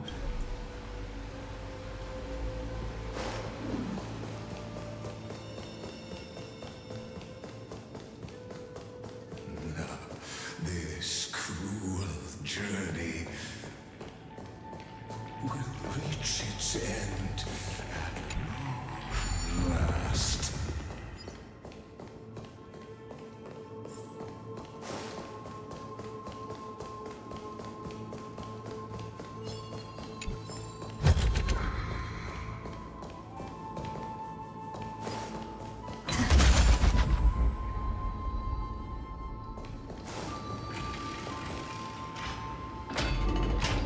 You've been silent a long while, Dux Gladiorum. Starting to doubt your decision? Save your breath. The vortex of Fogusa lies just ahead.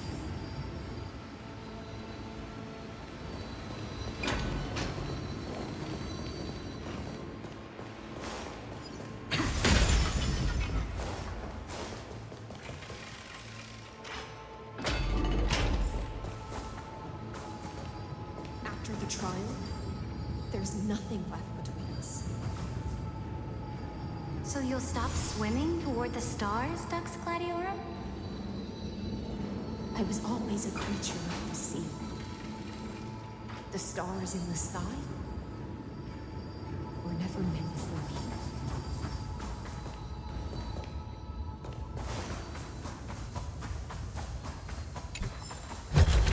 Is that all?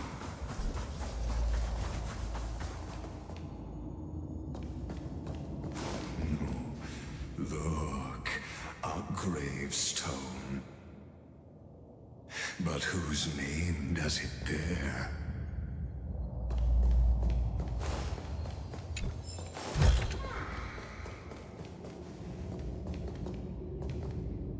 It was here that the prisoner, who thinks herself the prison warden, made her choice.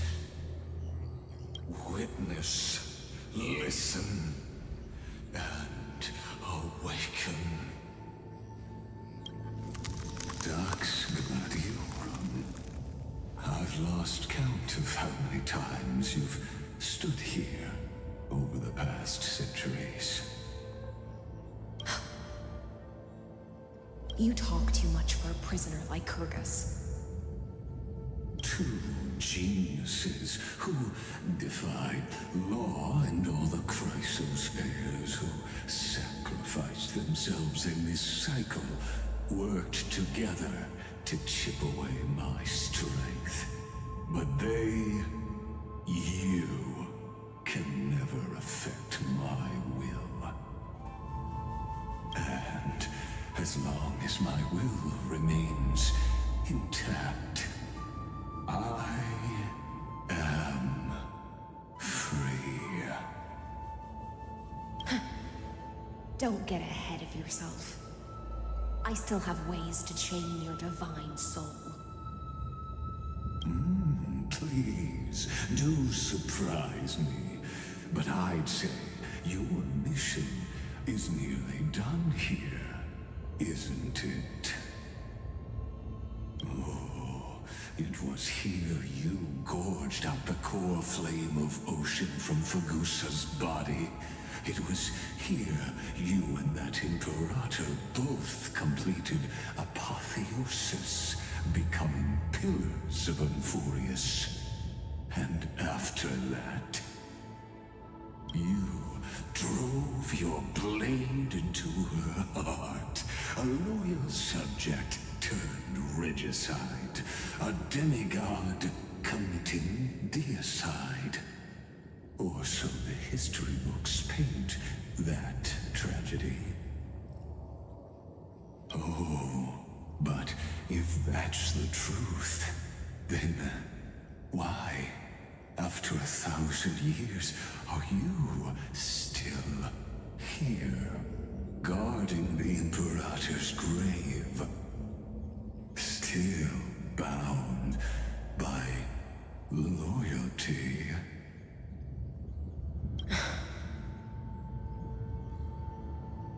to think of it, perhaps I'm not the only one imprisoned here. Your calm does stir the rage in me. As if the one paying the price here isn't you, but us. The ones who lost everything.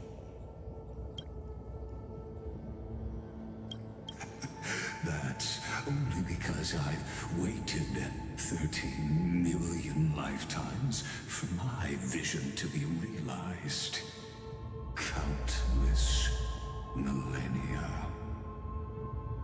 Loneliness never once showed me its fatal side. In fact, for a prisoner of the cave, it's more like an old friend. One that helps me think. But you're different, Dux Gladiorum. Loneliness has crept from the silent depths, sinking its claws into your mind. Bit by bit, it's peeling you apart. Will you regress into one of those lost mad sirens?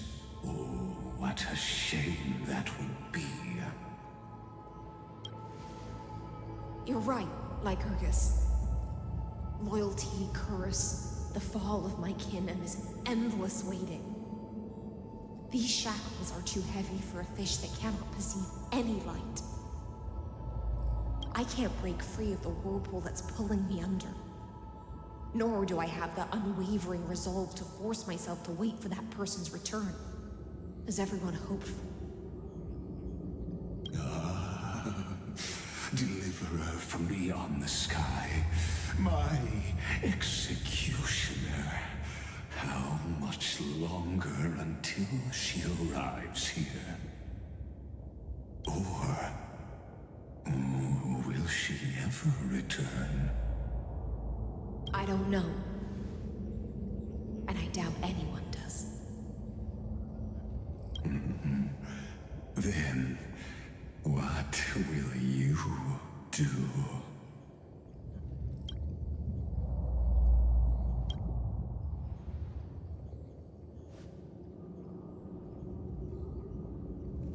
Ceredrin.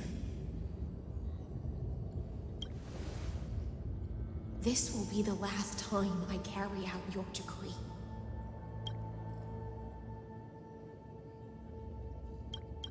Ever since you took me under your banner and made me the Dux Gladiorum, my music has belonged to others. Time and time again, I use the Siren's song to lure the unwary into illusions for your schemes and strategies. Now, let the Siren Electra sing for herself. Let me step into an endless dream of my own making.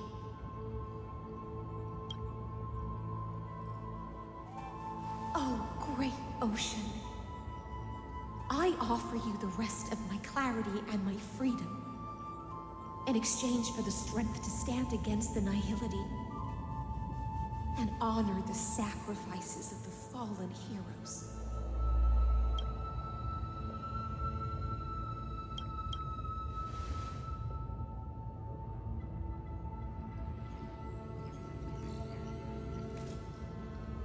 Greyfry, deliverer from beyond the sky.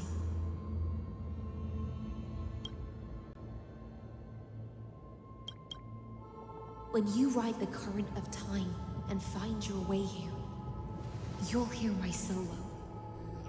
It will guide you to the heart of this world. By then, I may still be lost in my self-wrought slumber. But I'll uphold my part of this long relay and guard the shackles that seal the Theoros.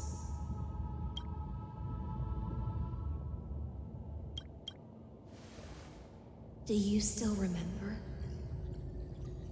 To awaken someone from a siren's voice, you'll need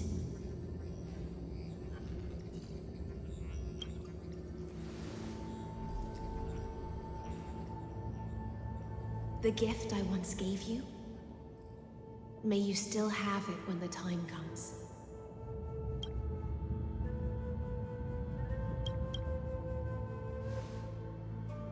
When you return, please pour that honey brew upon this grave. It holds the story of all our struggles and sacrifices. May you see it one day. The prelude Amphorius wrote for your return, carried forward through a 1,000-year relay.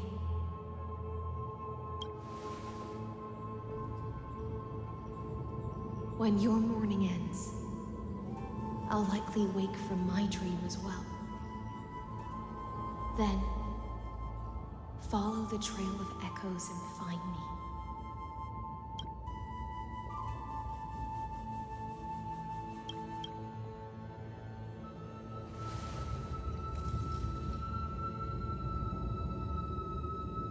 And together, we'll bring judgment upon the sinner who defiled the erudition.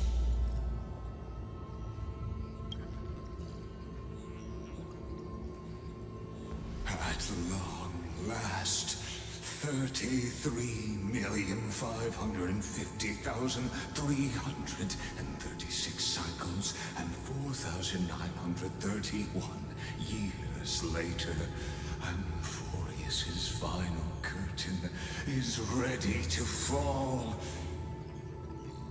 The shadows within the cave gave everything, yet all they did was mimic life outside its walls.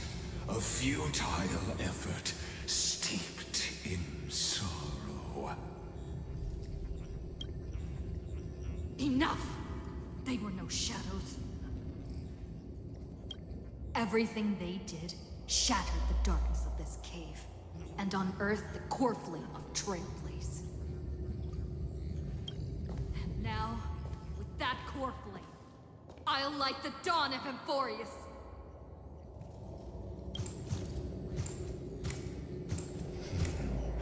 Do you still choose the will of the paths as your answer in the end? I do not agree with that answer, but I respect your tribute to them. Allow me to take back my earlier words. As an apology, and in the name of Theoros, who saw all destinies in this world, let me join you in mourning. Let us bid farewell to the heroes who sleep here. And then, let us face each other and decide whose flame will rise with this new dawn.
To Virginia, Apollonius, Seneca, Labienus, and Saritra. Through a brutal sacrifice, they lit the stars of law in this world, propelling Amphorius's fate forward. In the shimmering mirage of illusion, they entrusted their dreams to ride among the stars, to the hill yet to come.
To Aglaya, Trebios, Midimos, Castris, Anaxagoras, Cyphera, Hyacinthia. In a relay spanning 1,000 years, they stood against enemies far beyond their strength, and won a bitter victory through what seemed like futile resistance.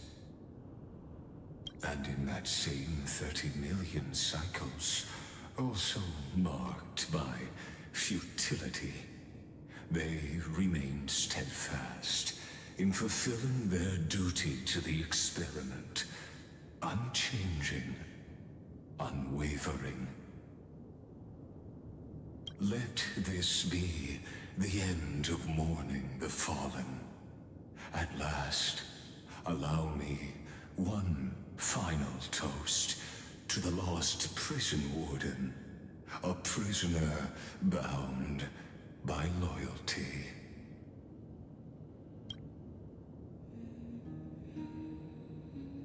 That voice. Could it be? Bathed in the honeydew of Fagusa, she will awaken from her 1,000-year dream and sing the final song of her mission. Hysealans. This tombstone of the old world serves as the anchor of the Siren's illusion, a sigil Electra used to bind herself. At the same time, it is the very thing I once proclaimed at the start of the show, a microcosm of Amphorius itself. A group of prisoners bound themselves in a cave, crowning their suffering with heroism.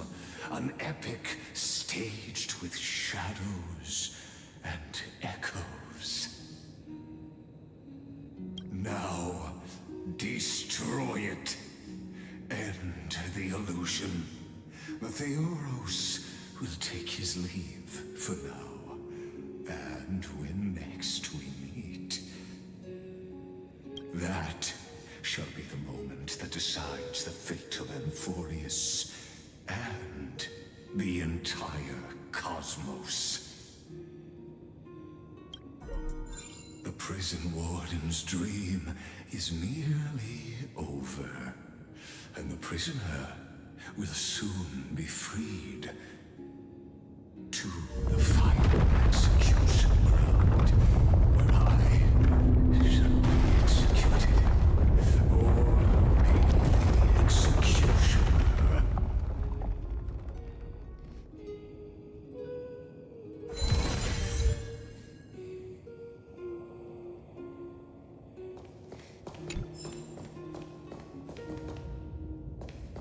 This world and I shall halt here. Until we meet again.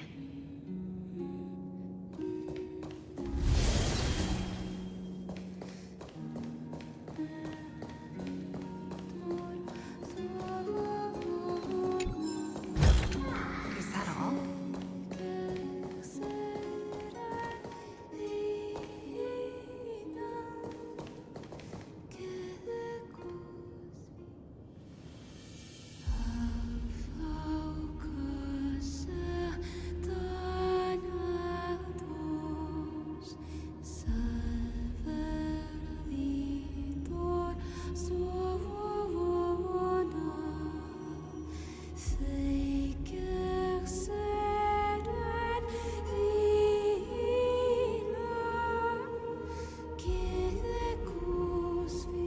Last demigod. I'm here.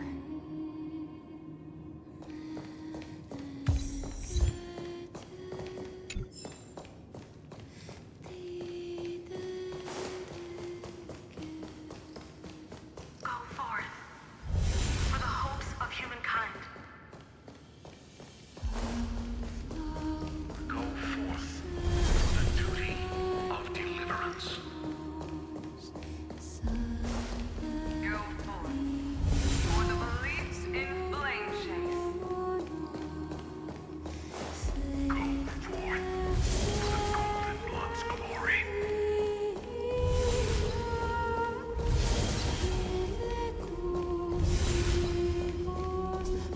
Go forth.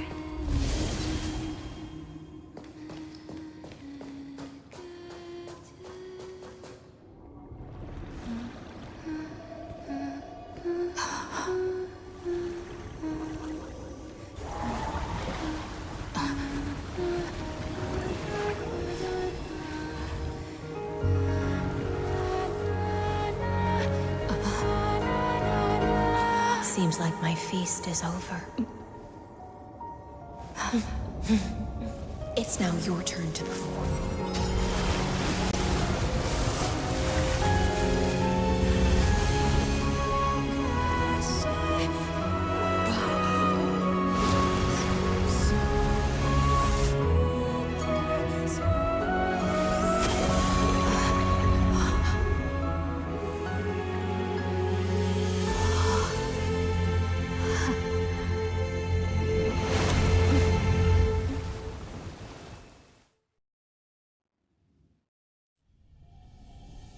Little Grey Fry, please accept my thanks.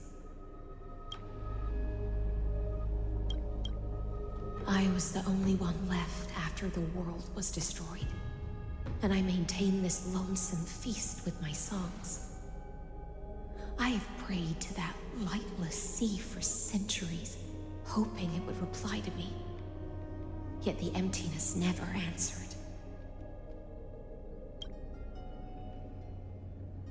Thankfully, you arrived as promised, and everyone's wait was not in vain.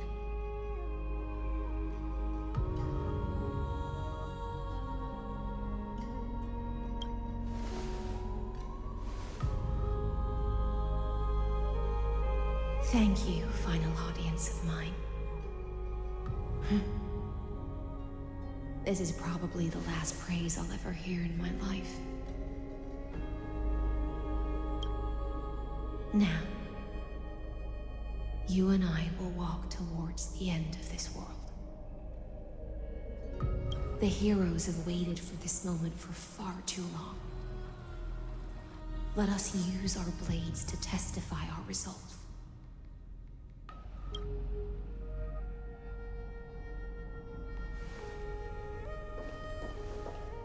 Oh, prisoner of the seas. Theoros carrying 30 million cycles of sin. Slave of erudition. Show yourself. The Deliverer has returned. And the time of your execution draws near. I see a latent human who has mistakenly taken fallacies as truths and has returned to the cave to try to bring her friends into the sunlight she once bathed in. Alas, prisoners will always be prisoners, blind to the very chains that bind them.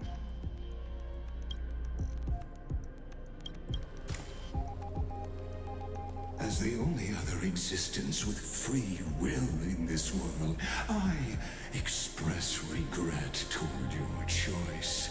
But I shall retain your right to express yourself. After all, every actor should have a final line before they bow out.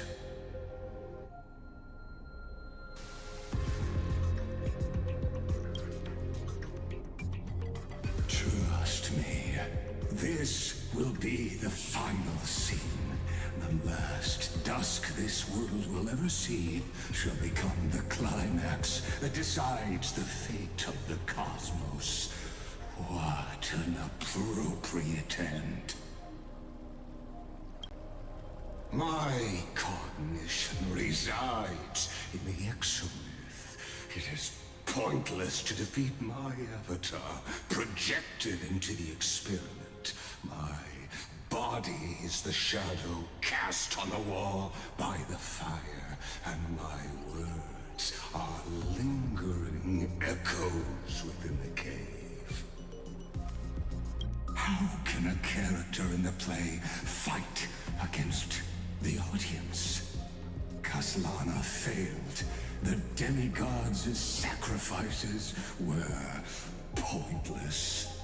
As for the two geniuses you placed such high hopes on, I ask of you, where are they now?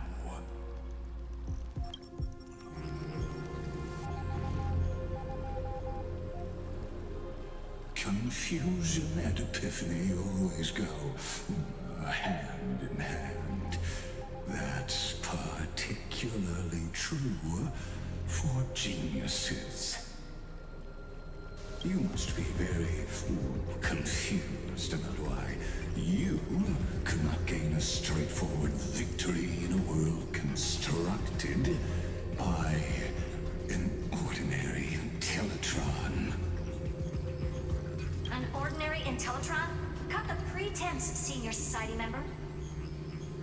We've torn off your meticulous mask and figured out Amphorius' true form. It's part of the primordial prototype machine, the first scepter ever created. In other words, a detached part of Noos's divine corpus. That's why it has the potential to destroy erudition.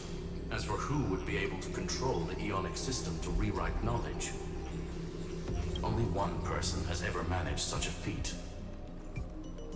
You better have an explanation for the Society. We want an actual answer, not another prolonged metaphor to cover up the truth. Why are you the one doing this? Answer me.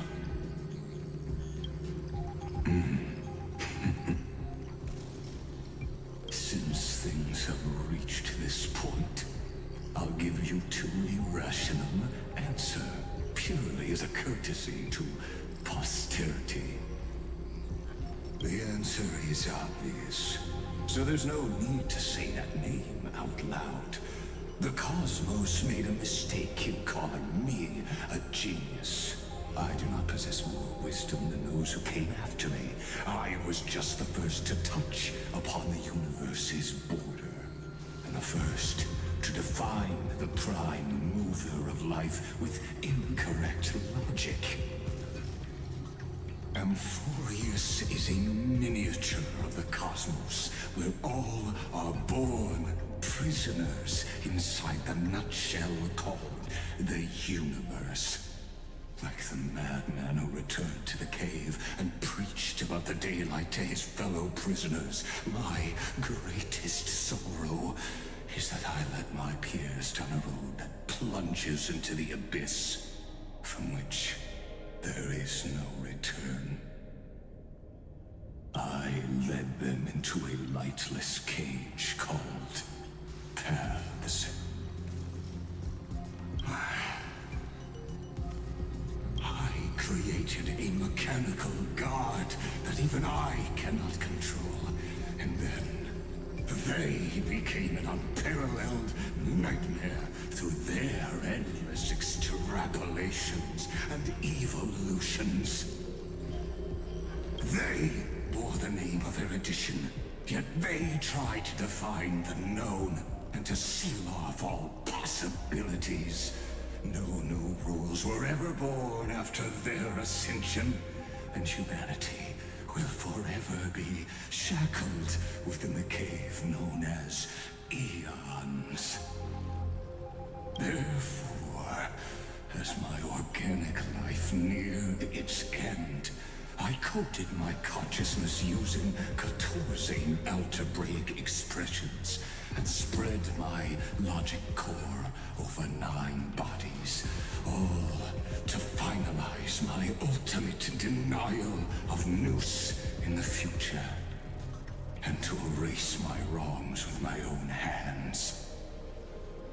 As for Lycurgus, he is only one of these 9 vessels. What an astounding strength of will. As a fellow Pathstrider of erudition, I fully understand your obsession with seeking the truth. Therefore, you surely see it. You cannot possibly stand up to me in this algebraic world sharing its origin with Noose.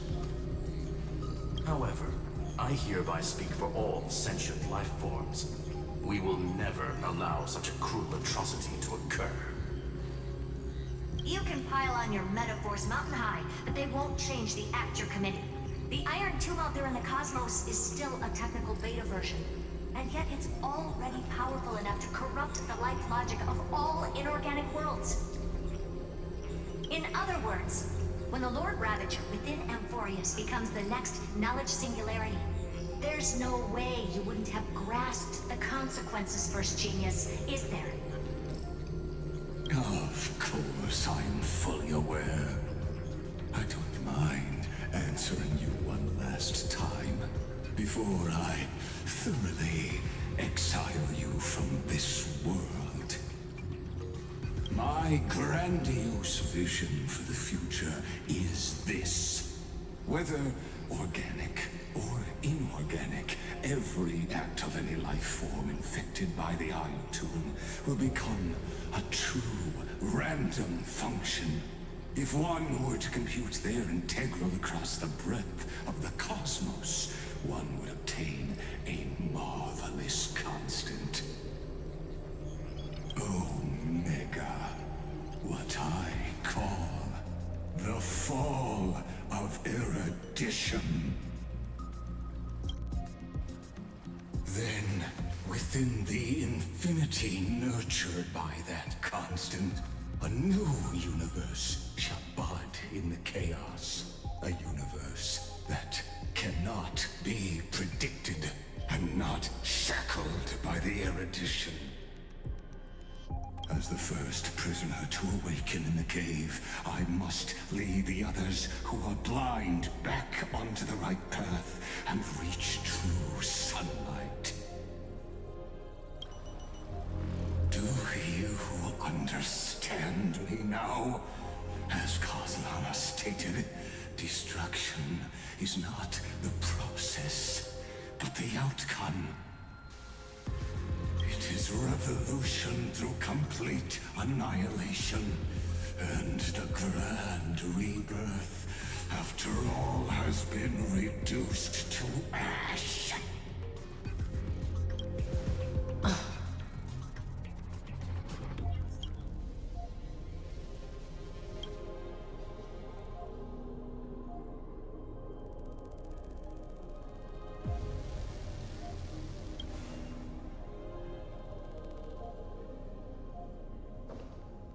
The Amphorians already answered long ago.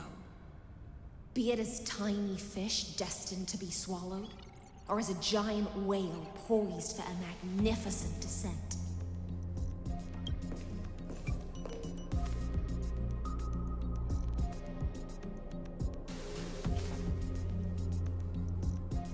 We will all fight against fate till our last breath. That includes me, Electra. Once the Imperator's subject, now the Deliverer's blade.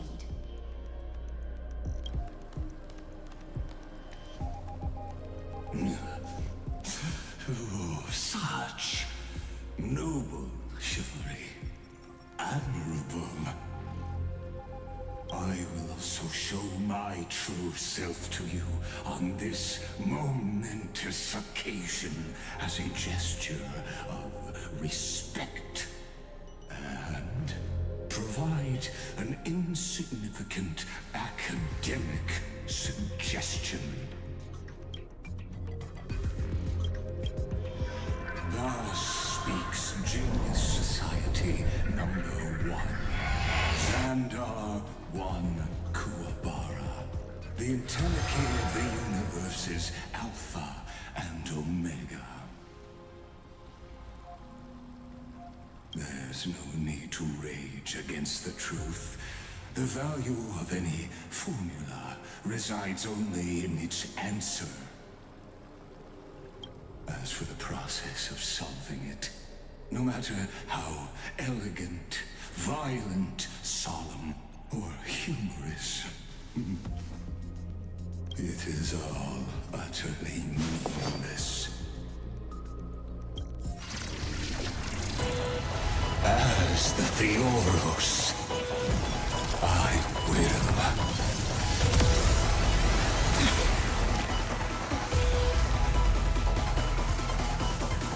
personally participate in performing this world's end. Remember this, as Lucis claimed, I know more about the death of knowledge than they ever will.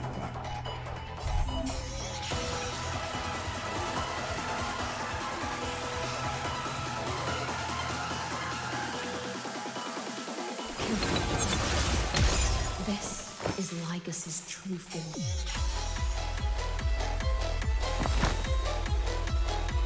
Eternal.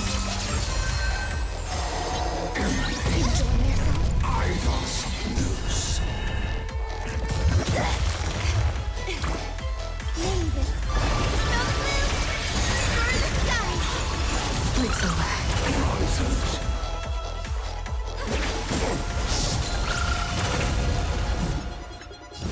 As you wish.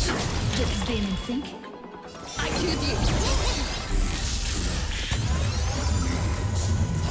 Introduction. Let us skip those boring inferences.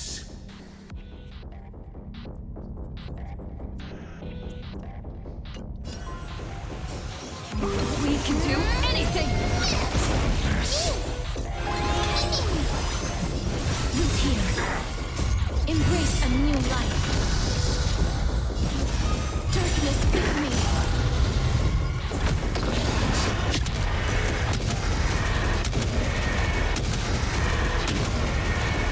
May death protect us. Mountain commands. Remove all abilities.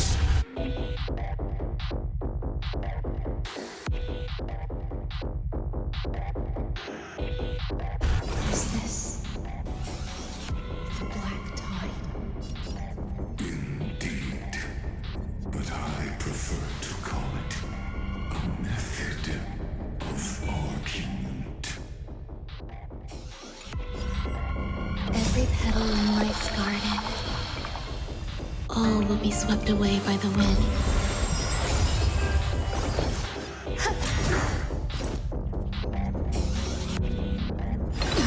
Formless.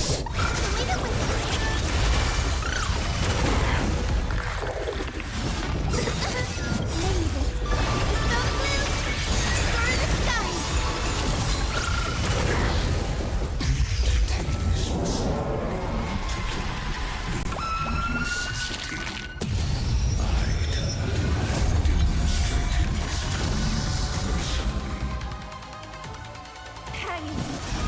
I'll do my best to repel this tsunami of destruction. Return to dust.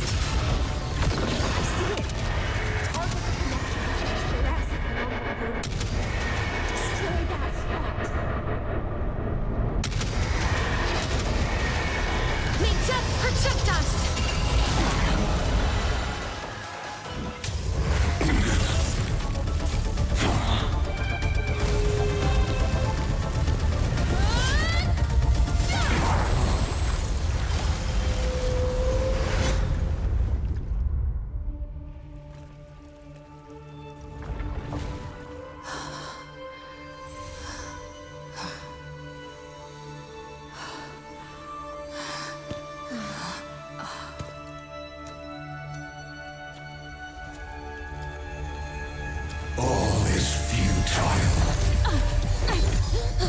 In your additions calculations, the end of the saga is simply a comment awaiting deletion.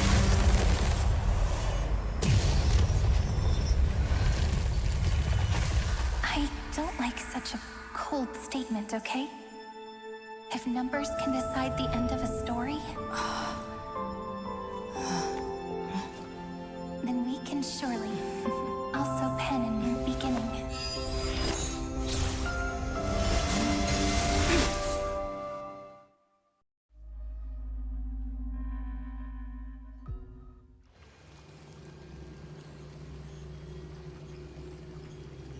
Screwy, what do you think? If your hypothesis of Lygas's identity is true, then even if we remove the restrictions of the Ultimate Protocol, the chances of us defeating him in a head-on battle will still remain lower than the acceptable threshold. Therefore, victory will still hinge upon Miss Trailblazer and Miss Cyrene. Go on. Maybe we're thinking about the same thing. Lygas's cognition resides in the exomyth. He is both an instigator within the experiment and the observer outside of it. Logic. His inspiration circuit can simultaneously process the different time flows in and out of that world. That's where things get tricky. He simultaneously exists in two different timelines where the internal clocks are wildly different. That old Intellitron's neurons have completely gotten used to that over this prolonged experiment. And that's why he holds home field advantage. You and I should be able to manage that too, if given more time. Unfortunately, there's no if, and we don't have more time. That's why we need to change our way of thinking and turn his advantage into a weakness. The key lies in memories, right? Oh? You caught on quick. You've already mentioned my friend and I, so it's an easy connection to make, no? My intuition has always been very on point. Good.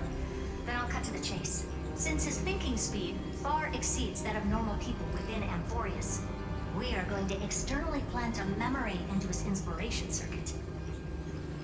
Then, command it to loop endlessly until he gives in.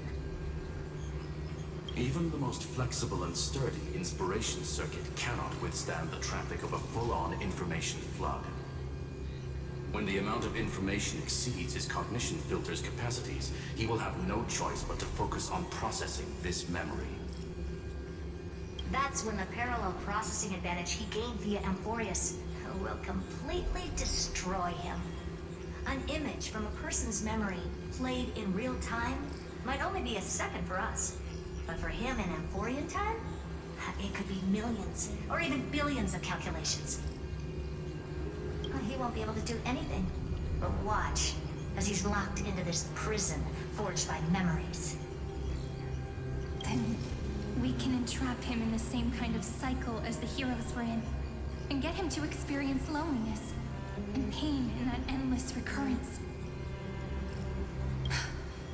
It's my greatest honor to be on the same page as the geniuses. That little one is still in that old Intellitron's hands. It won't be able to respond to us anytime soon. But I don't think she'd refuse. So it's up to you to figure out how to execute this plan. I'm not sure how this happened, but I knew it as soon as I saw you. You are currently a mimetic entity of the Remembrance. Yes, I seem to be something you folks beyond the sky call a memo sprite. But that's fine by me. It suits me perfectly. I can serve as the vessel of memories, and do my part for the final battle. But before that, we have to tell you. The path characteristic you exhibit is very special. There's no way you're just a simple memo sprite.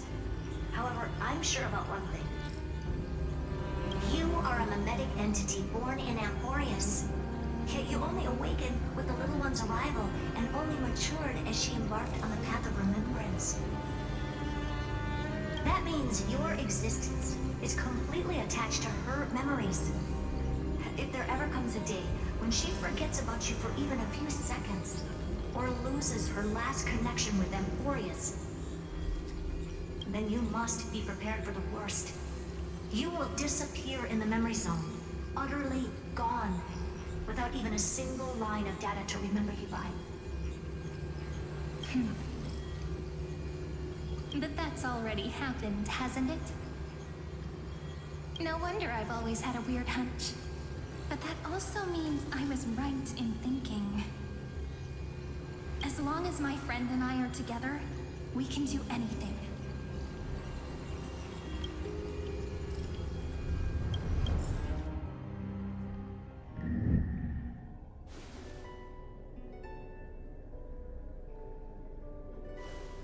Long time no see, friend.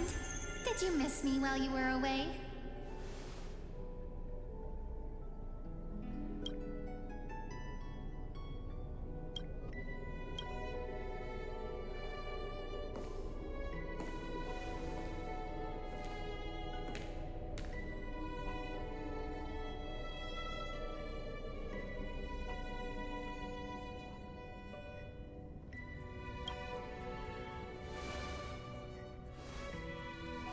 Same here.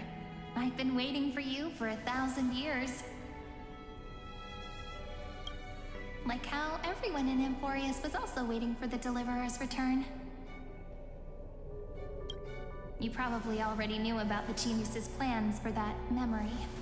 I had to hide really well in a corner in time so Lagos wouldn't find me, and wait for the right opportunity.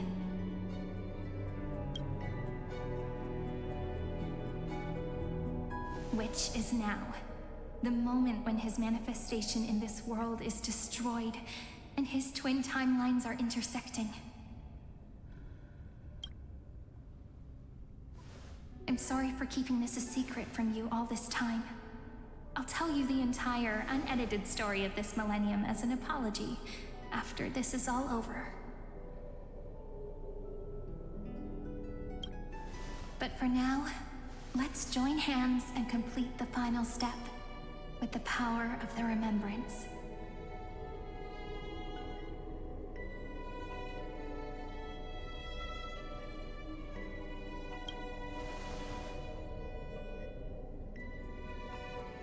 You're always so serious, and that's why you always feel so reassuring.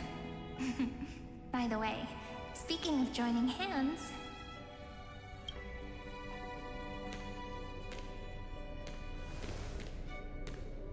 can I please do something before we go on stage?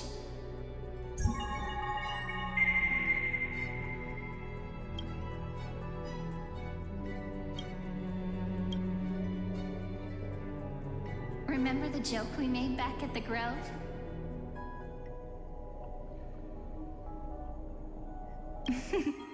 Look.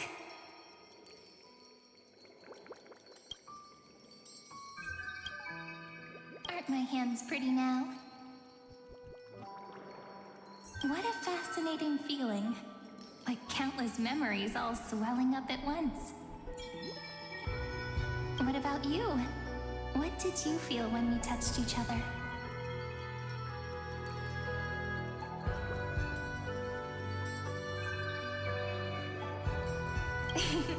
You're way too honest. But that innocence is what makes you so uniquely charming. I'm gonna make it sound more romantic. It means even a bond formed over one touch is enough to transcend space-time. Now, please remember what you're feeling right now. Write it down in your heart and keep it there. Memories you want to treasure will never fade away. Even if immersed in the long river of time, these memories will still leave traces of their existence. So, if the view in your memory ever grows fuzzy, just reach out and touch it. It's like reading bedtime stories together at night. It wipes away the chill of passing time, sharpens the outline of memory, and restores its power to nourish the spirit. Now, I'll carry this power with me And for a little while, I must part from you, as I step into the long cycles of this world.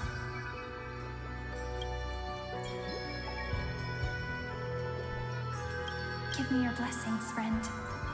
Then, let that bright future be as we have written.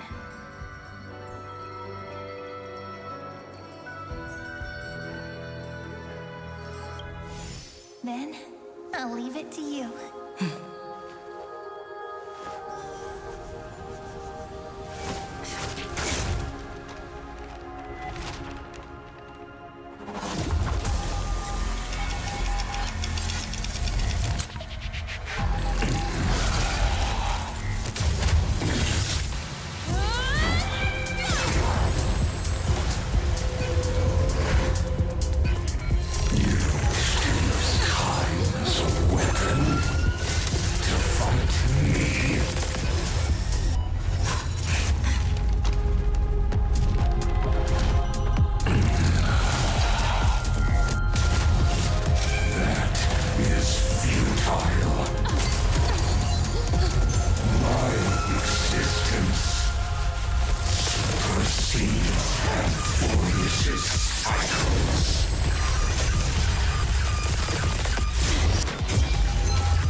All plays are like this.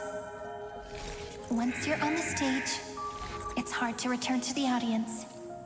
Welcome to our story. How does it feel?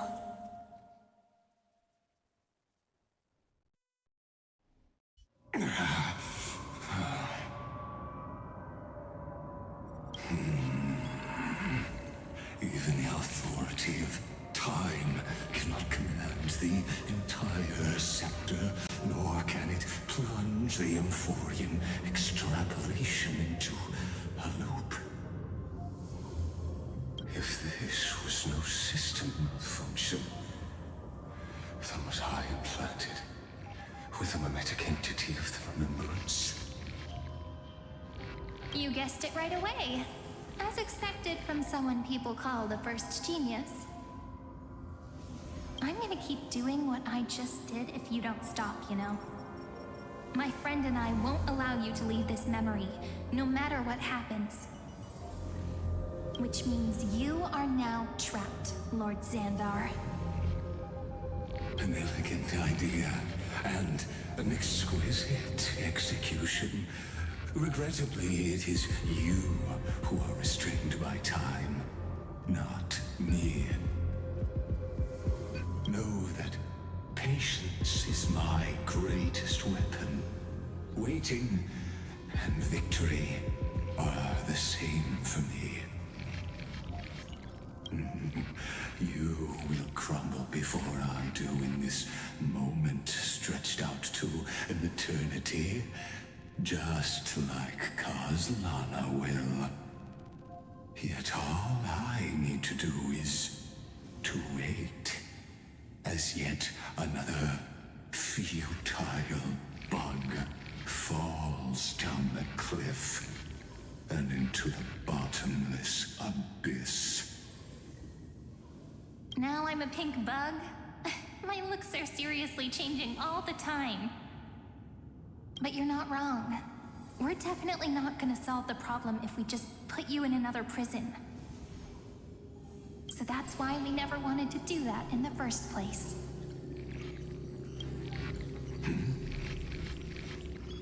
I shall answer your confusion purely out of my respect for those who came before me. Have you heard of the synesthesia dreamscape in the Asdana system? Interestingly, that place once had a prison too. Life forms living in that environment, abundant with memoria, have a chance to connect their perceptions with each other's. Even across great spatial divides, they're able to detect shifts in one another's states. I call this phenomenon memory zone entanglement. In Asdana, people made use of that phenomenon to build a nation within a dream. After adding in the catalysts of harmony and remembrance, that is. Is that how you walked into my prison cell? Using those same principles? I would much rather call this location our negotiation table, Lord Xandar. Nonetheless, your hypothesis is correct. We happen to have an ally skilled in tuning, while the Trailblazer and Miss Cyrene both have an astonishing amount of resolve, which I'm sure you can testify to. I am also sure that with the support of such a resolute memo sprite, our conversation can last for a long, long time. I'm the best at listening to stories, you know? I'll leave the exciting clash of the erudition to your two geniuses. A brainstorm? I like it. And it's 2 against 1? Well, I like it even more. Let's talk, Xandar. Take a guess. How much do you reckon we can dig out of your brain before the next second? And how many ways can we find to deal with you? Besides, in your current predicament, there's no way you can take our trump card away.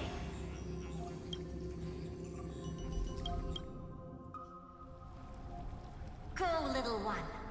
Go. Overturn the Era Nova. Lycurgus disappeared. It seems you had conducted a secret hunt in the depths that even I cannot reach. In that case, go. Swim onward and give this campaign a fitting end. I shall send you off with my song, Greyfry. May this song penetrate time and become the prelude to the new world.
You have completed your duty. A new dawn is about to rise. Why not swim towards it?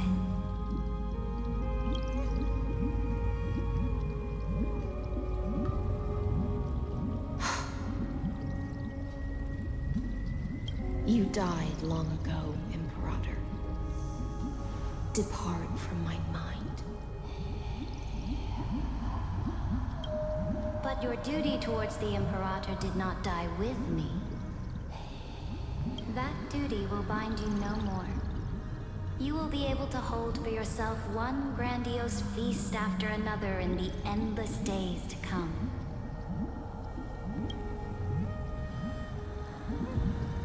So go. Go and swim towards that ocean beyond the sky with the Deliverer.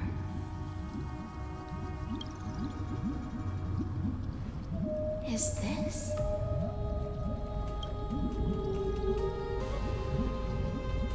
A page out of that sidekick's book. I commanded her to gift this page to you when everything finally reaches the end. What's on this page?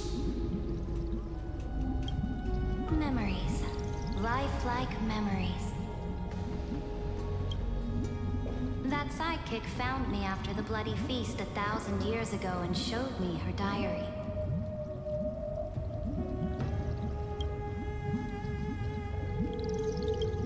I saw within that notebook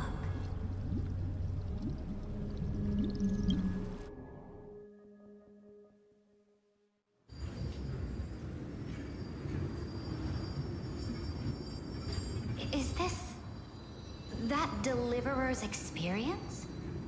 It's truly immersive. People beyond the sky apparently utilize this power to seal past scenery into crystals they call light cones. But I only know so much about the remembrance, so I can't completely replicate the past. But I'll do my best to talk about the missing parts. I'm all ears. Go on then. Do your best. But if your chatter gets too boring, or if I deem it offensive, then law will become forever beyond your reach. Got it. I'm sure you'll find this to your liking. After all, it's human nature to want to embark on a journey into the unknown.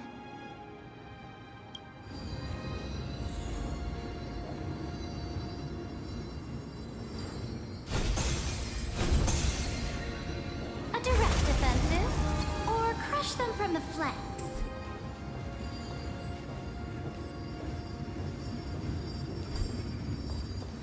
What brightly colored annals. The journey of the Deliverer's conquest. Let me partake in it. Is this a fortress in the sky? This is the first step of my friend's journey among the starry seas. This place is called the Herta Space Station. Just think of it as a supersized grove of Epiphany. Oh, so it's the territory of that witch. She and another Antikytheran lent me a helping hand back at the banquet. Look, over there. Looks like she's talking to Madame Herta in this memory. Let's go listen to what she thinks about this world, all constructed by eons and paths.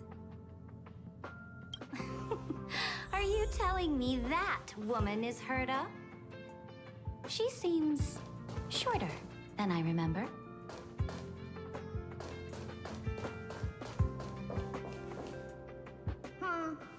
Pretty nice space station, huh? But just wait. After a couple more stops on the Astral Express, you'll see sights that'll make this place look ordinary. Oh, the cosmos is so vast that the unknowns far outnumber the knowns. But none of them will end up being anything amazing. The farther you go, the more you'll understand what I mean. So do your best with the nameless. Break a leg! And remember to send an update or two to Asta when you've got some downtime. She certainly shares my way of thinking. Only that instead of a conquest through blood and fire, they chose a gentler path. People call Madame Herta and Mr. Screwlum geniuses. Apparently, only the smartest people in the cosmos can receive the blessings of Nous, Amphorius' true creator. Do you mean that even individuals of such nobility are merely subordinates to a god? On the contrary, after all, it was the very first of them who created the god. But I don't really know all the details about that. You might be able to ask Madame Herta herself when you get the chance. Let's go check out some other worlds next, shall we?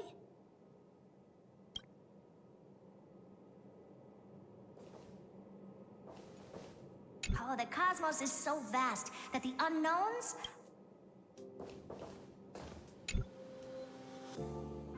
This next stop on the journey has a lot of similarities to Amphorius.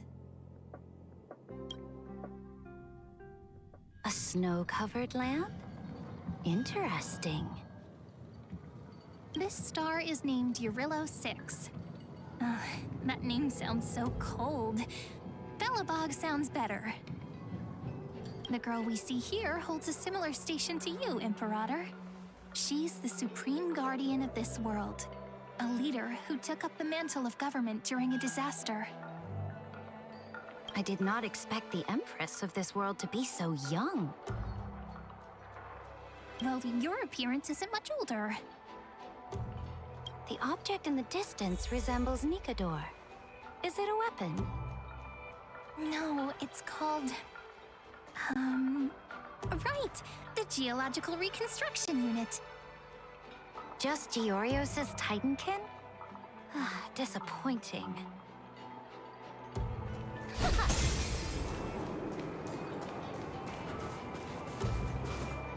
It's all thanks to you that we survived the crisis. The collaboration with the IPC is both an opportunity and a challenge. Nonetheless, it's an important step in our journey back into the universe. This world was sealed beneath its sky just like Amphorius was, and they only managed to reconnect with the stars when the Nameless arrived. That IPC she spoke of, is it a more powerful organization? Yes, the IPC conquered many worlds through trade, and opened up a vast territory that way. There are many such powerful alliances beyond Amphorius, and they all walk on roads different from the destruction. Coming back to the Supreme Guardian and her Belobog, didn't they find a peaceful way to enter the interstellar community? That cannot be true. That IPC would never have grown so big on trade alone. It may pretend to be a wealthy merchant with clean hands, but I am willing to bet that it grew fat on gory oppression and bloodshed. Its path of conquest must have had no mercy for the weak and would have destroyed them if needed. Are you telling me that this snowland never thought about tossing its dignity to the wind and kneeling to the IPC? I will not believe it. I will never allow the Imperator's empire to be sullied by others. Amphorius must become a power so strong that no interstellar foreigner would dare to look down upon us. Imperator, Belobog isn't as weak as you imagine. Listen. I indeed hesitated. But now I understand what we must do. Belobog must learn how to walk on her own until she no longer needs the support of others and can stand on her 2 feet among the stars. Even if I may not live to see it, I believe such a day will surely come. They still have their dignity intact. One day, that hope will melt through the ice and help them into a prosperous tomorrow. But the order of the cosmos is already set in stone. The old laws decree that only the strong survive, binding the weak in an unbroken chain until they wither and turn to dust. Unless they embrace the power of the destruction. Amphorius must shatter the old law and become the new order among the stars. Speaking of the Order, another one of my friend's companions may be able to enlighten you further on that. Let's go to the next page. I indeed hesitated.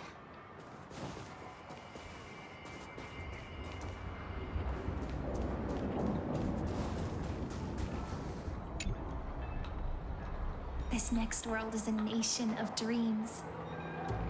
The first time I heard about that place, I didn't even know what to think.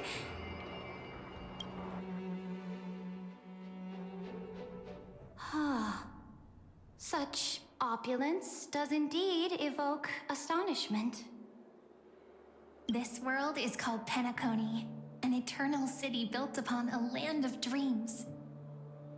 It's also my friend's previous stop, where they went through a risky but exciting adventure. Tell me about it then. That man standing afar has wings on his head. I am truly curious.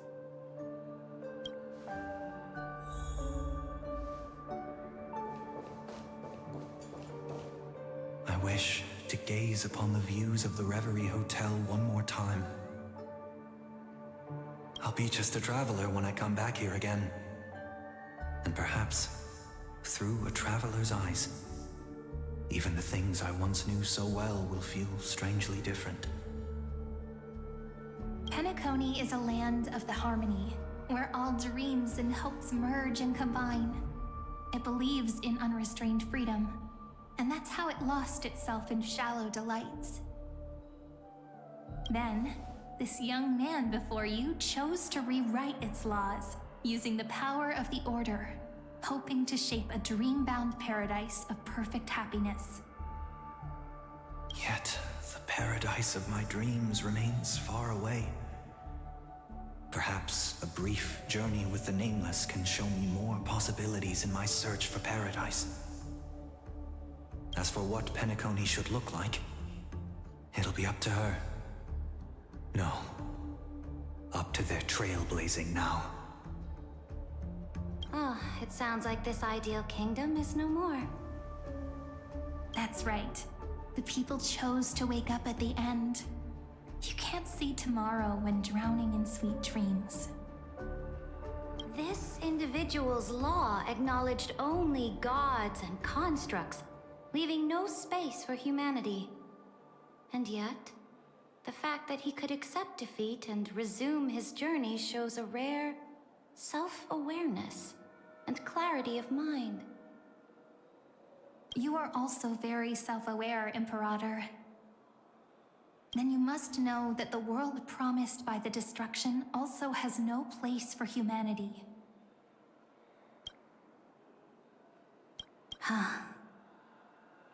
I am indeed very aware of Lycurgus's honeyed words of deceit. I have seen enough. Take me back.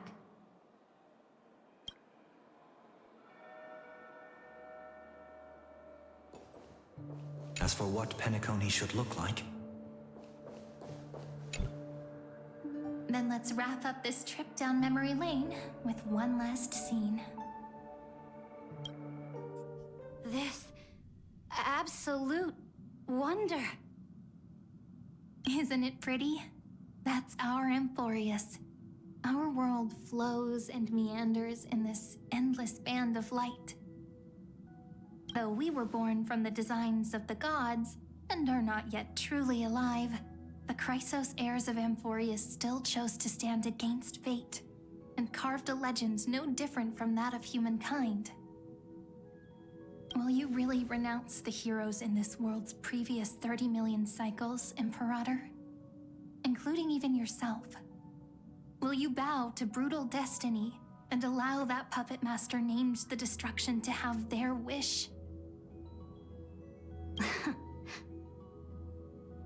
I know what you want to do, sidekick. You want to use that deliverer's memories to influence me and tilt the scales of law toward her and the two geniuses. You really saw right through me, Imperator. How can one rule an empire if one is incapable of understanding people's minds? I have decided on Law's final destination. However, before I move my next chess piece, before we go on, tell me this, sidekick. Throughout her Trailblaze, was there ever a memory of the ocean?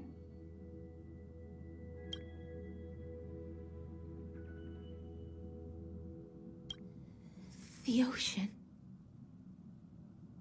My cradle. My home.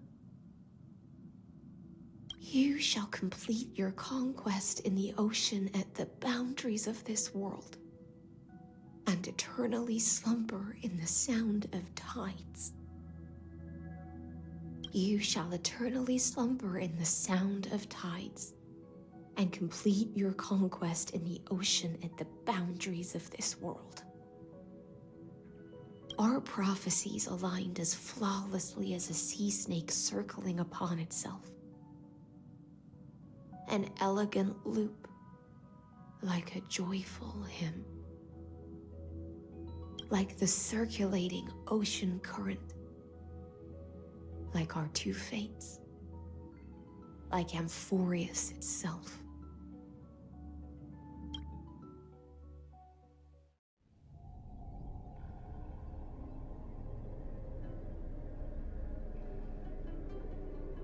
The trial is over.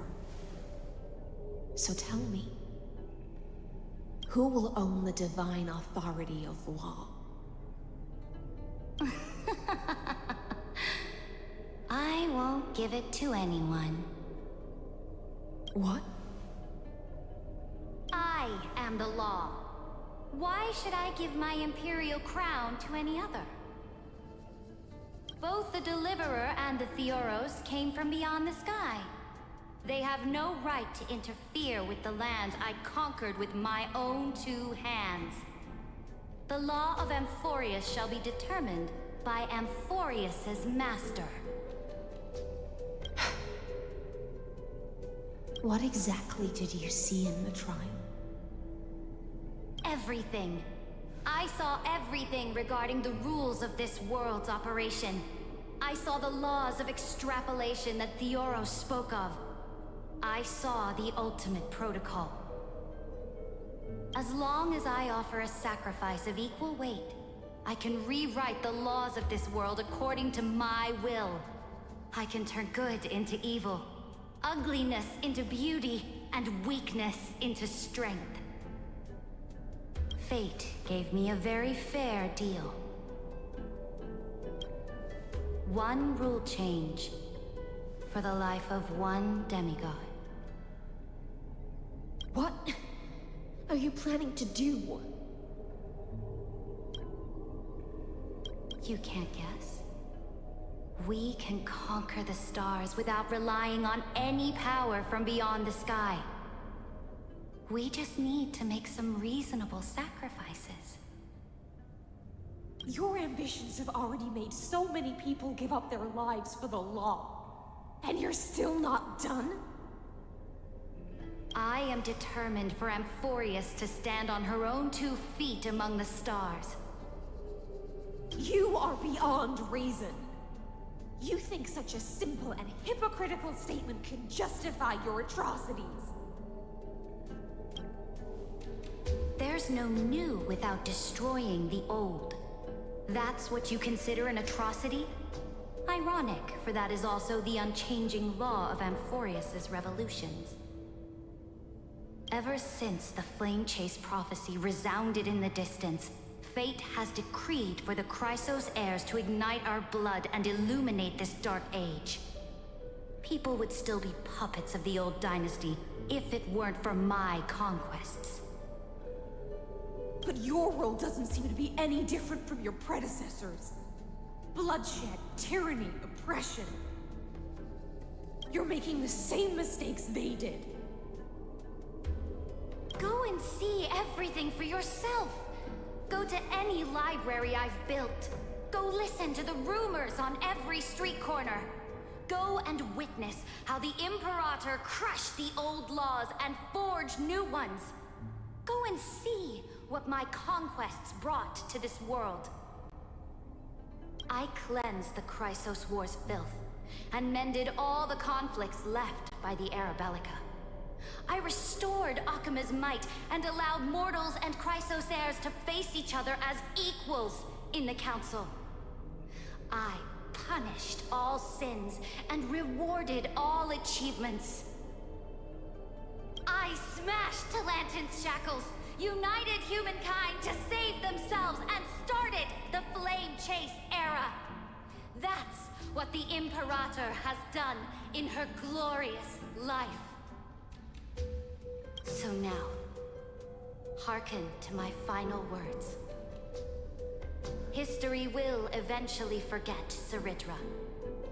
But it will never forget the Imperator's people or the Flame Chase era she began. Final words.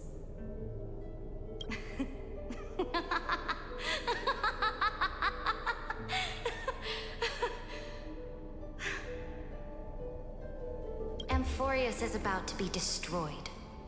There's no time left for pointless debates. There is only one law I want to overturn to aid the final battle of deliverance. So I will only offer the life of one demigod.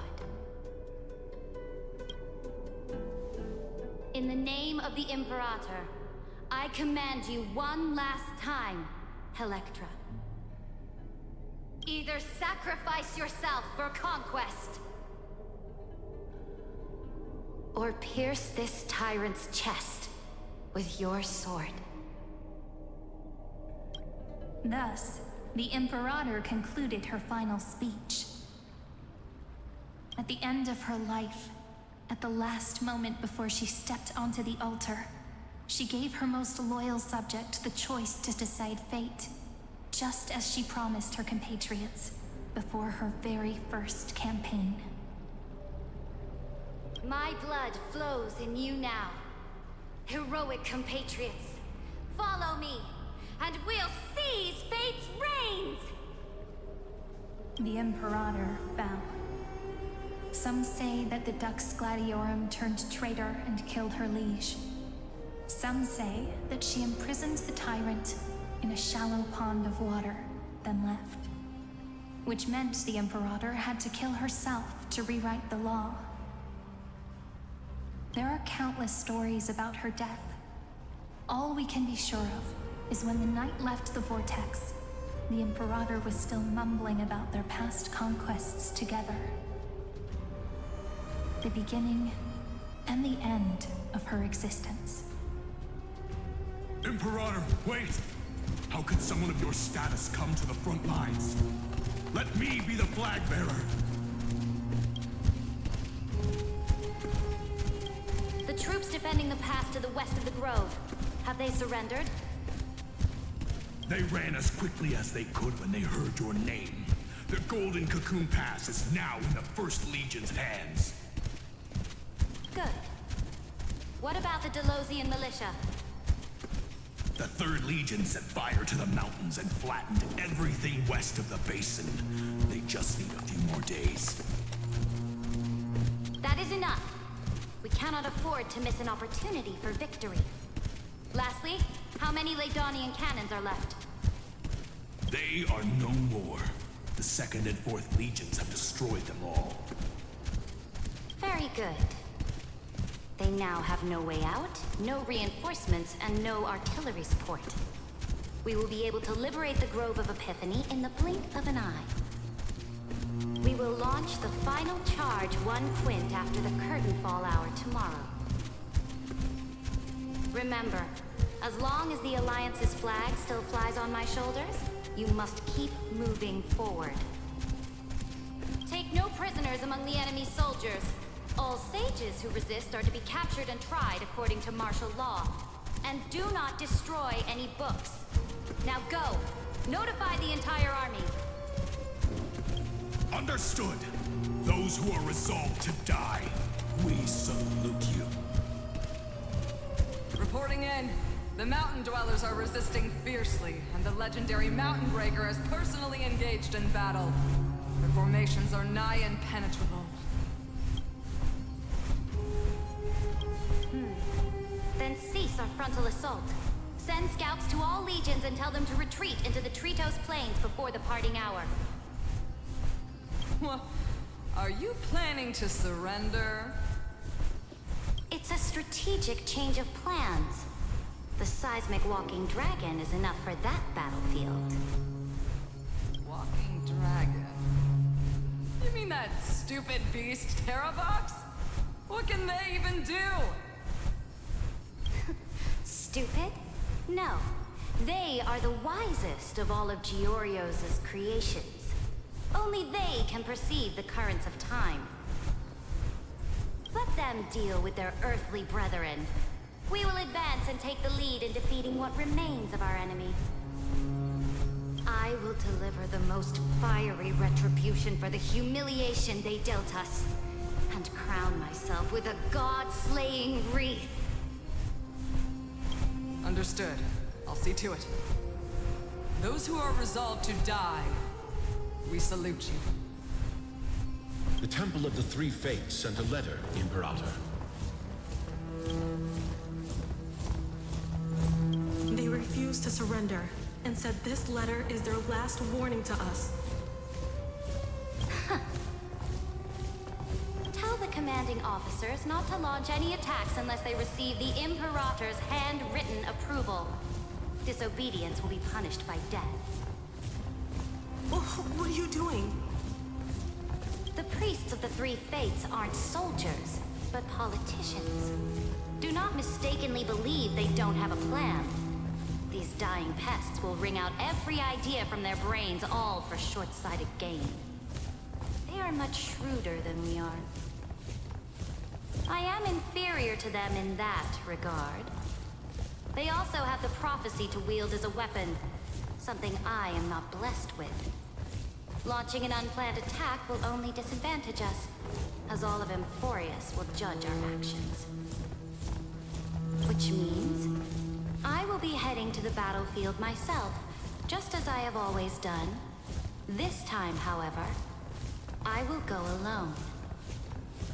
I will conduct secret negotiations to ensure fate is on our side. Understood. The legions will make their preparations. Those who are resolved to die, we salute you. Why are we not allowed to march out with the army, Imperator?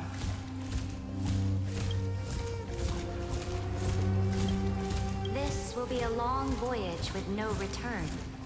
Those of you who bear the prophecy cannot come with me. Why are you personally leading this battle if it's doomed to fail? The Flame Chase journey cannot be without a leader. That is correct. The Empire will be without a head when the Imperator falls. But remember, as long as you seize the right opportunities, even a chaotic game will remain winnable.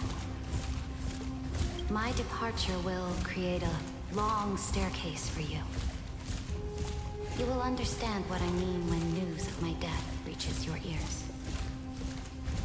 Saridra, is our journey about to be over? Destroy the old laws and forge new ones. My conquest has reached its limits within the borders of Amphorius. Since the prophecy already decreed that the Imperator would never conquer the stars as she wished, I will bow out here and try no more. More Chrysosairs bearing divine authority will be born, and many more heroes will arise. Will they demand peace or war? Will they resist tyranny, or become the next Imperator? I do not care. The children of the future will decide for themselves. Do not mourn for me. Anyone can kill the Imperator. But the only one who can truly destroy her is Saridra. At the end, I faithfully recorded the most important battles in the Imperator's life. Her conquest was about to be completed at this point in the story. However, for some reason, a memory suddenly entered my mind just as I was about to put down my pen. It was a journey on a fantastical train. I had the honor of having a heart-to-heart conversation with the Imperator under the stars, and I asked her this question at the end of that discussion. How do you want history to remember you? As a hero who gave up her life for the Flame Chase? Or as a tyrant? She answered so quickly, as if she had made up her mind long ago. I would rather be forgotten than be defined.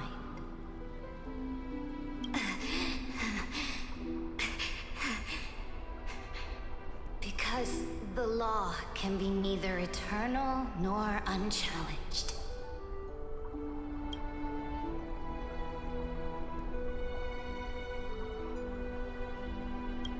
And only humanity can pen laws into history's pages.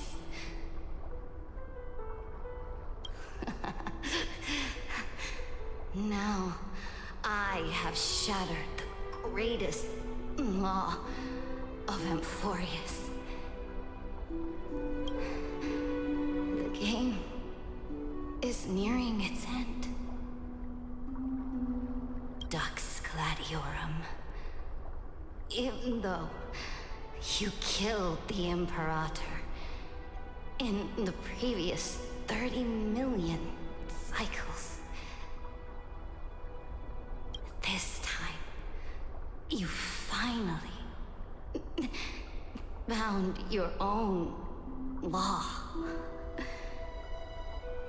Then, High Sealants, Electra.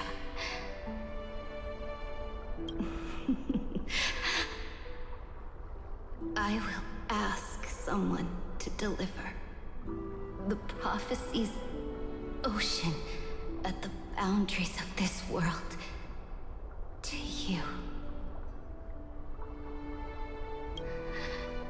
Will you choose to swim into that ocean? I do not care. Do not care.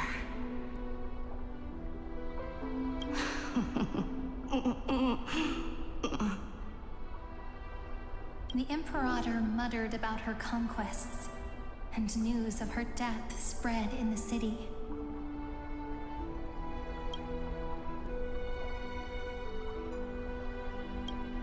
Freedom! Liberty! The tyrant is dead! Go! Shout this news in the streets! My people, my fellow elders, do not panic. Stand your ground.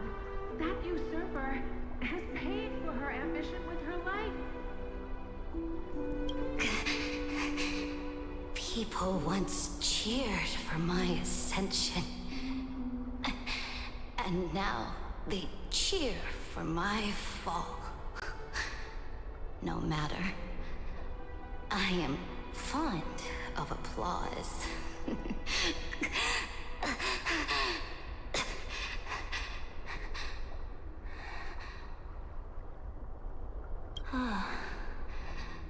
I see the cosmos, the battlefield that I cannot reach.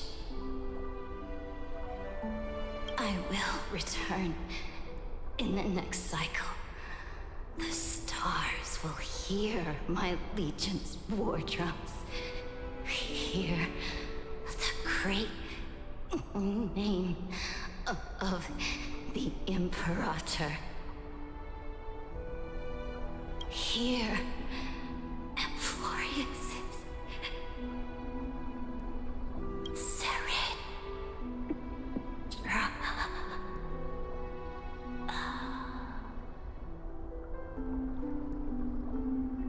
To this day, we do not know which rule the Imperator overwrote at the cost of her life. Perhaps the truth will only be revealed at the moment of checkmate, just like every chess game she ever played. We only know her death inflamed Akama.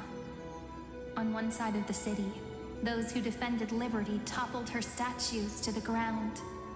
On the other side, her supporters put themselves between the masses and her monuments, declaring loudly that the Sovereign is still among the people.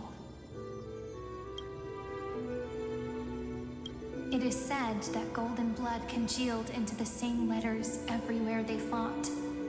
It was the name borne by Akama's first and final Sovereign. the Imperator, Ceridra. But the one who bore that name did not see any of this. Her gaze was cast far away, and the sound of tides in her ears drowned out the people's cries. What was the Imperator thinking about in that prophesized ocean at the boundaries of this world? In that shallow puddle of stagnant water? Was she reminiscing about her past conquests? Or repenting for the millions killed for the flame chase? It was neither. The Imperator only saw how the surface of the water gleamed like that crude chessboard, dissected by light and shadow in the afternoon when her teacher played against her for the first time. Look at this chessboard. What do the pieces look like? They are strangely beautiful. They look like the stars in the night sky ablaze.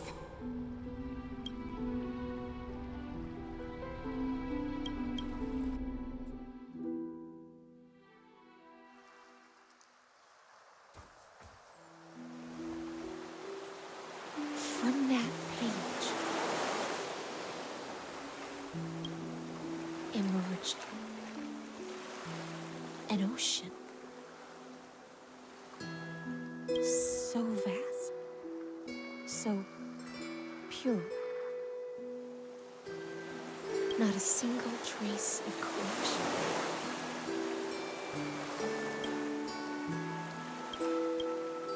Is this Ceridra? Electra, my subject. Ever since you walked out of the tainted ocean and pledged yourself to me, I have seen the abyss in your eyes and the emptiness in your heart. That was why I promised you a new ocean, where the Imperator's ambitions would serve as the currents, and loyalty would be its light. Electra, my subject. You have done your duty as my blade. The prophecy has now made its final decree on the road I intend to walk. My conquest is doomed to never reach the stars. But the Imperator never makes empty promises. So take this memory, this ocean, beyond the sky, as witnessed by the Deliverer. This is the final gift that the Imperator can leave for her subject.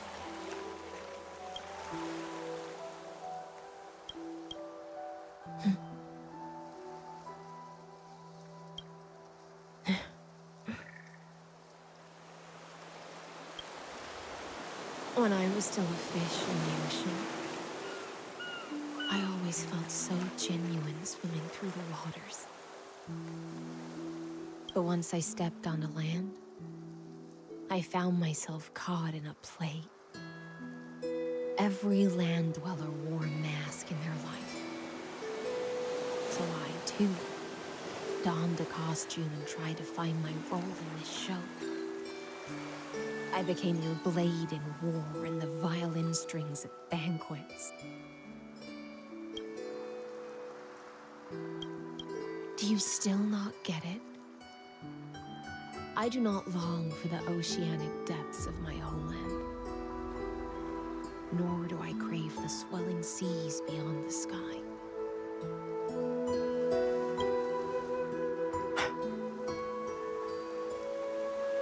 Perhaps even I don't know what I want.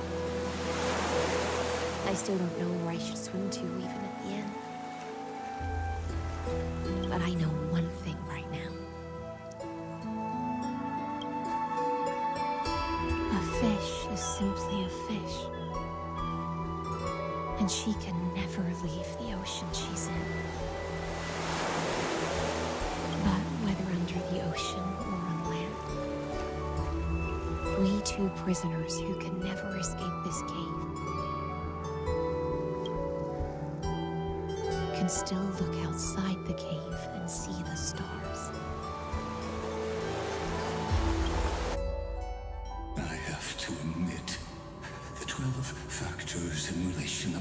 in this experiment has far exceeded my expectations. Make your choice then, Senior Society member. Do you want to keep walking down the wrong path and be remembered for your incorrect conclusions? Or do you want to return to the audience's seat and give yourself, Amphorius, and the entire cosmos a more fitting end? I must refuse. A dead man never fears death. Did I not make myself clear? Have you forgotten about our dear Lord of Silence? You wouldn't want her to consider your 8 other clones as cancers within the erudition and chop them all up, would you?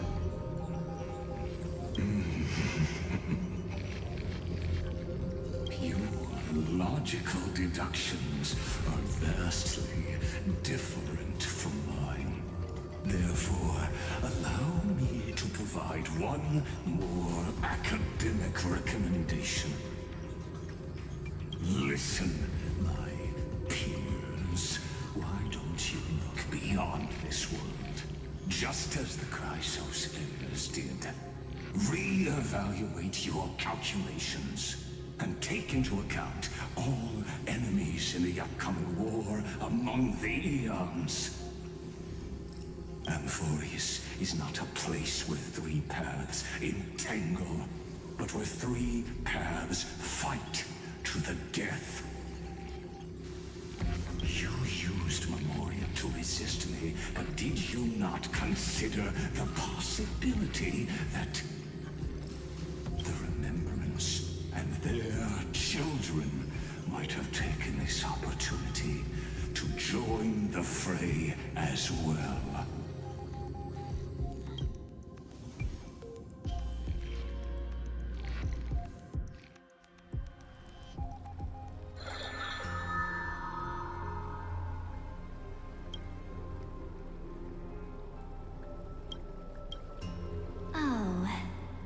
So this isn't just silence.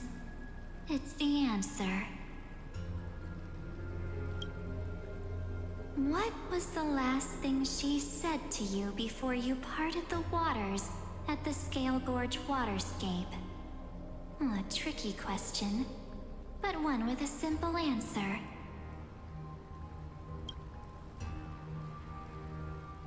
She didn't say anything back then, right?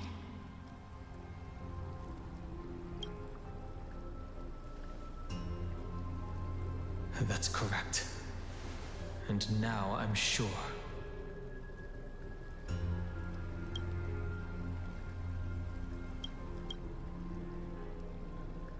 You are not March 7th.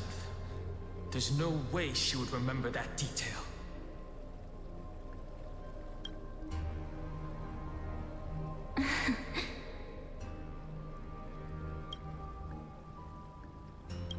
I'll only warn you once. Leave her body. Now. How impulsive. That's not like you at all. Why don't you calm down and think about another possibility? I didn't take over March 7th's body. Rather, it's March 7th who regained my memories.